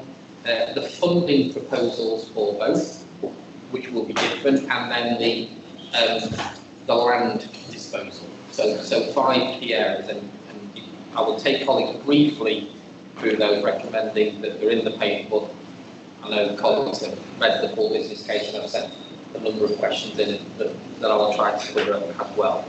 So section 2, particularly 2.2 to 2.5, just describes the summary of really chapters 3 and 4 in the full business case. The options appraisal that was done around what could we do with what we could do with Tickhill Road, and that ranges from maintaining the estate as it is now, recognising that the backlog maintenance, so the maintenance we would have to spend just to keep it fit for purpose is 20 million. And when you talk backlog, the chances are you've got to do that again 5 years later or 10 years, so it's an ongoing massive commitment. So it ranges from maintaining the current estate to, I'll paraphrase it a little bit now, knocking it all down and rebuilding it. So the preferred option with all of that is shown in 2.4, which is a phased redevelopment of Tickhill Road with, and I will say currently, the red line, so that's the area we would keep and we would dispose of the rest. There is still scope for that to change slightly, but it's not going to be fundamental. So we are talking slight changes, but fundamental bit of the board is a redevelopment of Tickhill Road around the red arrow shown in 2.5. A couple of bits just to pull out of there. That still maintains site for redevelopment. So there is still, even though it's a significantly smaller site, and later in the paper it talks about 37.9 hectares, we would dispose of just over 21. So more than half would go, but there is still areas for development within the residual estate. So that's the first area, colleagues, and I will come back to the recommendations at the end. The second aspect then is in terms of the Tickhill Road, so not the Anglian Loop, the build, what could be the procurement route. And again in 2.6, try to summarise 3 areas in there. The traditional route relating to strategic delivery partner. So within the paper 2.7, it recommends the earlier contractor involvement, but rightly so, caveats that in terms of having discussions today, feedback from colleagues around the final recommendation would be proposed to the board by myself over the next 10 weeks, ultimately through the Finance, Digital and Estate Committee. And I think that's important because a number of comments or feedback challenge has been about why not strategic building, and that's not just through one person, that's been through a couple of areas. But what we really are saying, it wouldn't be through traditional procurement. We would want to involve organisations within the design of the building. Now the recommendation here is about early contractor involvement, so there would have to be a strong case why we move away from that. But taking the feedback on board, it has been raised by a number of comments. The third area is around Anglian Loop, and again, Joe presented last month the detailed proposal around Ambient Loop, and within section 3.3 onwards, it clearly recommends that we go through a competitive, flexible procedure. And again, that would be involving, I'll be candid in here, our internal procurement team, I don't think I know how we've got the current capability or capacity to do that, so we'd engage with experts in this area. The fourth area is how do we pay for all of this? And again, we were conscious that I could recommend something here, and rightly so there'll be a number of questions, but wanted to give further assurance in terms of getting some independent advice and expertise in what is available. So we worked very quickly, probably over the last 4 weeks, with PwC in terms of doing independent reviews of what are the potential funding sources to pay for this scheme. And section 4 in the paper describes what those options were, what the process has gone through, but really 4.7 summarises what the recommendations are. So ambient loop would be funded by what we're calling a revenue model. It's a lease type arrangement, and we would work through all of the details with the respective contractor, model that wouldn't be any, call it national funding, that would be completely for us to work through internally. The build itself, particular road development, would be funded through a mixture of the contribution from the land sale and public dividend capital. Now that's national. Public dividend capital, I always describe it as it's almost the mortgage that we have for our NHS estates. But public dividend capital can come in 2 or 3 different routes. So one is we get aspects of that every year through our capital programme. So we would put £1 million, £1.3 million a year through our capital programme. There's then the system has strategic capital programme, and we've got support from the NHS regional team say this is exactly what a system should be supporting as part of a wider development of this estate. The third aspect then around the PDC is there's 2 scenarios. One is we would have to nationally bid for any gap. But I think where we sit very favourably is we could also use our cash. So as I sit here today, we have 33.6 million in cash. We've had around that value for years. It's wobbled up and down, but around that value. We have a financial plan that we're delivering. By the end of the year, we will have an underlying break-even position, if not slightly better. So we will be, subject to the board's approval, negotiating for approval that we can use our cash. Now, the official line is this can't be done. It's been done. In my last post, we did this. So there is a really strong argument that we have that we're delivering what we said we would do. Let's us use our cash with the land sale, with strategic system capital that would pay for the redevelopment of particular road sites. So the funding route, just to reiterate, is ambient loop through a revenue lease type model, and redevelopment of particular road is through land sale and PDC. The final area then is the land sale itself. So 5.1 is described based on the red line. We will look to dispose of 21.1 hectares, and we will be remaining 16.8. And we already had positive discussions through Toby with Homes England around what that could be used for. I think it's been said probably the last 2 boards, once that deal is agreed and we transfer, that is then up to the developer to decide what they want to do with it. It is highly likely, not to put percentages on, that this would be used for housing. And we're currently working with, again, external advisors to look at how many housing or what type of housing could that be. The value, the financial value of the land sale has had an independent review that came to the 15 million actually land sale, and then £3 million of overage or future profit on that land sale. The paper then just talks through, which you talked about there, governance process. What I will say is from and I do recognise this is a public, the NHS current revised process is shown in 7.3, and that is a lot linked to the not segmentation. We know where that is or isn't happening, but suffice to say, whether we would pay for the PDC ourselves or not, we would need their rubber stamp to give us the budget for the CDL allocation for us to get on with it. I only work with the regional colleagues closely on this to understand what do they need, what format do they need in terms of a business case to enable ultimately the region to support this. We've already had, as I said, initial discussions both finance to finance as part of a wider session. I couldn't sit here now and say nationally they want to change this capital process, but we are constantly engaging in terms of the next steps.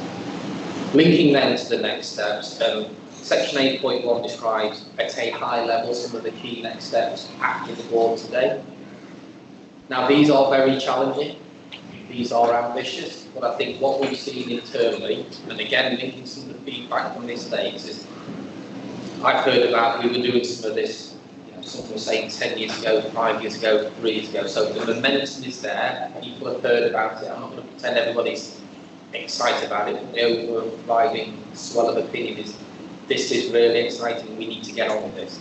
So I would rather set really stretching ambitious targets, meet them, preference 1, or maybe not meet all of them, but keep that momentum rather than setting something that has got a lot of wriggle room because you fill the time. So the next steps are as important as anything, Chair. And then really at the end it just summarises that colleagues have got the full business case for review that they've got, recognising the progress that's been done, but then ultimately the 5 key ones are supporting the recommendation around the Tickle Road, the red line, the 2 recommended around the procurement, noting the role outside of there of myself, Toby and FDE, support the funding options for further discussions, and then in terms of the specific land sale, delegating to Toby, myself, to take a recommendation ultimately to FDE. So I'm proposing to pause there and take any questions. Thank you. I've got Kathy and Dave. Kathy. I've got myself. Kathy. Some comments and some sort of support for the proposals, and I'm half an hour with Simon yesterday. I noticed there's an awful lot of difference with the options. One of the things went through my head about capacity increases and complexity. So where it's as landed, which is the recommendation for us, I am much more comfortable because so many things potentially go wrong. There's not a lot of dynamics in the funding options, etc. So really support that. In terms of just a little sideways on that is that whatever we do, wherever whatever the alternative use ground, like if the neighbouring land can sell off, is useful. I would expect that, everything you can think about, covenants of the, infrastructure issues, libraries, or anything that's like that. So assume that that's all going to be taken care of. But the one thing about the current sort of focus on housing is that I did wonder whether there were the sort of public sector needs, given this land is currently in the public sector.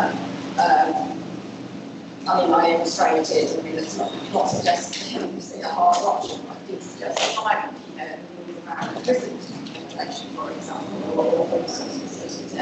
Public sector land, before it goes and unencumbered for whatever use, maybe there's a thinking process about those alternatives or what we might want to constrain outside the use support. So I just give you that as a thought. And I really support and encourage the sort of in the funding to make best use of our own cash balances. This is something I'm very keen with again, don't force signs of music stuff, but I would just highlight that really good cash management and cash management skills are going to be required, and that might be something that is in the team or isn't in the team. And I would suggest them to have good oversight on in order to manage that. Right. Thank you, Catherine. So I'll take some questions, we'll come back and I'll, Simon. Dave. So when I go down kind of the list of what you're asking us to do the job, I really support. And on all the points, it's just two kind of things. One is on consider, so it says consider the business case, not agree it. Yeah. And it's got a line in there, Simon, around renovation, refurb. And there's 2 points. One in the paper, it talks about Riverside, and then you've also made the point that there's a lot of backlog of maintenance on particular of the retained buildings. And I didn't know whether 2.5 was going to, or 2 lots of 2.5 mil are going to cover Riverside and the necessary refurbs on the retained aspects of particular, because that looks a bit light, just as a question. And then the second one, which is what I think will raise to you, is agree on the procurement route for procurement route for both Anglian Loop and others. But is there any merit on combining the two in delivery? Because when you get spades in the ground contractors involved, stuff changes. And you wouldn't want to go down the Anglian route with big stuff and then you've got to change stuff and then pick it. That was just the last one of ignorance. They've raised an important point for me. Can someone clarify whether we need to, as a board, approve the full business case or simply consider it? So I'll clarify. So yes, in due course, the board needs to approve the full business case. I think for the purposes of today, the board is approving the full business case as in the ideas outlined and the decisions implied. The reason it's worded the way it is I think Dwayne, Simon and the team have come a really long way on the actual written FBC in 5 weeks, and it's exceeded my expectations in 5 weeks. I think another 5 weeks will make the final document somewhat better. So I'm not trying to play with words, but I think maybe we're effectively agreeing to it, but we're not agreeing to what is in Pack B.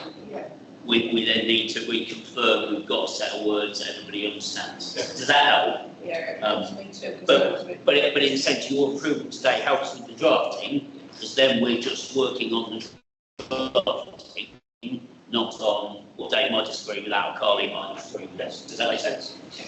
No, that's more than useful. Thank you, Toby. Paul. Fully support the case and the role that you want to delegate to FD, I think we should just make sure that's noted. You say law firms is going to go first. Is that a dependency? Is that a choice? What if the optional law firm doesn't go on with the decide? What does that mean? Because we've followed that before. So. Yeah, is the TICO dependent on law firm? I would say no. However, there are some advantages of doing one, particularly I think of some of the admin accommodation potential above there. But we also want to recognise that from my perspective, from a staff engagement, you heard from the North Links bit, we've got Waterdale. Yeah. People, when I first talked about the state plan, thought it was only Tickhill, and then we've almost got a feeling of, people haven't said this, but we don't count. Yeah.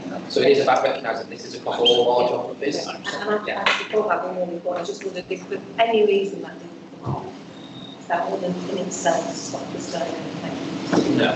But I'm a big support for third wage, just to clarify. Very much support that we get building expertise, given the challenges of our own government. And when it comes, I think I read it right, if it comes to the land sale, I know we indicate potentially for homes, would we be planning to get planning permission first so the value is higher? Or does that still have to be policy. Do you want me to? Yeah. Okay, so the way the land sale will work, the land sale is actually the first thing that will happen. So it's important this board understands we sell the land, leasing it back, before you actually got boots on the ground on the new stuff. Selling it and leasing it back. If the preferred bidder was Homes England, then they will organise all of that. And the reason the overage works is because it will take them a couple of years to get the site shipshape, get the plan launched. I think if we go into a commercial space, then your point absolutely applies about how we might choose to get that liability. That also helps your question to deal with Kathy's point about building prisons or anything else. At the moment in the Doncaster land plan for the city, the land we're looking to build on is designated for housing, and the land we're looking to sell is not really designated because it's got existing use. I strongly suspect the council will require us to switch those things over as part of proceeding. So I understand the point about alternative public sector use. And when we make the case that, let us say, Homes England is the best value option, or a builder is, we need to consider alternative public sector use. I think a determinative characteristic when we do that will be the pace of execution. It is quite straightforward to see how Homes England can execute, how Whitby or other builders could execute. I think I have spent a lot of time with other public sector stakeholders. It is not immediately obvious that they have an off-the-shelf project they would want to take forward. So I think pace of execution will become a problem in that evaluation, but it's helpful that it's been reiterated here. That makes sense. I hope that deals with the planning commission question. Can I just pause then, Simon, is there anything that hasn't been answered for Dave or Kathy before I move on to Rachel, Jude and Maria? So if I just quickly, so in terms of the cash management, both the absolute cash and arguably more important, the profiling of that, we will be taking that all the way through FDE. I think it's in the work plan every meeting. If you are right, it's important, but that will be big through FDE. I think in terms of the 5 million, I think that's a fair challenge. That was based on the best estimates that we got at the time. As Toby describes, over the next 5 weeks, work is ongoing to firm those costs up, and then we will be clearly updating the respective numbers and feeding that into the next iteration of the full business case you've got in B, but also I suspect putting it into the format of NHSE, what's called a short form business case. So that will be the next iteration. Yeah, so I do think in terms of a number of colleagues have asked that, I need to take that away and just review the pros and cons of that. The overriding view was for really big schemes, a strategic partner is helpful. However, in the context of estate scheme, what we've got, don't get me wrong, it's very complex, but it's not a massive scheme. Particularly, it's almost it's a build, and ambulance loop is similarly. I think that I did probably start on subcontract absolutely. So it's been great. I'm going better than you thought. Yeah. So I think one main thing about Dave, and remember the estate procurement funding model isn't confirmed in here. You'd be combining a fund, build, and operate with a build. That isn't necessarily a bad idea, but you could end up really constraining either of your markets if you ask the same enterprise to do two really quite radically different things.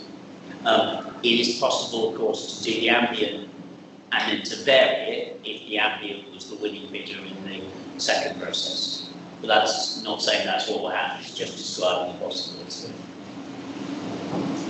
Thank you. I've got Rachel, Jude and Maria. Can I just ask if we can try and get to the conclusions by the next 5 minutes, something like that? That was all I've got. Okay, so some of the things have been picked up by Toby anyway in terms of the type of housing, and I think that's the next steps, isn't it? And I'm assuming, because I know you're having the conversations, that the Doncaster housing needs analysis will obviously form part of those discussions with Homes England in terms of the different type of housing that might be available. And think I've mentioned it already, Simon, in terms of 5.2 and reference to a particular area.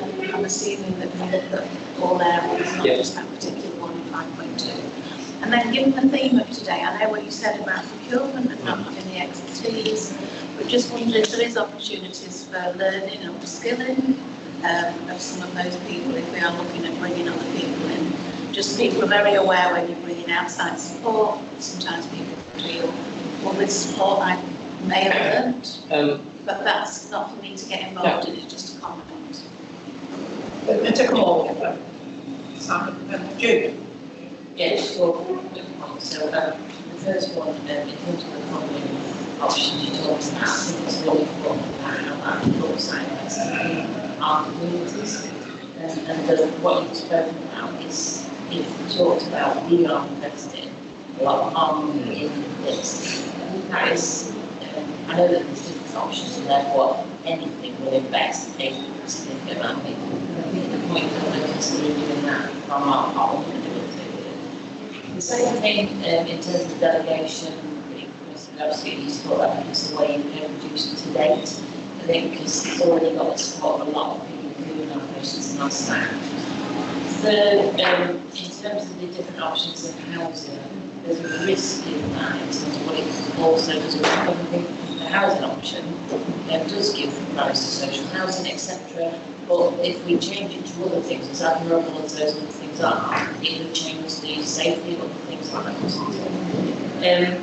Final point in terms of the optics are absolutely appreciate what you said about cost and maintenance versus that. But it's also, I suppose, accentuating the other costs of not doing this in terms of patient accessibility, in terms of people not getting down, people not getting down. I know that you know all this. I suppose it's just that I suppose that really does advocate why it's not just about money, it's so much about people. Well, then, Simon Maria, that's Thank you. So a couple of questions. The first one is around the Rotherham and the library. I just wondered if there's any reputational risk there. Is the library moving or is it closing? Right. It's moving. Okay, that's the end of that question. And then the second one was around the clawback agreement. Are you relying on that £3 million clawback builders provision to kick in? Is there always a chance that you don't get that money? Is that making the books balance or not? It's based on, so all the land sale is based on a forecast estimate of what we know now, so that is in the numbers.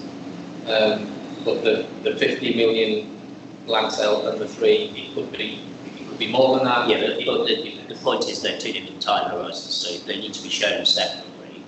You may never get. Yeah, no, of course, on average you may not, but they need to be shown separately because the finality cash flow management programs, they're radically different. One's an upfront payment and one's a promise to the future. I know you're going to link that into details with your lawyers, isn't it? But you're going to link the overage to the planning permission, or is it going to be based on plot sales, or is that plot sales, not just on the budget? So that's relevant. We've covered everything about around supervision. I've got a couple of books on there, so I've got likewise, which are not responses to Yeah, questions. so, I mean, have we covered Rachel's question? If I could just quickly, so in terms of the procurement bit, will there be an opportunity for colleagues to be involved? Yes, but I think, again, from experience, a lot of this is about having the right capacity and capability, and for some of this you can't do on a day job. But they will be able to get involved. Due to you, I'd almost flip that of the cost, and in terms of the next version, the benefits of this needs both the qualitative and quantitative bit, and not just the benefits to Bardash, but to the wider Doncaster economy. Now, a pound note will go against those, and when it comes to think, really, but that's what we will have to do, because that's really important for all our stakeholders. Yeah, absolutely.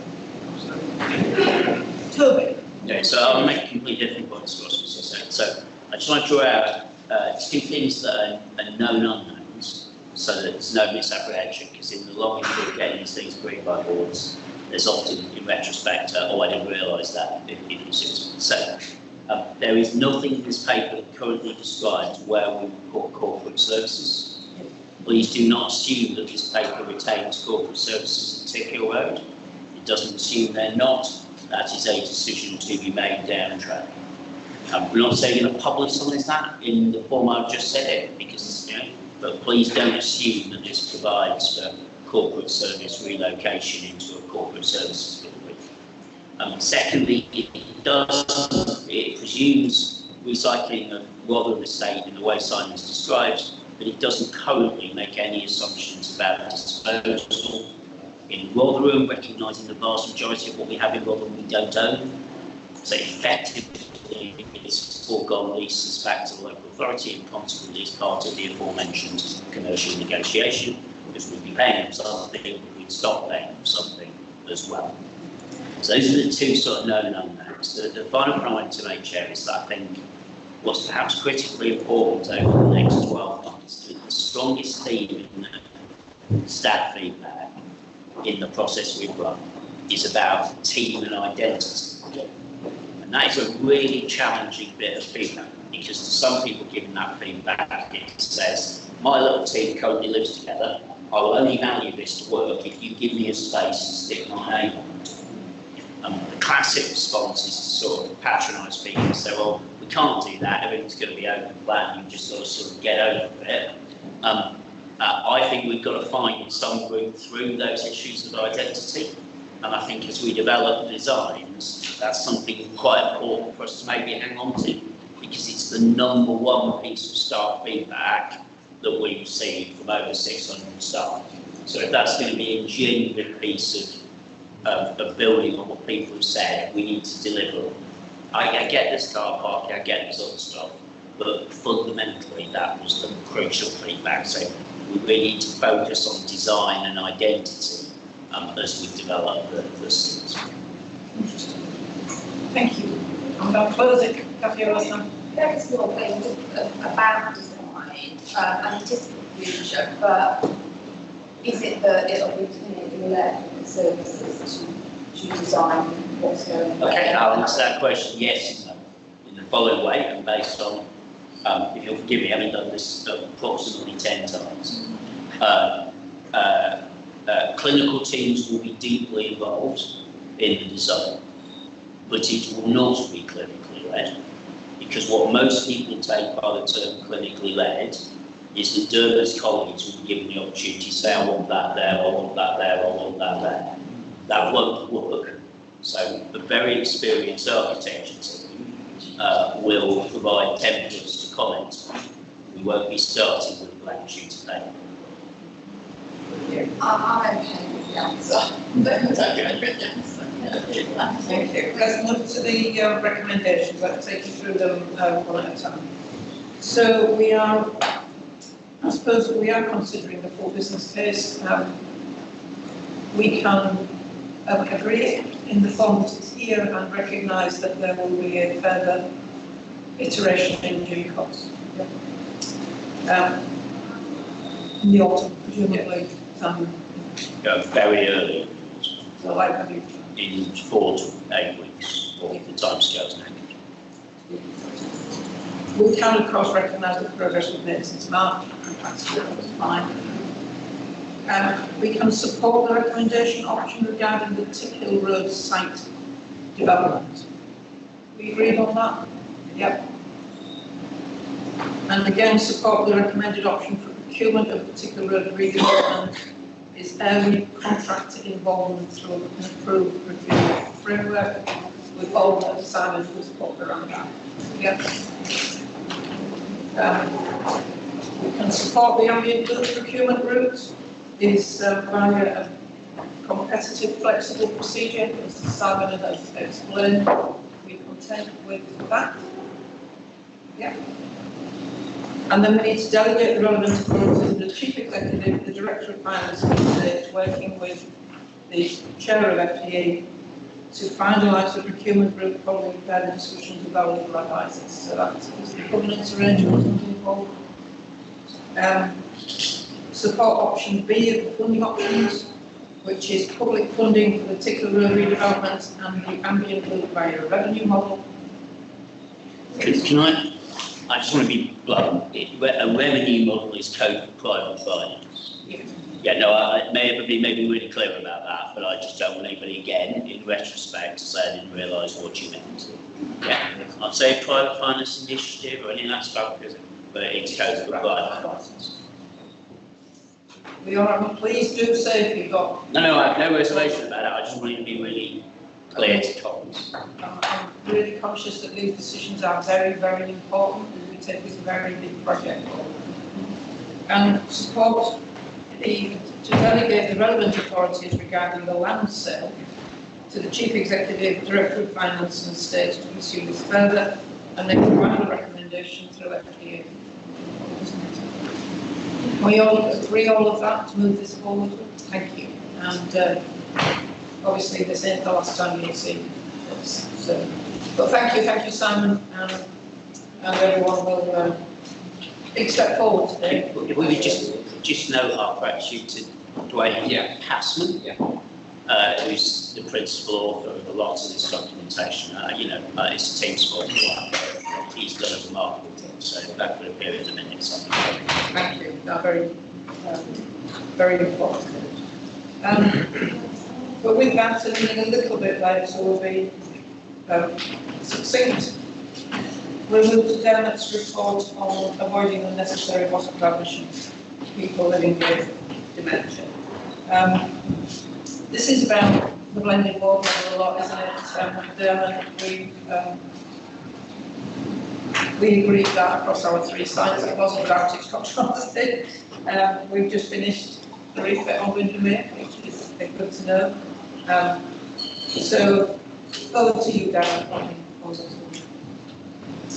Thanks, Gav. So this paper is kind of, separate to kind of what we've been discussing before, where we've presented the metrics about what that ward closure and adopting that mix model will show.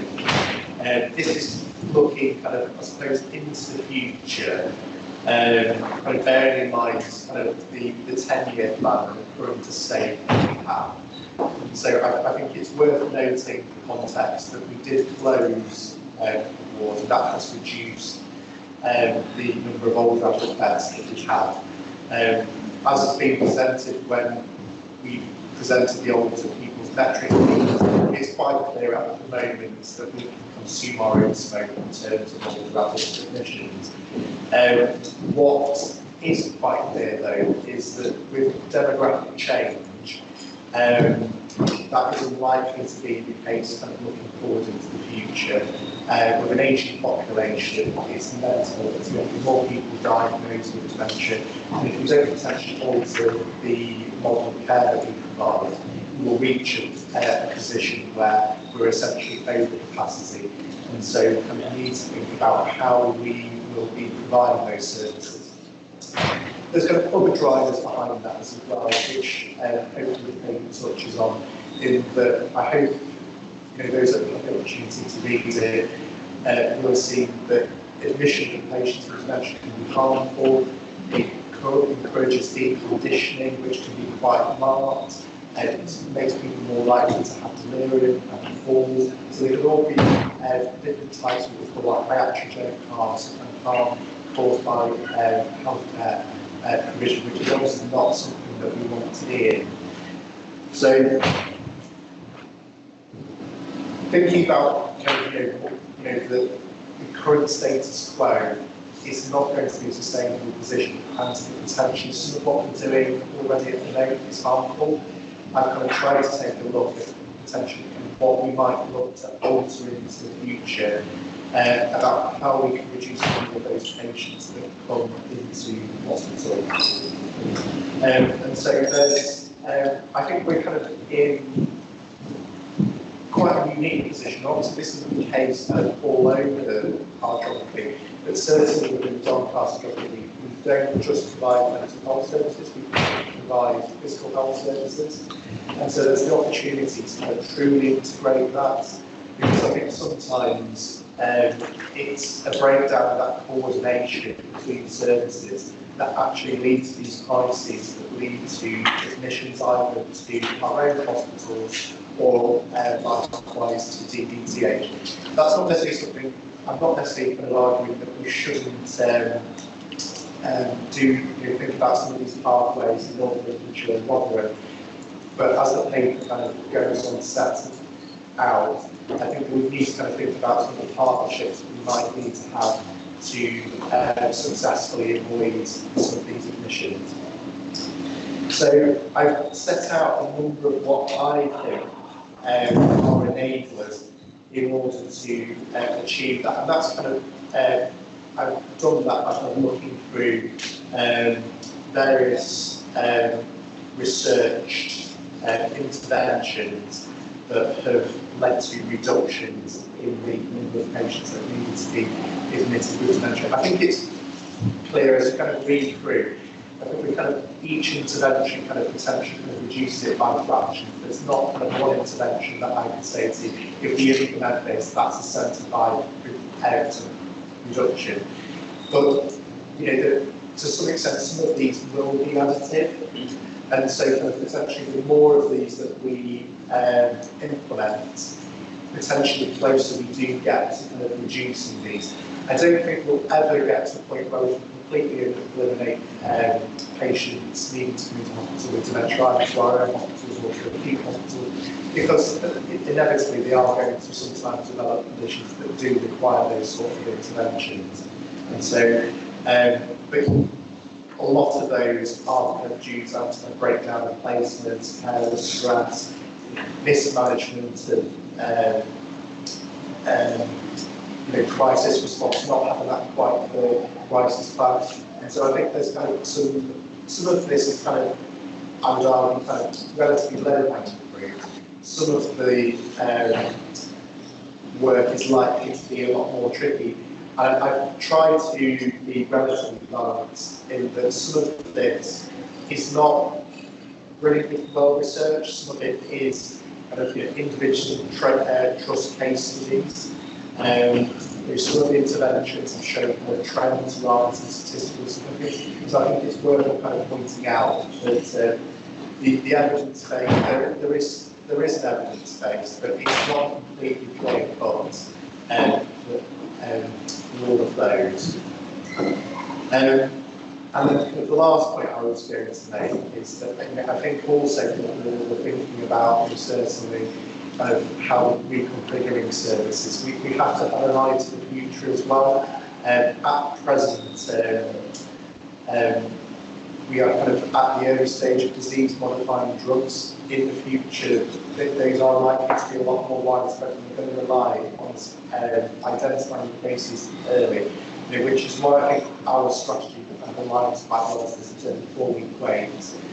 But we're going to potentially need to be thinking about providing spaces where we can offer things like IV infusions. We need to think about MRI capacity. So I think this isn't necessarily something that Ardash can answer on its own, but I think it's certainly kind of wanting to receive support from the board to be supporting those wider discussions. So I'll leave it there. Thank you, Dermot. Richard, Sarah, Reg. Thanks, Jerry. I think it's a massive part of bed doctors and everything that as you're starting to talk about. In terms of specific, in addition to your other enablers, allowed us to plot improving and citizens of lifestyle. Last month, our return, so much can be done preventatively if we've got plans in advance about what happens in crisis. So we did this at the practice level 10 years ago, where our care homes in crisis would ring 999, and we made sure that a number of the clients had identified that they didn't want 999 to be the first reaction. We had a paramedic, she was absolutely brilliant, who was assigned to be their first point of contact. Very much hyper-local. But I think there is an opportunity to get into neighbourhood on this as well. But I don't know what the GP IE is like nowadays. But you're also asking to take on more work as a GP to keep people in that hospital, which is a difficult balance when if we can support carers in terms of understanding the need for elastic we can actually get some of the realistic. We'll take a few, Dermot, and we'll bring you back. So, Sarah? Yeah, thanks, Kath. I liked this paper. I think it's really brave in some ways for us to be thinking about how we tackle this. It's absolutely the right thing to do. And I think the work that you've done, you know, it sort of chimes really to do about some of the research and the non-research based evidence. But I suppose what I want to ask is whether you would be having one eye on the review of social care if the government manages to maintain its traction, maybe trying to influence it a bit, because I think it's a really good approach toward that. And also I think just being truthful to ourselves about the cost of what it would mean to care for people at home when they're quite intensive stages. You know, that it really is that moment, isn't it, second by second, just engagement. So it was just really just to be reassuring those two things. Thank you so much. About the government's new proposals, where am I, Rachel? Oh yeah, really welcome the paper. Very long overdue, and definitely agree with those recommendations and recognising that it isn't good that people have to stay in hospital for such long times. Just a couple of things though about number 2 and 3 in terms of the recommendation. Totally, I agree that we need to develop the system about right care, right place, right time. Just really concerned that, yes, agree in terms of social care and Prime Minister announcements, but we all know that's not going to happen overnight. So just really keen that we have got all our partners signed up to this. And also just reflecting on conversations I've had over the years with carers. The NHS is seen as the place to go in some ways, and it's about how we enable that conversation and bring carers into that conversation to explain that they're not losing something, but what they're getting is actually going to be better for their loved one and also better for them, etc. That's sometimes quite difficult to explain, so I'm really keen to see in the proposal how we're working with some of those local carers groups that have been probably campaigning about this for years. Thank you. Back on these, I've got a lot of speakers down, so let's get through these 3 then. We'll be succinct, please. A lot of people want to. Yeah, I think Richard makes a very good point about lasting parents early, and I can see how that would be the impact things. Because, you know, certainly when we talk about escalations in care, so you can have people potentially being admitted because there isn't that discussion, there isn't that agreement, but essentially it can impact things, and you know, I think certainly you know, it's good practice in many clinics to be kind of encouraging people to have those discussions, and so I think obviously we wouldn't be kind of forcing people to do that, but I would consider that something that, you know, is a sign of good service that we're providing, that we're kind of pointing things out to people and kind of encouraging to set that up. That it can help those kind of discussions about how much care people do and don't want. And those are easy conversations. How much social care kind of buy-in? I think it's hard to say at the moment. This is kind of me kind of having kind of a think about it. I'm not saying that kind of, you know, this is the definitive plan, this is all we're going to implement, because I think that you know, we like to work collaboratively. You know, this is something that I think about and I review the evidence. And you know, I've not gone to kind of patients, I've not gone to carers, and you know, so I've not even gone to acute colleagues. You know, I have taken some experts within the trust in kind of formulating this. It's not just my own work, but you know, has it had that kind of wider kind of consideration by key people? It hasn't, but you know, I think as we were to kind of work on a more detailed proposal, that would definitely be part and parcel. We would try and produce kind of the up-and-date thing in isolation and just present it as a data complete to the partners, because we're likely to kind of miss out on all sorts of insights if we do that. I think that what's going to be announced with social care reform, you know, I think that's an unknown. I think what's clear though is that there will be a cost with this, but there's also a cost of inaction, and to kind of multiple partners, especially with potential kind of future treatments that might become available. We are kind of getting to a point now when some of these modifying drugs, where you can slow down the progression. And so you think about how expensive nursing home, residential care is. If you can delay that and compress that time, this is, although you might be kind of asking for certain amounts of extra social care, but potentially it might be that intensive social care for a smaller number of people who get this right. And so I don't think it's necessarily kind of a lose-lose. I think it might potentially be kind of win-win both, kind of all agencies. And so I'd be relatively optimistic that we could get that fine. But I don't want to mislead that how much discussion is being at this stage. I'm really conscious I'm going to Toby and then Jude, Dave, and you, yeah. And then I've got Carleen and Richard, 10 minutes late, if you want to get on tonight. So 2 comments, Chair. So the first one is about partnership, the second is about partnership. The first one, I really like this paper. This paper is slightly more important in the next 10 years than the previous paper. And I think it's well researched and well argued. And even though quite a lot of Dermot's presentation is subtly about holding back my enthusiasm, I still think it speaks to a really important reality. On the partnerships, there are strong partnerships in this space. There is strong commitment to this subject, particularly where it's associated with aging, particularly in doctors. But what I think we've learned over 2.5 years is everybody's dementia strategy is just a beautifully polished carry on as well. And so what this paper speaks to is the success you can achieve by setting a ridiculously unreasonable goal that everybody is going to shoot for. So saying we're not going to have admissions for people with dementia, we won't achieve that, but saying we're going to do it is highly likely with the work behind it to massively reduce them.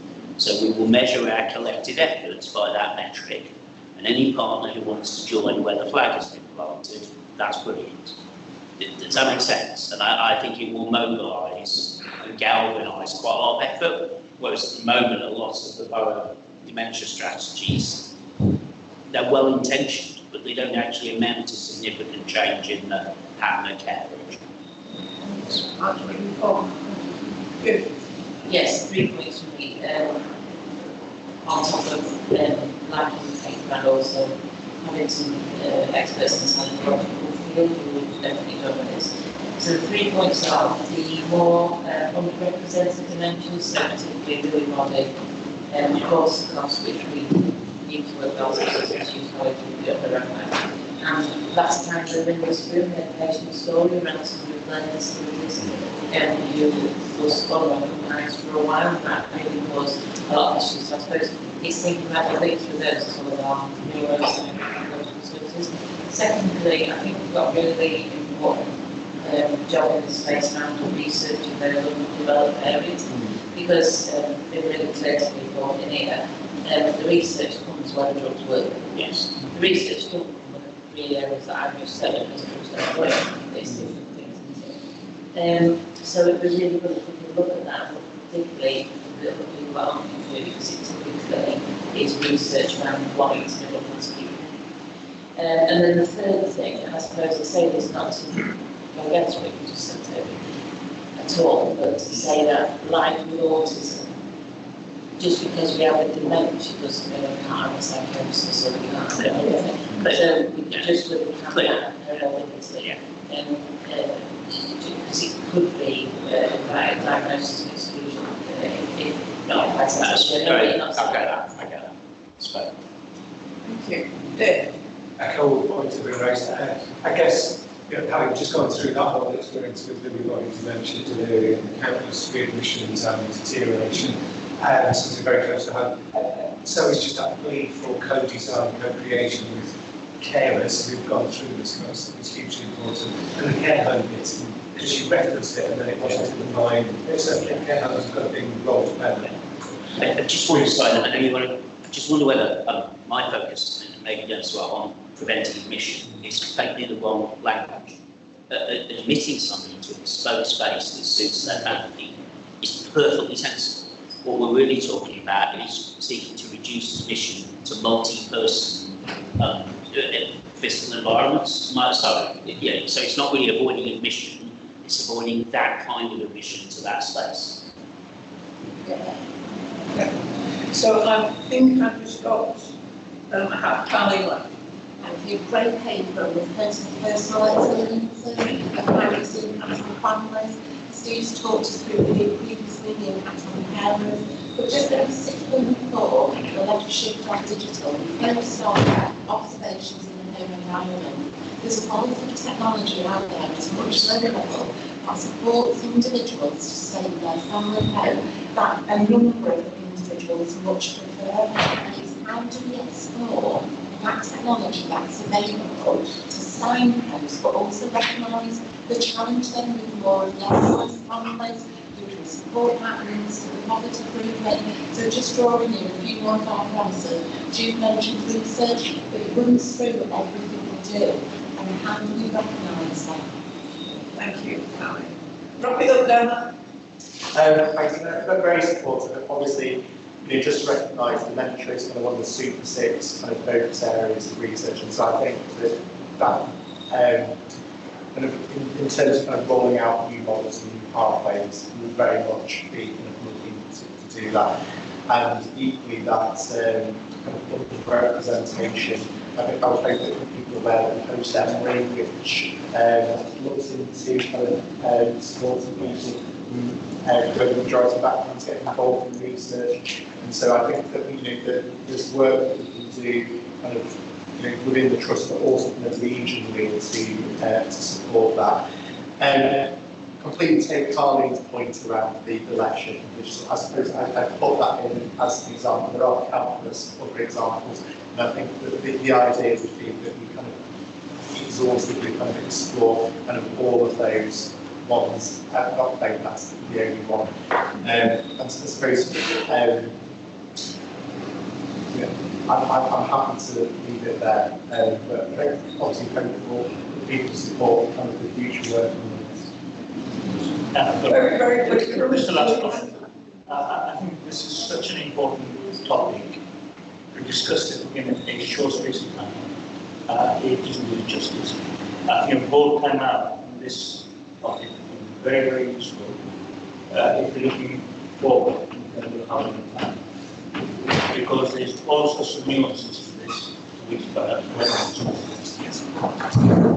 Thank you. I've got a load of stuff putting through my brain. We won't take any further this afternoon if we do have the ability to discuss it in a broad way, and I appreciate that myself. Thank you. The recommendations are, so we are recognising avoidable hospital admissions, supporting the development of a system-wide right care, right place, right time model, which is where we are, and requesting a detailed proposal including workforce partnership, digital and financial implications. Can we agree with that? Thank you. We're about 20-25 minutes to time, just to make you aware. We'll close stuff down, but just to let you know that's where we are. Generator 26 is the culture paper in Toby's name. This is a really important paper with us this afternoon. It gives us space for specific anti-racism and anti-Semitism recommendations, which we will take this afternoon over to Toby. I wasn't going to particularly talk about it today, but I'd be interested in people's reactions and comments. Just because it's a hot afternoon, there's a lot of papers. This navigates anti-racism work by asking Sarah's committee to form a definitive view on whether we've really cracked the 7 things that were in our anti-racism action plan or not. I have a personal view on that, but I'd be interested in other people's view. It makes it clear that we're moving close to the affirmative action stage of senior staff recruitment, by which we wouldn't have any doubt on you restricting some jobs to some backgrounds, and that the prior step to that is a final piece of analysis on the current leadership disposition of the organisation, which includes but is not limited to the board. I'd be remiss if I didn't draw attention to the two things the Reach Network asked me to include in this proposal. And then, given that we've previously agreed some things with respect to anti-Semitism definition, although Phil and I have got a little bit of work to do to just tie down when we did that, and there's a tiny possibility my memory is off, which goes back in September. Then it notes in 2.7 that we'll come back in November to talk to the practical implications of the anti-Semitism definition and the Muslim, the anti-Muslim hate definition that the board's asked for approval. All of that builds to, a massive chunk of 13 or 15 or 16 or 18 things we're going to do. And at parity 2.9, it notes that our previous efforts have met with different layers of understanding of the organisation, including our EDI function having a separate agenda that they were briefly pursuing. So there's some changes in Carlin's team and the EDI team. The paper sets out how we would avoid making that mistake twice. But it'd be right to be clear that Section 2 has both some big and some really ambitious things that we want to try and do, things that will both help some of our staff and also upset others. So that's the anti-racism element. The broader paper, together with the annexes and the private report, lets you know where we've got up to with our sort of high care, how accountability model, whilst also introducing different words into the equation. It mentions the overlap with NHS standards, and it sets out perhaps how we're going to go forward on the co-production of the prototype over the course of the next 7 weeks, starting with next week's steering group, so the week after steering group, and also, and I don't access this to the board, we will be bringing in some partner expertise to help us with the culture work over the next year, subject to a variation to the LDO contract at a value inside my VIRACE and not in the board's VIRACE. So you work out how much it costs if you want to follow that through. So I think I'm inclined to state that's what I wanted to say, but I'm quite keen to get people's reactions, because we'll do an August time out on this, we'll do a brief board discussion in September, and then we'll be into the leaders conference. And then we'll be into what's described in the paper as the board beginning to re-understand the organisation and spend time in October, November and December reintroducing ourselves to the organisation. And whilst that seems like a rhetorical flourish, it's not intended to be a rhetorical flourish, it's intended to be a programme of work. So while we go and design that with co-producing partners, it would just be good for the board to be aware that between now and Christmas, in addition to all the good things, that reintroduction process is what's in mind. So sort of over to the room on both parts, really. Thank you. Yes, Dave. Really thank you. Fully support, as you articulated, including the Reach Network, that's really helpful.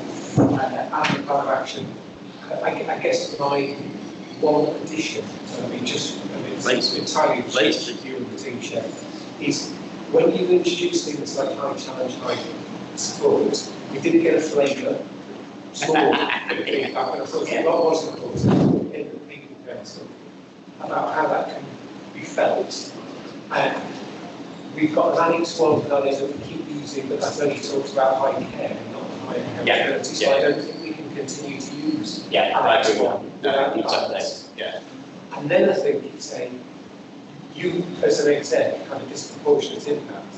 So before you get on the stage, I think you need to understand for your own personal journeys and your collective journey, what that means to lead in that, environment, and then you should include us in that dialogue to say, well, what do you need and want from us, and how do we have high care and high challenge between ourselves, and have that dialogue. Now, I don't think you can get all of that in front of the leadership conference, but I think at least a good understanding of what your own personal journeys are, because then I think that will sing through. Thank you, Dave. Great. I mean, I'm perfectly okay in many ways that, you know, Tony also is clear that we are where we are, and we can move to the decisions we need to make, and I'd be grateful for that. Thank you, Dave. So if we can, are we really sure that that's where we are, Chair? I do appreciate we're a really strong point, and I do appreciate we are short of time. I mean, I've no hands up. So. No, I understand that, but sorry, I'm not challenging. Yeah, I'm just trying to check because you know, Dave makes the point. You know, we had a discussion of accountability in TPC. I completely, and the paper says, let's change some of the words. But what I don't think I'm up for, but it's the board's decision, is backing down the accountability, the idea that accountability is important, and it is important concurrently with care. And the counter proposition we faced was, don't mention accountability until we've got all the care sorted out. I don't think that works. So I mean, I'm not just trying to extend that conversation, Dave. I'm now seeing some hands, Chair, and I'll happily go in my moment talking about homelessness later if it's helpful to you. Yeah. And just so I went to look at the research that talks about high accountability, and there are some good leadership models. There are some really good leadership models in that space. Yeah. Rachel, then Steve, and then Richard. Yeah, it was just again looking at the recommendations to say the definition of anti-Muslim hatred, it seems okay, but I don't think I'm an expert on saying yes. So I'm assuming that people with lived experience have been involved in that, and that's where that's. So people with lived experience were involved in the production of the government's definition, which is what that is. And about 2.5 years was spent on that. And when we did previously discuss anti-Semitism definitions, we discussed the fact that the government had an anti-Semitism definition, it didn't have an Islamophobia definition. And you'll notice the progression of language that government has now arrived at, i.e. anti-Muslim hatred. So they have done co-production on this, we have not. Okay, so the next steps to do that, if we as a board agree. So the next steps are for us to involve people in the what it means, not what the definition is. And my argument would be, you disagree, I'm not sure it's helpful for every public sector body to have its own definition of anti-Muslim hatred. Yeah. I've got Steve, Richard, and Shabir, and then I'll read the answer. Steve. Yeah, so my question may seem really obvious to everybody. But the reason why I ask is, will demonstrating as an Ardashian or anti-racist apply to all staff or only a cohort of staff? And the reason why I'm asking is because, of course, the intersectionality of that we know there is racism in between colours of people as well. So, for example, there is still a degree of racism in Bollywood. There is. So yes, your question is, it applies to everybody. And like you know, there's an organisation I've been part of where the predominant racism patterns were between different minoritized groups. But it's a really helpful clarification. Some of our staff believe there is an anti-white agenda by some people. Yeah. Which is why I asked quite a pointed questions. Yeah, I think I'm trying to deal with the conundrum of being in a rock and a hard place, because we have to do something. What my worry about, not this, just anything is, oh, it's the board, or it's another thing that you're doing to us about culture. And I think you've got some interesting models around moving power to communities with Carl and Matt. What's not in here enough is moving the power to staff, because co-production is quite used a lot. It's not. We need to make sure if we do that, it's not the usual staff. And I think we've got to be in it, but we've got to be in it. But where are we in it? So that's all this just stuff I'm just trying to. And I think that's what I was hinting at when we were introducing ourselves into the organisation. So I don't think we arrive I don't think we arrive at Leavers Conference with an it, then launch it and say let's get on with it. I think we arrive at something that will be reshaped and will continue to be reshaped from start through to about Christmas, Richard. Yeah. And how that is done and who's doing it and how it's not just done by us. Yeah. I agree with you entirely. It's really important. There is a little bit of punch-pull in this paper, in our frameworks, about how we build a partnership coalition in that space. So if we go back to the timeout, we talked about trust and allyship, and we've been doing some thinking about who those allies might be. But I think we're not yet at a place where it would be helpful to say, well, is it these people? But you're absolutely right, that's where we need to get to. Just to follow Dave's intonation, I suppose, it's how we're present in here as part of the problem and part of the solution. We are not the problem, which is easy to project, but we can't not be part of it. So I'm just trying to work my way through that. 100%. And when you get a slide deck that was in the final report, it tries to discuss that recognition. It imperfectly discusses that recognition. Yeah. But it is imperfect, which is why I say I think we need to do more work on it as a group. Thank you. So, Shabir. Yeah, final point. I don't remember you said put aside the national definition of the government coming up with, and I think that's the right approach. So from that perspective, are we just talking about homophobia and anti-Semitism? We've got the LGBT issue, we've talking about gender, we've got disability. I think within the whole culture, we need to start looking at the whole thing. And then get tactics up from the workforce, and then get the strategy right. I think I heard you say that I had said let's put aside the government's definition. Yeah, you 100%. That is the opposite of what I said. It's a bit clear. Understood. No. Your further point about tactics for the workforce is clearly true. I think I want to speak Carly, she's got a lot to it. I think that's proved quite interesting. What people are prepared to build tactics on varies between some of the things you've mentioned. And I think we didn't end up doing the anti-Semitism training yesterday for a whole series of logistical reasons. We'll start in August.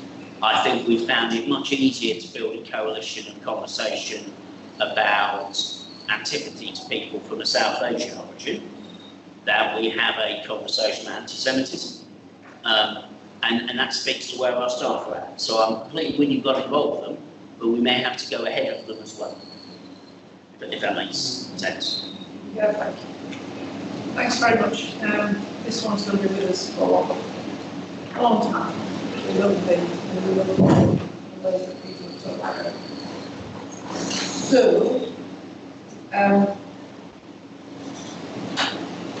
we can note the description of the ongoing work, and there is a lot of ongoing work.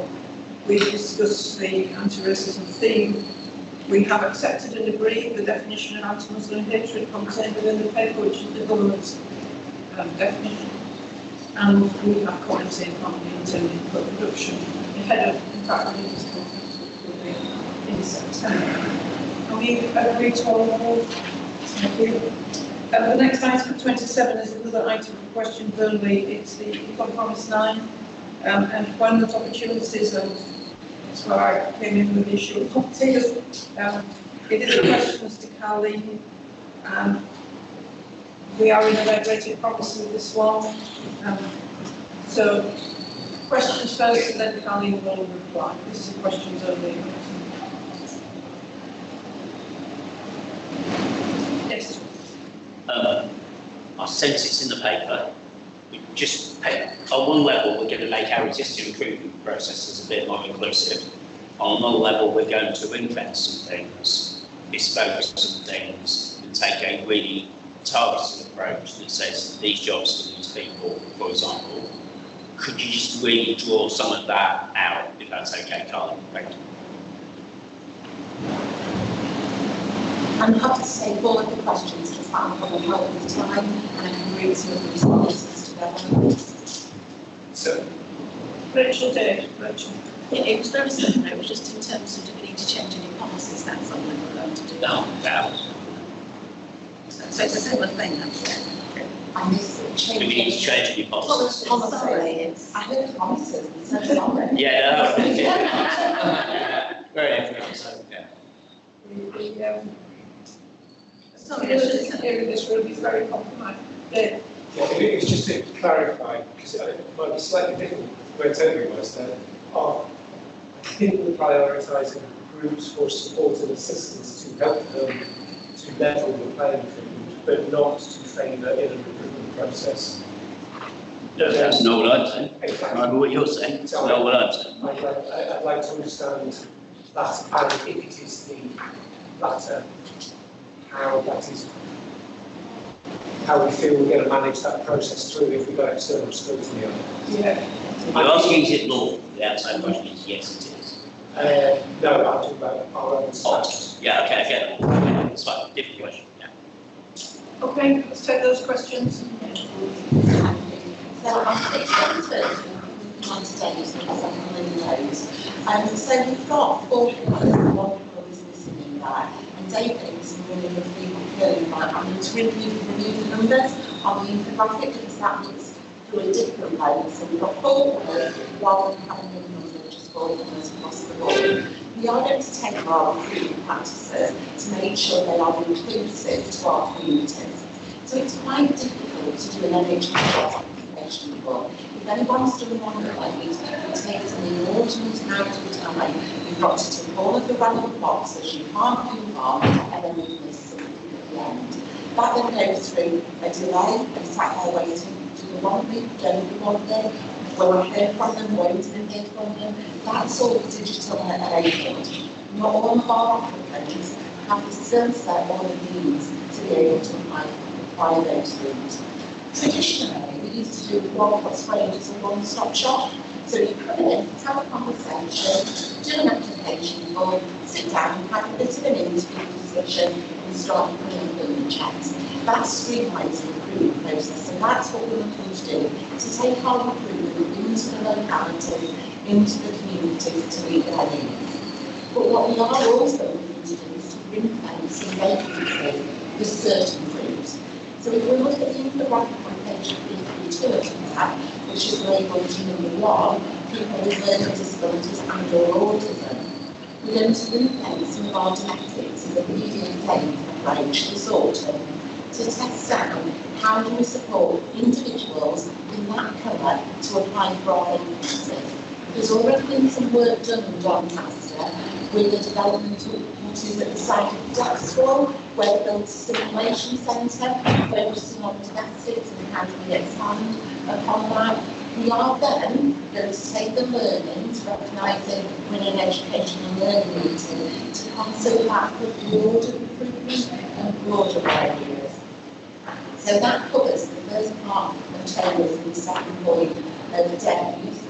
Potentially, we may need to change some recruitment policies and wider policies. The wider policies that we focus on managers is wider pastoral support. We've heard the challenges we've had with volunteers, and that wider support, that's something that asks curiosity of me. I haven't got the time to do that. Well, the policy is more of this discussion, and when we're not working that word of discussion, you'll be surprised by the number of managers, some quite senior managers, who will say, I need to know A, B, C, and D. Don't tell me to go from A to D, because I'm not sure how to navigate that now. So it's working with individuals as an individual. What's your frequency of the next person? That doesn't make it wrong, that makes it right, but it's managing having that confidence to apply the policy framework in a way that works with individuals, rather than fearful of the managers that is treating somebody differently. And what does that mean? So we do need to work through that, and that is part of the education and the learning and the debriefs Stephen touched on earlier. We do think the volunteering programme will be as hard or as difficult as it was. It's really much longer than we thought. We learn to future now, but how do we take that one stage further and apply it to this? And then we are, so equality versus equity. I think we are looking to see some indicators more of an opportunity for they aren't equally represented in our workforce and within our demographics. So when you see the two boxes and along with looks and you can hear where they're from, that's what we are looking to do with some of our recruitment practices. Thank you, Kelly. Richard, is your hand? No. It's standing up. Other people use fans and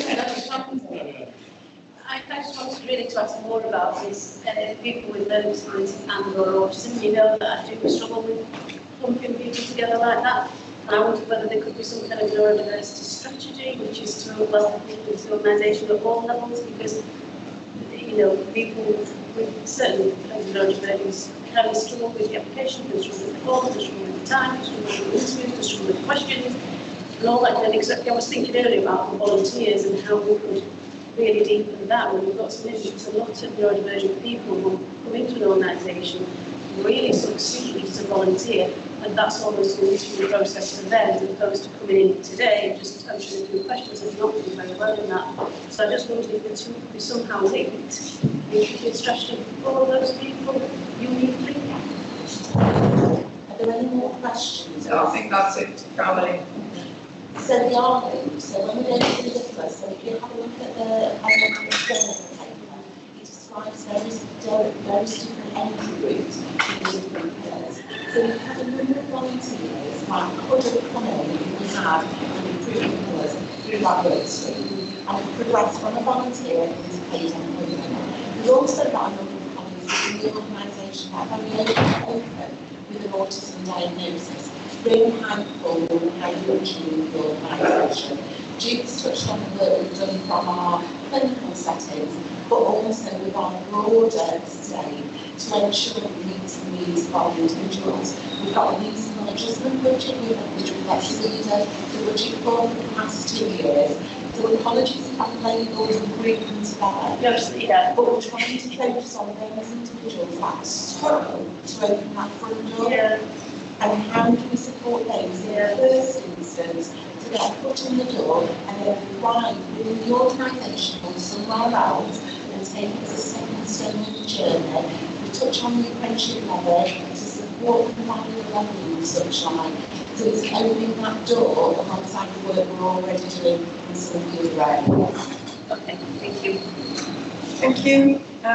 Thanks, Tally. It's an important one, is this, and I wonder how it will fit what we can think about when it comes to governance issues around young people not in employment, educational training and all this. And that's why in the caring years we recognise the needs as well. We have a very common number of needs in Yorkshire and how do we support those individuals. And then we're really short of time, which is very Mark shared some insight. We had a meeting yesterday, totally got into my office, when I was meeting with some colleagues in Richard's area. So the IT department historically didn't engage with our apprenticeships, students, work experience and such like. We did the university placements. They've supported T-level placements within the organisation. If anyone sees on social media, they've got such rich feedback. We've gone out with 2 traditional apprenticeships in IT in 4 days, 98 applicants. 5 of those came in my team-level placement with us. So that proves the impact that that team are having. Absolutely brilliant. Absolutely brilliant. Thank you so much. You've got the recommendations before you. Were noting things and recognising things. You can read them as well as I can. Can we agree the recommendations on the front page of the report? Thank you. The report indemnity number 28 on engagement and disengagement. There's a lot yet to do on this report, isn't there? And I think we can move the recommendation around at the end, but yeah, take us through where we are so far. Thanks, Carl. So I think probably we want a lot of discussion about this, and so I'll try to be as succinct as possible. So I think people will be aware that the Valdo case, as well as the our own this in October 2023, when we had the convention of deaths, and we kind of made a commitment to look at what was then just a disengagement policy. So we then undertook to rework that and make it an engagement and disengagement policy, so we focused on what we want to do to proactively engage patients, as well as considering was our disengagement process adequate. That policy was ratified in 2025, and as part of that, we changed the audit arrangements. Previously, the audit arrangements of the old policy had been that the care groups would just do local DIT samples to see if they were following the policy, and there wasn't kind of wider, kind of more centralised reporting. In the new policy, we undertook to have a centralised audit that was kind of providing quantitative data, which is presented here, and as well as there being kind of more patient records level data where individual cases will be looked at and audited. And so I think when I talk about the limitations of what is presented here, it's just the first part of that centralised audit, kind of looking at the overall numbers, not the kind of more detailed case audit, which we are preparing to present when we've got the quarterly data. So I'll leave it there, because I'm aware lots of people wanted to ask a question. Yeah, I think one way forward, if you don't mind me, I'm aware that there is a lot of longevity interest in these matters, Gemma, and we will invite you to amend anything to that, as we will with Tobit. And perhaps can I suggest that we can ask within the next month that Dermot, Julian and Steve circulate a revised audit scope, so that we can ensure it will do exactly what we need to do, that we can see that before it goes out. I think there's quite a lot of discussion there about what Mr. giving us, and I think if we could, so there's approval, just ask the three of you to come back with a revised scope and a revised audit, that we can see that the terms of reference of the audit before it goes out, and then we can bring it back when we've done that. And but in the meantime, we'd love to have you at a meeting to talk this stuff through in the light of what's happening out there in the world, and then we'll ask Toby to come back as well. Toby, did you want to add to that in any way? So I think it's a really good idea, Kat. I think, scope's out available quite quickly, then we'll clear it's going to meet everybody's needs. I think I understand the link people are making with Nottingham. I think that's not what I would lead with. No. So this isn't fundamentally a conversation about Nottingham. Pardon me, else, it's a conversation about a human being who lost their life in Doncaster in November 2023. Not preventable, but certainly giving rise to learning. So I would just encourage the board to talk about both things with a measure of separation, rather than becoming conjoined, if that makes sense. For the non-execs, there is a real need to understand how you and your teams manage and know. Dave's looking at me quizzing. Sorry. No, I think it's a really good point. I guess it's really helpful to have a discussion with Bill about this. That one lens is the very, very high risk of recurring in community. The other lens is the health inequalities of who is dropping out of our service and why, and that curiosity. So I think there are two things in my head, not just the really high risk part, it's who are we disengaging with and why are they disengaging, or what do we learn from that? And I have a number of reluctances to focus just on Nottingham, including, and I should be very direct about this, I don't want to cause offence. If the gentleman who if victims different ethnicity, his photograph would not appear in every newspaper, and the emphasis would be different. And we know that, because there are myriad such similar situations where the person committing the crime looks like me. So there are also, I'm not suggesting any of us in emphasising that case of ourselves being racist, but I think it's quite important we recognise, and maybe one of the data points, Kath, that we could get from clinical colleagues separately is, among people who kill, how many do have a mental illness? Among people who have mental illness, how many kill? Because some of the national conversation has got really messed up on that. And I think we can be part of responding to some of that, but only if we've got the information ourselves. Sorry. And I think that's where I was heading at the discussion, is just to give us the ability to articulate to others, whether that's at home or in the pub or in the governor's meeting or anywhere else, the reality and how we're doing this and what is the truth, first seek the truth, as they say. And I don't think I have that ability right now to do you justice when it comes to explaining how you and your clinical colleagues manage this. And which is why I think if we go forward with that further audit and agree the scope, then we can do what you would more justice with explaining how it works. I think it's probably maybe 2 years ago that I'm asked about this maybe 18 or 2 years ago. So I think that there's also something that I feel all more effective than me, to be more honest, but I feel that we should all understand as well. I would hope that none of it is related to ethnicity or colour, what means we should understand. But what's important for me, I suppose, is that those people perhaps involved in quite a few concerns others who come to see the might have better insight into things.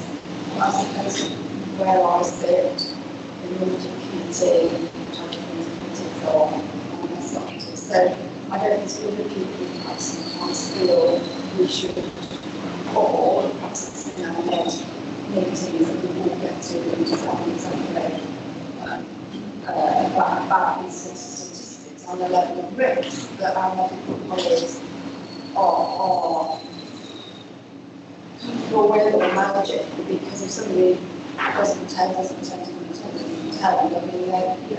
so what? I mean, you knew that risk or something else happens, but I don't know what yours are. I suppose what I'm trying to do is move the debate down the line, get some more information in the way that we need it done, and that we can actually be in a position where, say, we can understand it in the way that you do and understood. Very, very quickly, and I am. Could I ask that we also have to tell you what the data that Tony has, well, that we add to that by looking at the amount of self-harm and suicide patients as a result of this in the end. It's a difficult topic for me at the moment. I spend 8 hours outside a closed on women's home every day trying to stop them fleeing the country because they're disengaging themselves and being discharged. It's really close to home at the moment. But the risk to the patient is probably, well, it is far greater than it is to the public, isn't it? And that's what we need to think about, what should do with these patients. And that lack of insight, that phrase lack of insight, is a symptom of illness, so how do we treat that symptom of illness to enable them to be able to engage as well? Because that's huge to me. Thank you very well. Just a little point. We've just got to be really careful of what we don't do. It's never the social response to this. I just want to be clear that 99% of our patients have the capacity to disengage and write. And probably a bit more than that. And although we may or may not think that that is a wise choice, and I do appreciate what you're saying, there is a paternal bit of that, but we just need to be really balanced about and happy, as Catherine suggested, to commit to supporting German to talk about that, because it pulls on anybody who's got a personal story in the heartstrings. But equally, we've got to balance that because rights and autonomy to live a life that isn't wise. Perhaps it would benefit next to have that human rights training, that capacity training to get a good idea of balances that you are. Thank you, and honestly, thank you, Dermot. I just think that if we can do that second audit, if Julie and Steve can get involved, we'll recast the audit, and then we can be in a better place as a board to do to be in a place to articulate what you need us to articulate down to Cabinet. But thank you for this, because it sets us off in the right direction, in all honesty. So, cheers, we'll keep going. Yeah, thank you. Well, yeah, no, I mean, I think obviously this was the first stab at this. Yeah, I absolutely. wasn't Yeah. trying to come and say this is, the answer today. Thank you. If we could do that, can we agree that? And we'll see what the revised cast of the audit is from clinical age and yeah, thank you. Maybe we can just to include Glenn alongside the three clinical colleagues we've mentioned. I'm only using Glenn as a patient in that. That's the thinking about audits. Yeah, I just think it'd be helpful to include, as he's our patient representative on CL, if that's it. Yeah, absolutely. So thank you for that, and we'll move to 29, which again is a question only item. It is on inclusion healthcare, it's in Toby's name. So questions to Toby on the paper. I never get any questions. Yeah. I can see one. Sorry. No, don't be sorry, it's all right. It's not a question. Oh, is it a typo? No, me. Yeah, go. You're talking to me, Toby, whoever taking that out. It was just that I think as NEDs, I'd love to have more of a conversation about that first recommendation, to reaffirm our individual commitment to explore self-heard voices. Since April, I don't know if we've progressed to that, but I think it's the other one to discuss in our NED group about how we make that happen. So I have thought that in the paper I'd indicated there was a timeline when we were going to rediscuss that as a board, but I now don't have the paper in front of me in any way, because it prints me out on paper, so I will happily, yeah. But I think we've also got an individual responsibility. No, that's my point, but in the paper that I now can't read, I indicated we might do that and revisit it as a board. We've by all means done their meeting as well, but part of this, I think, is about us doing it together. Okay. It's individual, but it's something about us all doing it together. Do you remember the session we ran where Jude and I tried to talk about how we sort of decide that Steve's the person who'll do that, so I don't have to? Am I making sense? Yeah, totally. Steve put it better, as I recall, but yeah. That's fine. So now I really need questions, and then I'll probably look at the paper. But it's can't read my head. It may be because the paper is self-explanatory. So well, I don't know, because Richard Cook's already said the previous one wasn't by the Health Committee. So clearly, with the addition of some really exciting blue blobs, I'm hoping I've responded to Dr. Cook's concerns. I was delighted with the blue blobs. Were you? That is good news. Because we did actually say that we were going to stick to quadrants and not have aggregation. Indeed. And then the blobs, unless they just sort of randomly appeared from there, some of the blobs seem to be sort of moving along the spectrum. Yeah, so well, because it is about, I understand your point about not having an endless gradation. I think, as I explained in the words of the previous paper and this one, yeah, it's a question of exactly how close to the line one might be. What's odd about the process, Richard, is the analysis ends up looking a little more green, line by line, than the paper argues we are. So that's really interesting, which is where, if you look at the, I think it's the first annex, where it talks about, because the committee asked me for by geography, by inclusion health group. I'm just illustrating that we responded to the committee over the last 5 working days. Yeah, it looks pretty difficult, that table. There's a hell of a lot of red, a little bit of amber, which has probably got optimism bias in it, and a small amount of green.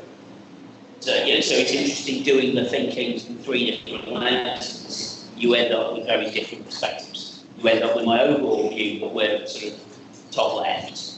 My blobs, which look quite green, and then the line by line of service delivery, which looks disproportionately red.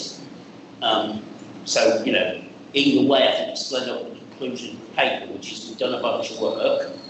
We've got some really interesting, challenging 6 months ahead, which I think is probably what the Rachel's committee we came to. And one of the things, Chair, that was strong in that committee seems to keep Joe Cox with her probation background, is the work we need to mobilise around prisons, and I know we picked up some other contacts to do that, not to build them, but to work them. So, yeah, that's where we're at. Obviously, we could build them without making so much Sure. It's about the prisons, actually. I think certainly the work I've been doing with some of the NHS England and primary care health providers within prisons in Doncaster. It's definitely a changing need for prisoners. So there's an ageing prison population, many now developing either dementia or end of life symptoms and needing that specialist care. However, when we've been trying to resolve how we do that, there are a lot of relationship and contractual issues that need overcoming. But the prisons themselves are not part of that discussion. It's how do we start to circumvent all of that and actually work with the prison? Now, what I think we so predominantly privately run prisons, which add to further layer of complexity. I think, and the contracting prison health services held by the prisons. So they don't contract their own healthcare in. It's effectively, they are a recipient of contracted prison healthcare system. So I think we can work with individual governments. I think what we got to at the committee, if you recall, was just trying to navigate a way in which, a bit like GPs, if you talk to one, the next door one's upset, just trying to work out how we work with all of the local prisons so we don't end up in a difficult space. But I think what you might be hinting at is something I've talked about earlier in the book, which is we need to begin to acclimatise our staff to the fact that treating prisoners outside of prison is part of our jobs, and that doesn't constitute forensic healthcare. I would claim there's an element that might constitute forensic healthcare. Providing something in memory session if they haven't been a prisoner is not per se forensic healthcare.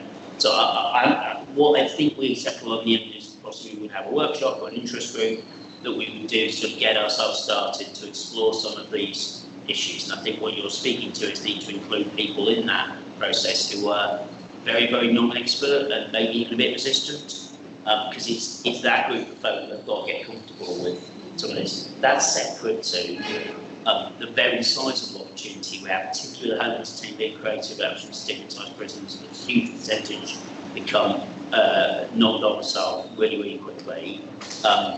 It's people on the first 3 weeks, 6 weeks after discharge. So I think that's two different prison outcomes, totally different situations on, and that's a very red area in this document. So absolutely.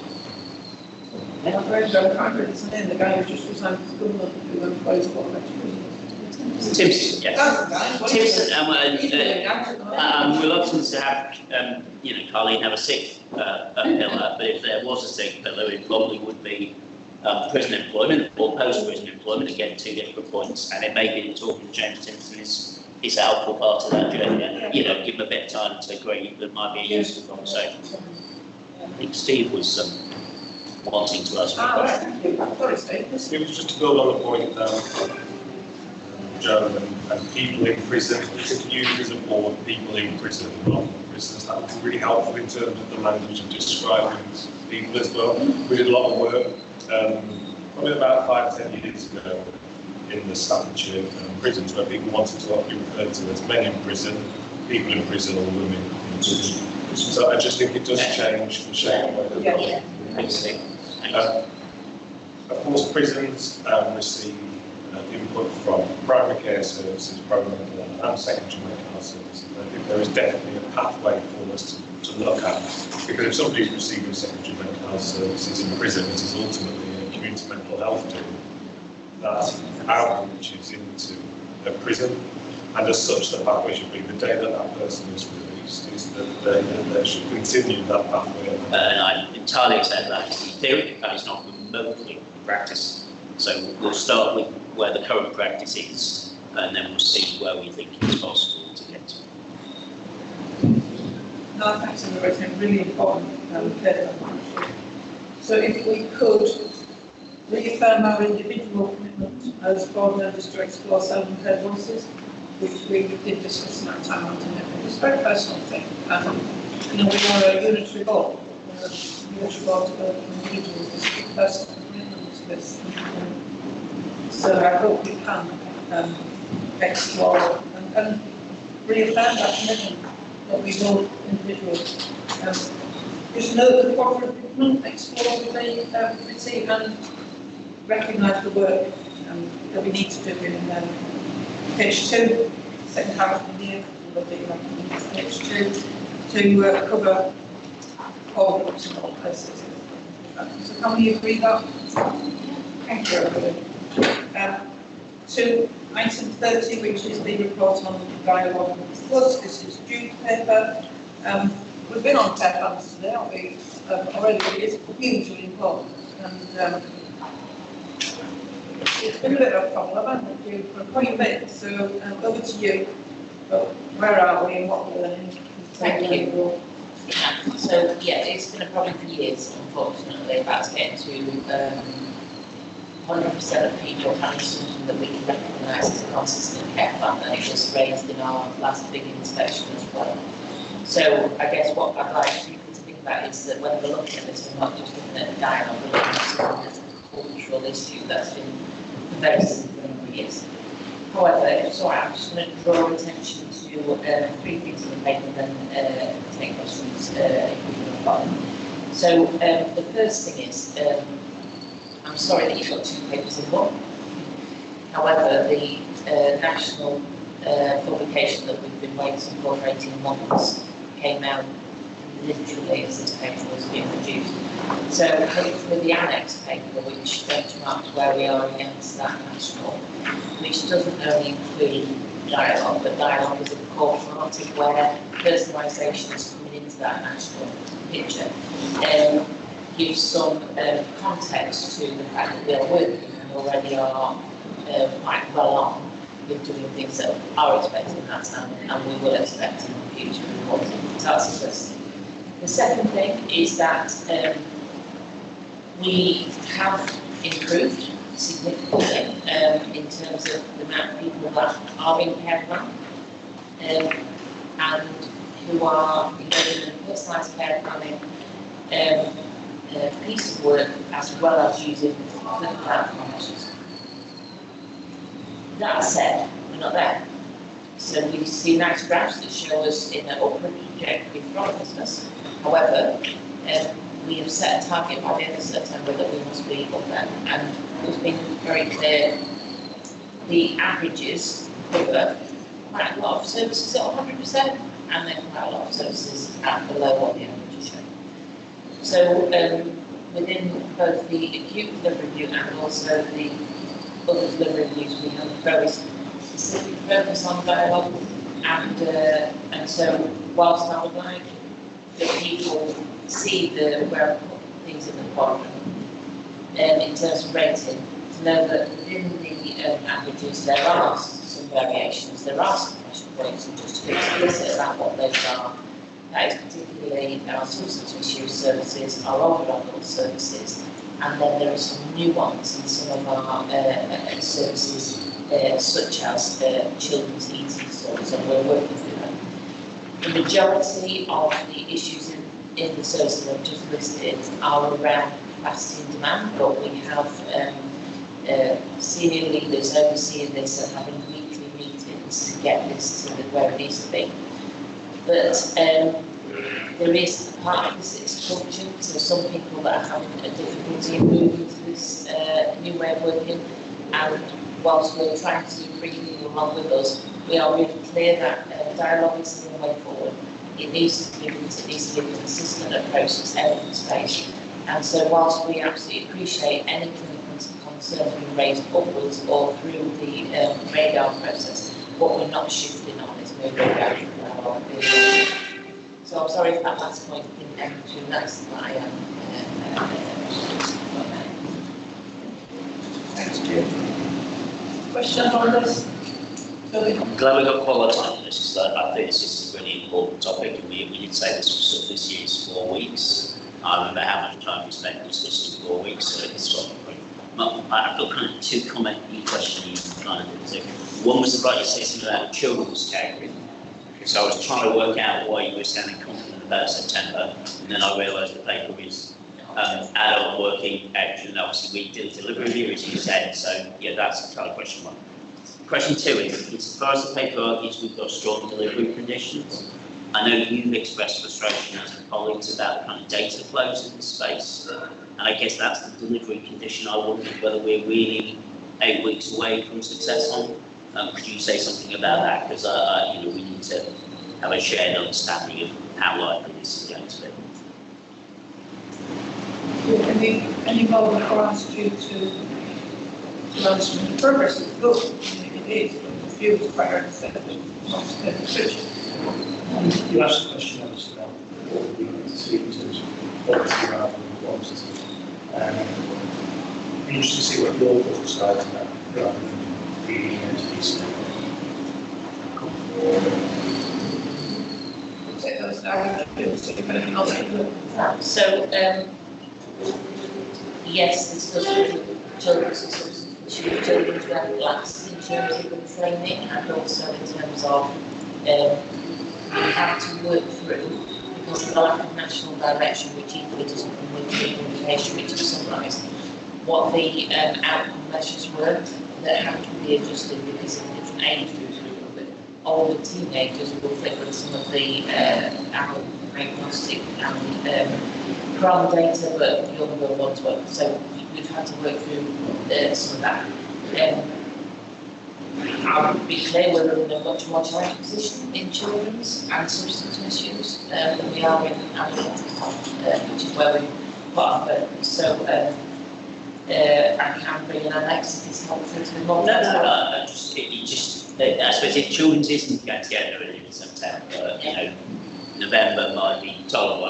Given that it starts from everybody needs to have a care plan that works, I suppose children's isn't a next year thing. I suppose substance misuse, I would regard as in sort of mainstream of mental health services. Just to respond to those things, I think both of them have to be a part of this. I think substance misuse, considering that most of the cases are always seen in a month, depending on capacity, with it in high quality period, I would never get there. We're not shifting on the data. No. So I'd rather promise, and then have a couple of stragglers, and allow a creep that then allows business. Equally, we haven't shifted on children's targets. No. So equally, we're still aiming on the end of September, and I think the children's one goes in hand with the second point, which is the delivery conditions related to some of our data entry. What we've found is that there's a couple of three issues in terms of data enrichers teams have been really, really helpful in terms of going through, and I know there's a couple of emails on here what you can all been on. So just to let people know, sorry about giving you a bit of granular detail, but one, a number of our patients can be open to several services, whether that is continence, diabetes, mental health, and then substance misuse. The difficulty is any of those link points, the owner of the last person who saw the person will then become the person who has to do the dialogue, which is why we've let them drop down. Sorry, too much detail, but this is what we're having to work on in the system. The second thing, and this is in terms of children, is that we have personalised ways of working with children, and have done for years. That's a link with a lot of the national ways of working. That is not, they're often very bespoke though, and where we've got some tension in that, with things like our eating disorder services, is that people are very wedded to their own bespoke and personal preference way of working. So we're having to do a cultural piece around trying to help bring people with us, which we've got that bell curve of some people who are absolutely doing it, really good case studies, already ahead of the game, some people that are just normal on the way, and then some people that are really open to this. And there's some really strong discussions around this, which we're working through. In terms of the other data flow issues, what we know is that nationally, and this is why that publication has come out, there are only certain people that will be recorded as needing a dialogue plus care plan and having outcome measures. So for example, you might get quite a few people that see us for a one-off appointment, and that might be to see whether they have dementia. Let's say they don't, and instead they have a physical condition and go there, we wouldn't need a dialogue after them. And so we needed to preclude rightly, and we're not doing this unilaterally, we're doing this with meeting with other trusts around the country, but preclude some people, because otherwise what we're doing is selling ourselves short. So we're saying that we have so many percentage down, when actually some of those people shouldn't be included in the first place. The people who definitely should be included are the people that we talked about, like AOT and EIT, where we've got people that absolutely impact personalised care plan process. So what we're working through is including people that others are also doing, so that we've got an even field to work on. So there are data things that we're working through. Am I confident that we're going to do that before the end of September? It certainly is working through at pace, and it's on the already in training list, so it's not a new job. It's just that we've got to work with that, so I have no reason to think that David and the team will do that. And we are getting to a point though with the data that we will be switching some systems off, and this is causing some anxiety to people. So like we did with the CPA, what we did was we said, right, you can run 2 systems in order to migrate people over, and at this stage we will switch them off, so therefore you are unable to enter in this way. We are coming close to that, and we had a discussion with children particularly around whether we will turn off the other function. I had an email this morning that they want to turn the functionality off on the 1st of September. There's obviously work before that to make sure that all those children are migrated, and equally those people that have anxiety about using something new, I'll work with them on an individual basis to see whether that's an understanding issue and therefore helping them transpose that in a new way, or whether that is an objection issue where we do need to do some capability and confidence discussions with them. So then comes the final bit, which is Richard's question around quality and quantity. Yes, I do. I think sometimes we make this more difficult than it needs to be, and I think linking with our earlier papers around our really healthy progress, which Steve and Richard's described about people with lived experience working in our services and people volunteering in our services. Whilst I'm not putting this on volunteers and peers, I think there's a role for a person who's had a care plan to say what a corporate care plan looks like.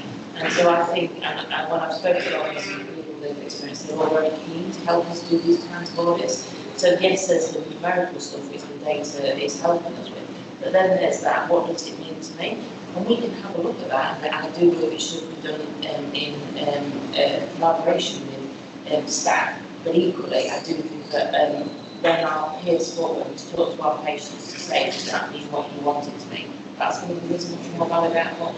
And we know now we can deploy peers onto every single ward, so we know with inpatients we can do that much more rapidly. And then the community will do something similar, but we'll do examples. I just did that because I thought you might also want an opinion on all of this and course. Thank you. I just got a question from Dave. You all right?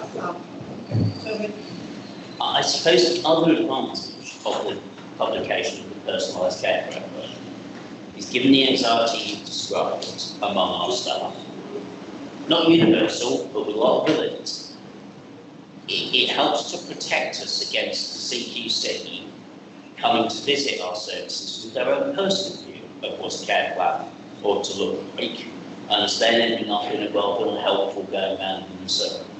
So I suppose we're, based on your annex, I mean, your annex is much more subtle than what I'm about to say, but broadly, the delivery of that framework will largely be achieved with what we're now trying to implement. So we need to resist CQC inspectors with their own personal views, because they may themselves come from organisations where there is an OT care plan and there isn't this and there isn't that, and then impose that on our staff. I guess I'm saying that out loud partly on the board, but partly so we think about how we might mitigate that risk of CQC, because I think it's a foreseeable challenge for us. Just back to that, I absolutely agree with you. I think this is about CQC, but it's also about the process we have, which is governance processes. So the reason why I bring that in is because we know both CQC and governance, they're not looking at the model we use, although debatably the models we are using are very much evidence-based. What they are looking is that you can framework the evidence about why you've done what you've done with that person, why that's the best or the least worst choice that you make. So those are the legal parameters around what we do, and also the regulatory parameters of what we do. Am I confident that that's what we can articulate? I am at this level. I am at a level down. I'm not so confident that the bit form I do think that's the driver for some of the political issues. So in response, Steve's team and Dermot's team are doing some work around talking to people about what it is like going to conference and actually what you would experience. And equally with the CQC discussion, we are socialising that. We have seen CQC come in and say, well, this is my personal preference. It isn't about personal preference. Yeah. And And I guess on the 12th of August, we've got an opportunity to try and lock that down with the CQC. So that's, yeah. Thanks, everybody. We are asked to consider the points raised in the discussion box and the progress made and plans for the future, which I think we've done. That's, if we can agree that. Thank you. Heaven knows how, but I'm about 7 minutes in front. That happens so regularly, Chairman. I think there's a learning board we might want to, in due course, reflect on how that happens. There's a pattern. We're running behind, now we're ahead. What we're going to do. My genius, that is the learning. That's one interpretation. I believe it's called fundamental attribution error. Is that what it is? Yeah, okay. Whatever happens. But if we can just move to the formal items at the end of the agenda. Under supporting papers that have previously been presented to committees, we have the guidance for safe working hours and mortality report, both to receive and note. They've been received and supported by POD and by Policy Committee. Can we read through that? We can note that the Guardian of Safe Working again points out there are no immediate safety issues arising, and perhaps that phrase could appear in the board's minutes, please. Yeah, that would be useful. Lots of things to talk about, but no immediate safety issues. Can I just ask, 12-point plans that was recommended by Kim and about resident doctors and ambulances working in this sector. Are we implementing, are we looking? So I recognise it's a 10-point plan. Right, they're adding some every day. So I think we're in a good place in the 10-point plan. With Phil's reminder, I will bring a log of that to the next board meeting. But many of these things we're on with, but I think it's an important point. Thank you. We have no other urgent business, Phil, I don't think. Anything that needs to go to the risk register, the engagement, disengagement, probably further? I'm sure it's in there generically. I think maybe, you remember last time we asked Phil to look at staff survey, possibly raised issues, did they appear in the risk register in a thoughtful way? Maybe if with Dermot and colleagues out, we do the same around disengagement, because there are different issues for young people, different issues for physical health. Let's have a look. We can do that. Anything else that people have got in their heads that really ought to be on the risk register today? Thank you. I'm not aware of any other questions. So thank you. Killing boldness is 3 digits. Yeah, that may have been an accident. I'm taking it too personally. There is a season plan.